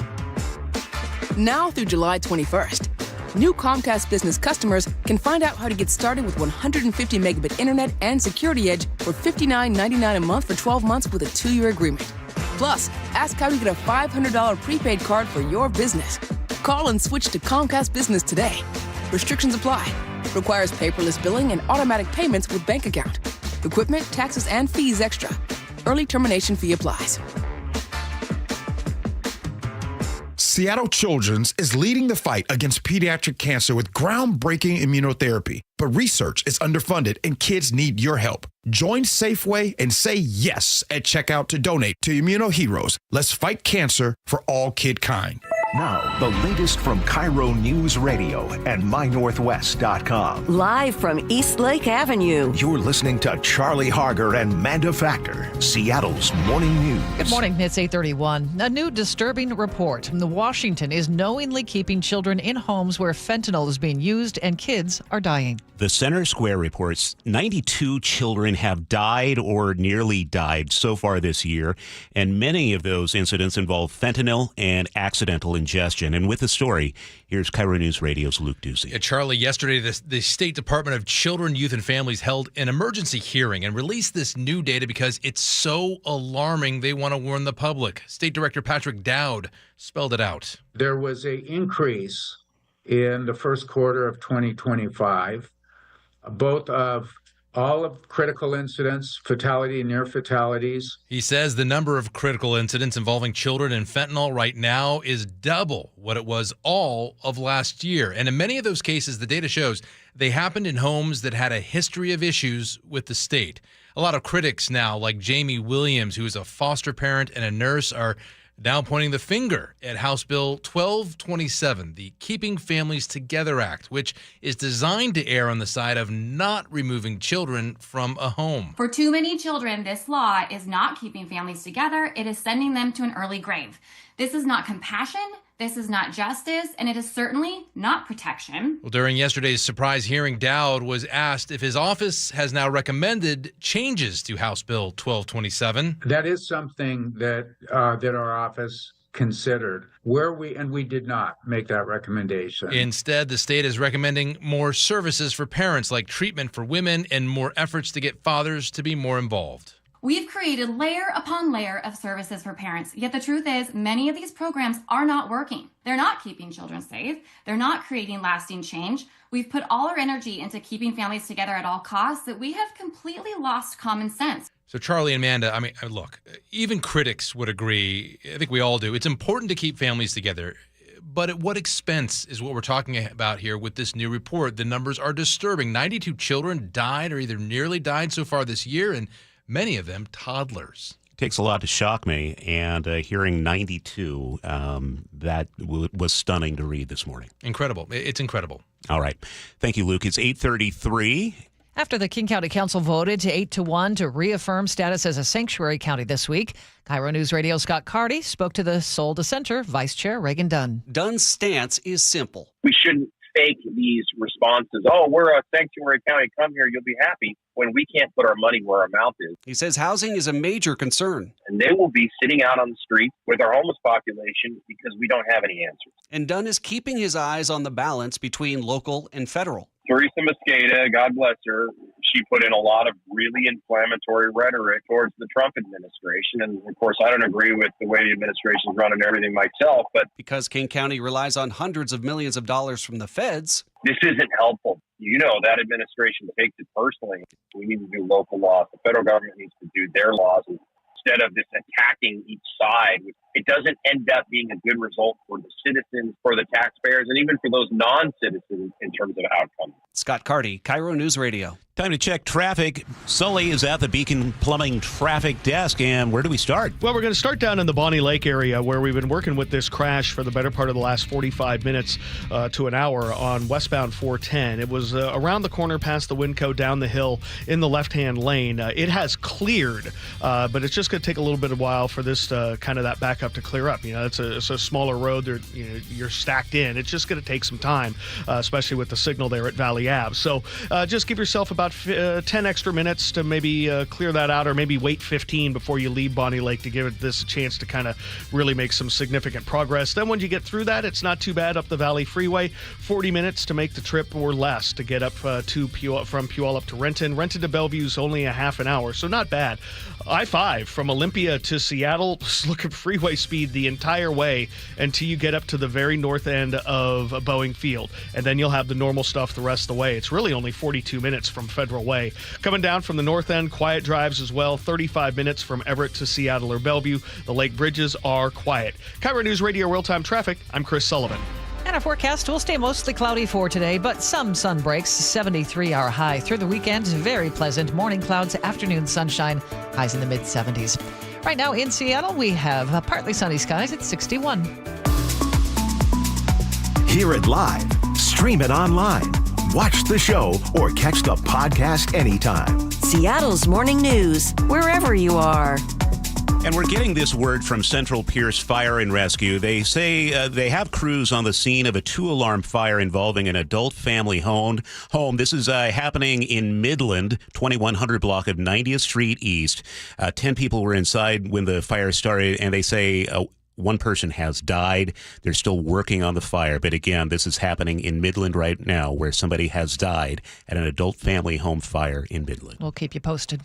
It's now 8:36. Well, the countdown is on for this weekend's Revive I-5 in Seattle. Not only does this close all northbound lanes, it also takes away the express lanes for southbound drivers for an entire month.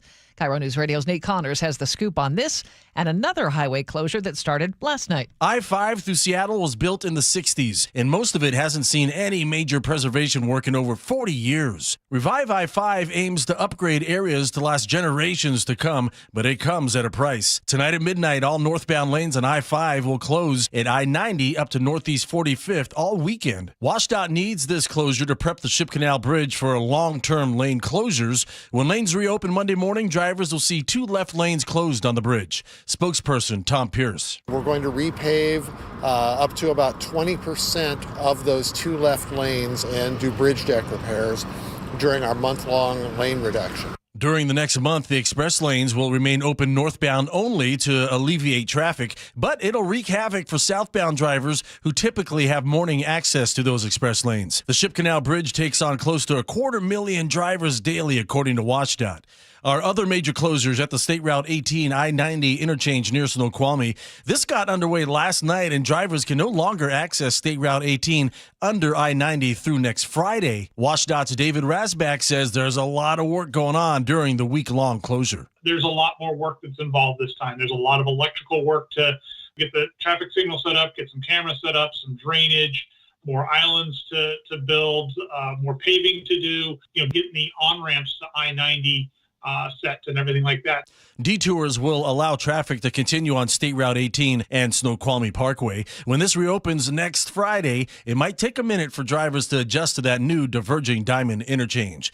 And tomorrow, a lengthy project begins on I-5 in Everett. WashDOT is repaving a 4-mile stretch southbound between 41st and the Everett Mall. Most of this work is scheduled for evenings and overnight, but there could be some daytime work as well during this 14-week project. This starts Saturday at 7 p.m. with up to 4 lanes closed until 9 a.m. Sunday. Weekdays, the closures are between 7 p.m. and 5 a.m. Nate Connors, KIRO News Radio. 8:39 now. Republican Congressman Dan Newhouse is staying off the public stage for safety reasons. The Spokesman Review reports he was advised not to hold in-person events after a man threatened to kill him and his staff. The threat came in March during a phone call to his Washington, D.C. office. Federal agents have arrested a man from Skagit County. His office says they're planning on holding a telephone town hall soon, but public safety comes first. Southwest Washington's congressional race is heating up again. The Washington Washington State Standard reports 2 high-profile Republicans may challenge Democratic Representative Marie Gluesenkamp-Perez. State Senate Republican leader John Braun and State GOP Chair Jim Walsh are both considering a run.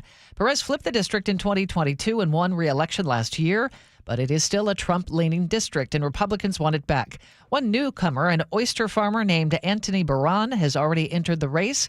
Perez says she's focused on small business, shop classes, and fighting the fentanyl crisis. Coming up on 840, Sully, what's your traffic hotspot? Well, now it's the northbound I-5, just right into the core of Seattle. We'll break it down for you next. KIRO News Radio is right there with you. A big story developing this morning. On your smart speaker before you head out the door. We get the latest live from KIRO News Radio's Luke Ducey. Huge impacts for Boeing and Boeing workers. The office, the gym, anywhere. Water, like taxes, goes all the way down to the bottom, so it'll either come out of the employee's paycheck or the lack of raise. KIRO News Radio.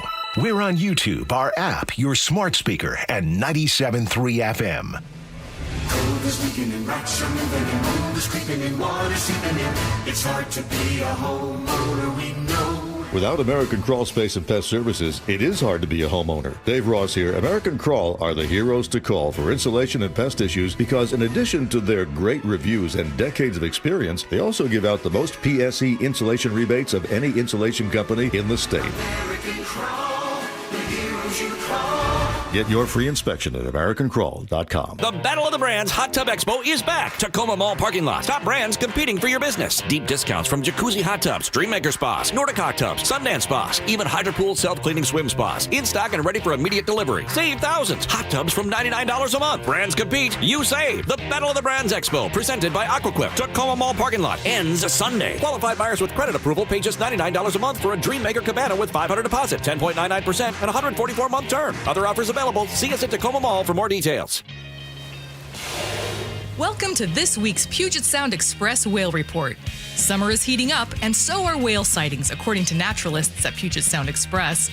There are 3 different species of whales in the Salish Sea right now: Biggs orcas, humpback whales, and minke whales. Minkies don't get as much attention, but are fascinating whales. They are baleen filter feeders, similar to humpbacks, but a bit smaller and faster. In the whale watching community, they have 2 nicknames: Slinky Minkies, on account of their speed, and Stinky Minkies, due to their notoriously bad breath. Family-run Puget Sound Express offers daily guaranteed whale-watching tours departing from Edmonds. These half-day tours are Seattle's most popular and well-reviewed whale tours. Puget Sound Express also offers tours out of beautiful Port Townsend and Port Angeles on the Olympic Peninsula. Don't miss out on your chance to see whales in the wild. Family-run Puget Sound Express guarantees you'll see whales or your next trip is absolutely free. Book online at PugetSoundExpress.com.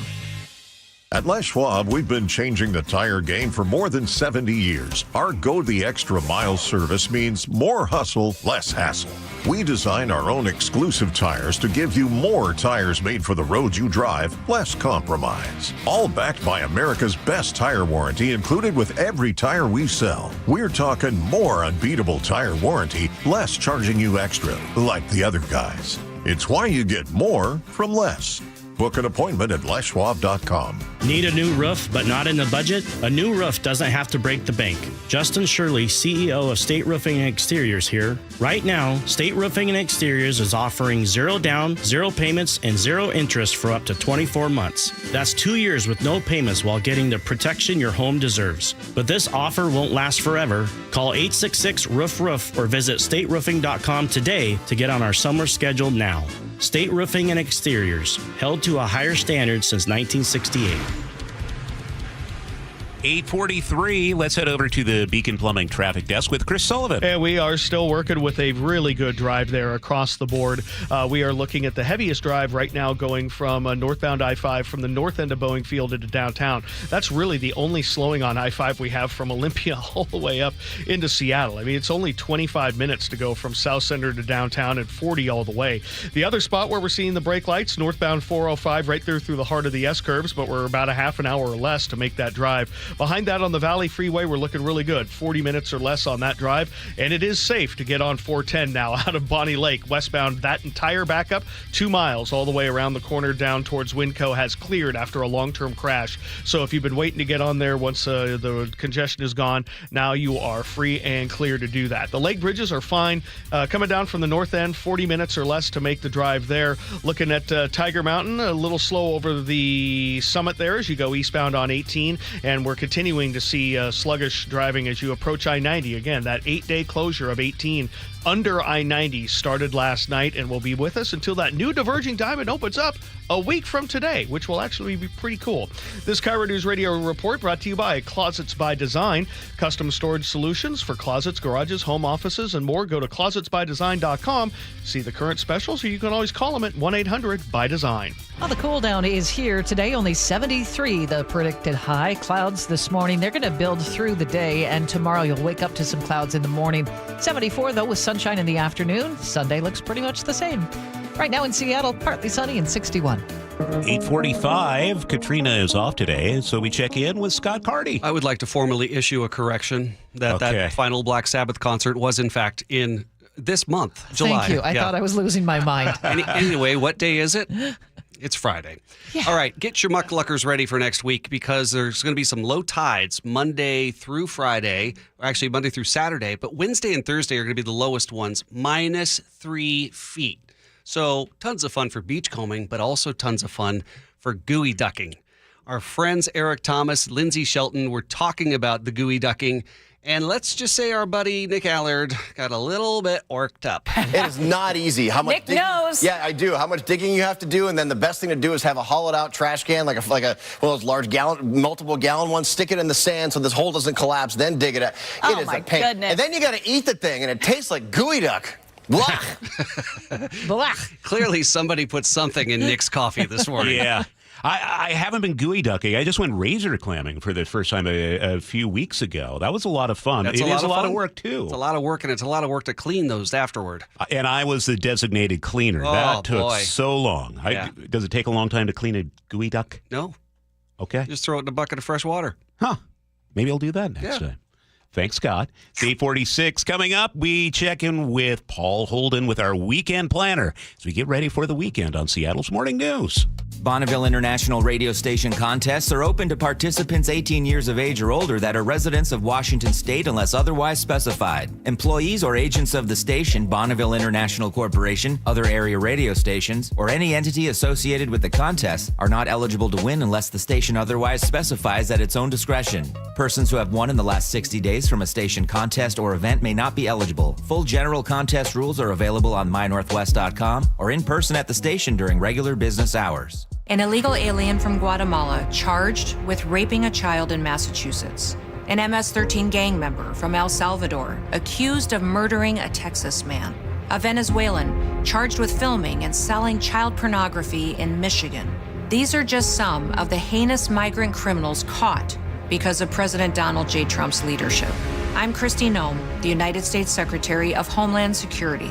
Under President Trump, attempted illegal border crossings are at the lowest levels ever recorded, and over 100,000 illegal aliens have been arrested. If you are here illegally, you're next. You will be fined nearly $1,000 a day, imprisoned, and deported. You will never return. But if you register using our CBP Home app and leave now, you could be allowed to return legally. Do what's right. Leave now. Under President Trump, America's laws, border, and families will be protected. Sponsored by the United States Department of Homeland Security. Change is always happening. It's part of life. And when it comes to music, change is all around us. Songs are rewritten. Classics are remixed. Bands and artists come and go. Even our taste in music changes. Here at Xfinity, we know there's still good in keeping some things the same. That's why we want to do our part with a 5-year price guarantee on our internet.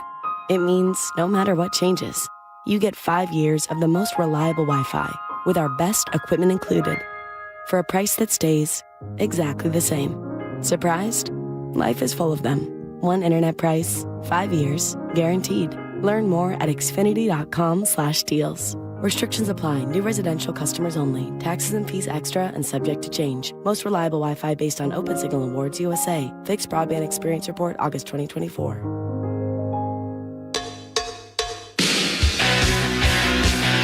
Seattle's morning news. Hear it live, stream it online, watch the show, or catch the podcast anytime. Seattle's morning news, wherever you are. And here we are. Manda, we are in the final moments on a Friday edition of Seattle's Morning News. This 2-day work week has been grueling. Brutal, huh? Yeah, let's get ready for the weekend. That means it's time to prepare for the weekend of fun. And KIRO News Radio's Paul Holden is with us. Good morning. Good morning. I wish we could. We're celebrating the month of hell, right? That's what we're celebrating. I celebrate, yeah. So for those that do. Well, we got a lot of fun stuff, even with the traffic. So let's dive into it. It's Friday then. It's Saturday, Sunday. What? It's Friday then. It's Saturday, Sunday. What?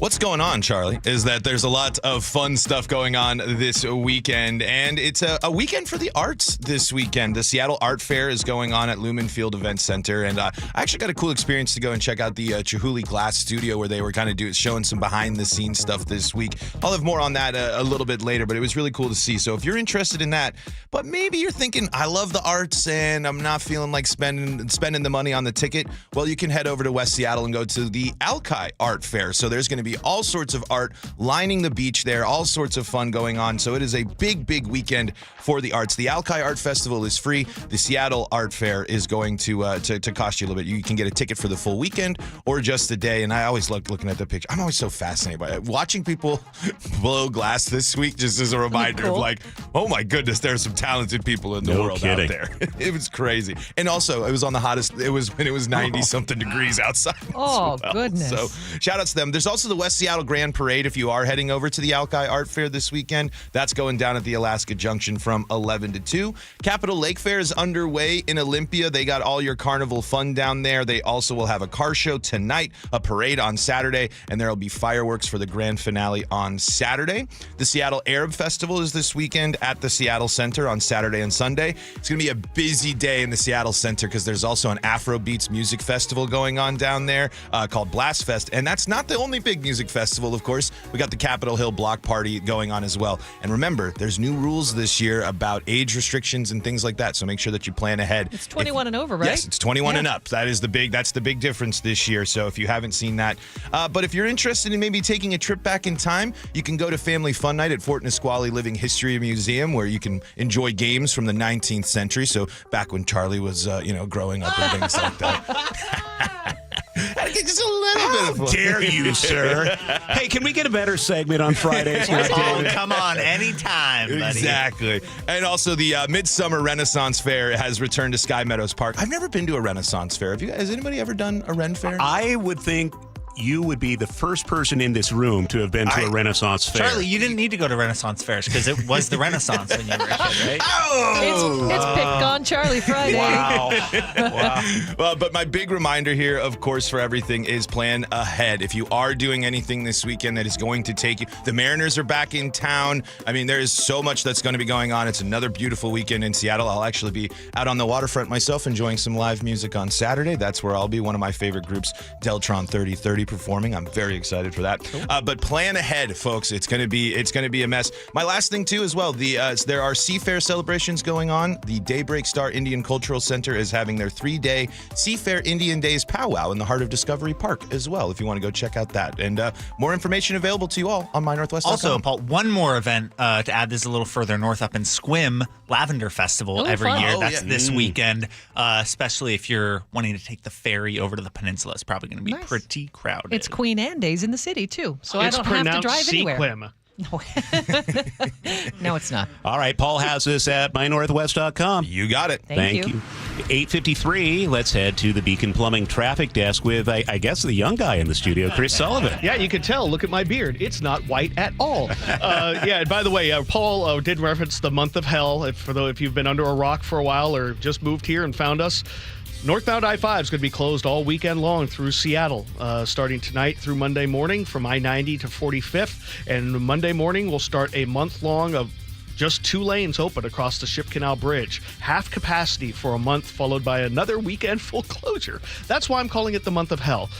So yeah, you're going to need to plan some time. Looking at the map now, it's Friday light. I mean, this is kind of what the engineers designed I-5 to be in the 1960s. Nice and easy. We're looking at no breaks from Olympia almost all the way up to the West Seattle Bridge. That's how good it is today. Only 25 minutes out of South Center and under 40 from Federal Way. Even the Renton S-curves are not as active as you might expect. We're under a half an hour to make the drive there. The Valley Freeway is quiet. Pierce and Thurston are just totally quiet in general. 18 is heavy over Tiger Mountain. Again, the 8-day closure of SR 18 began last night right there at I-90. You can only make a right-hand turn from 18 or Snoqualmie Parkway as approaching I-90. It's going to stay that way till next Friday. The lake bridges are still in pretty decent shape. No action there. 40 minutes from Everett to Bellevue, about 35 from Everett to Seattle. So plan ahead. Give yourself an extra hour this weekend if you're going to be going on I-5. KIRO News Radio Real-Time Traffic. I'm Chris Sullivan. Remember those good old days when it only took an hour door to door to go to my childhood home? Yeah, I remember those days, yeah. It's going to be a beautiful day and weekend. Today we are cloudy, but much cooler, so that's nice. 73, some sun breaks at times. Through the weekend, look for clouds in the morning hours, sunshine in the afternoon, highs in the mid-70s, upper 70s as you head back to work on Monday. Right now in Seattle, partly sunny and 61. Coming up on the G and Ursula Show, it's a fresh Friday. Retired King County Sheriff John Urquhart joins the show to weigh in on the comments of current Pierce County Sheriff Keith Swank. That's on the way on KIRO News Radio. Ooh, ma. What was that? That is business phone bliss with the Ooma Cloud phone system. It handles all our voice, video, and messaging needs. You sound very calm. I am. Ooma has everything I need to run my business more efficiently, like virtual receptionist, call routing, and video conferencing. And it starts at just $19.95 per month per user, plus taxes and fees. Ooma. Nice. Find your business comm at ooma.com/radio. This is the story of the one. As a safety manager at a manufacturing plant, he does everything he can to keep his coworkers safe. From finding ways to reduce risks to keeping safety supplies in stock. And for that, he relies on Grainger. Grainger offers a broad range of quality products and next-day delivery, so he can always play it safe. Call 1-800-GRAINGER, click Grainger.com, or just stop by. Grainger, for the ones who get it done. This is the story of the one. As a safety manager at a manufacturing plant, he does everything he can to keep his coworkers safe. From finding ways to reduce risks to keeping safety supplies in stock. And for that, he relies on Grainger. Grainger offers a broad range of quality products and next-day delivery, so he can always play it safe. Call 1-800-GRAINGER, click Grainger.com, or just stop by. Grainger, for the ones who get it done. Get in the zone, AutoZone. Welcome to AutoZone. What are you working on today? Hey, that's the spirit. Right now, we're celebrating free with a free STP oil filter when you buy 5 quarts of oil and free Duralast brake pads when you buy 2 rotors. Like always, free battery testing, charging, and recycling at every store. Celebrate free at AutoZone, now through July 28th. Get in the zone, AutoZone. Restrictions apply. Hey, golf fans, Jordan Babineau here. Get ready for an unforgettable weekend at the 2025 Boeing Classic. Come see Masters champions and Hall of Fame golfers battle it out at the club at Snoqualmie Ridge, August 8th through the 10th. Bring the whole family and check out Seahawks Village, packed with fun for all ages. Plus, celebrate 20 years of the Boeing Classic, supporting the Benaroya Research Institute at Virginia Mason Franciscan Health. It's more than just golf. It's an experience you won't want to miss. August 8th through the 10th.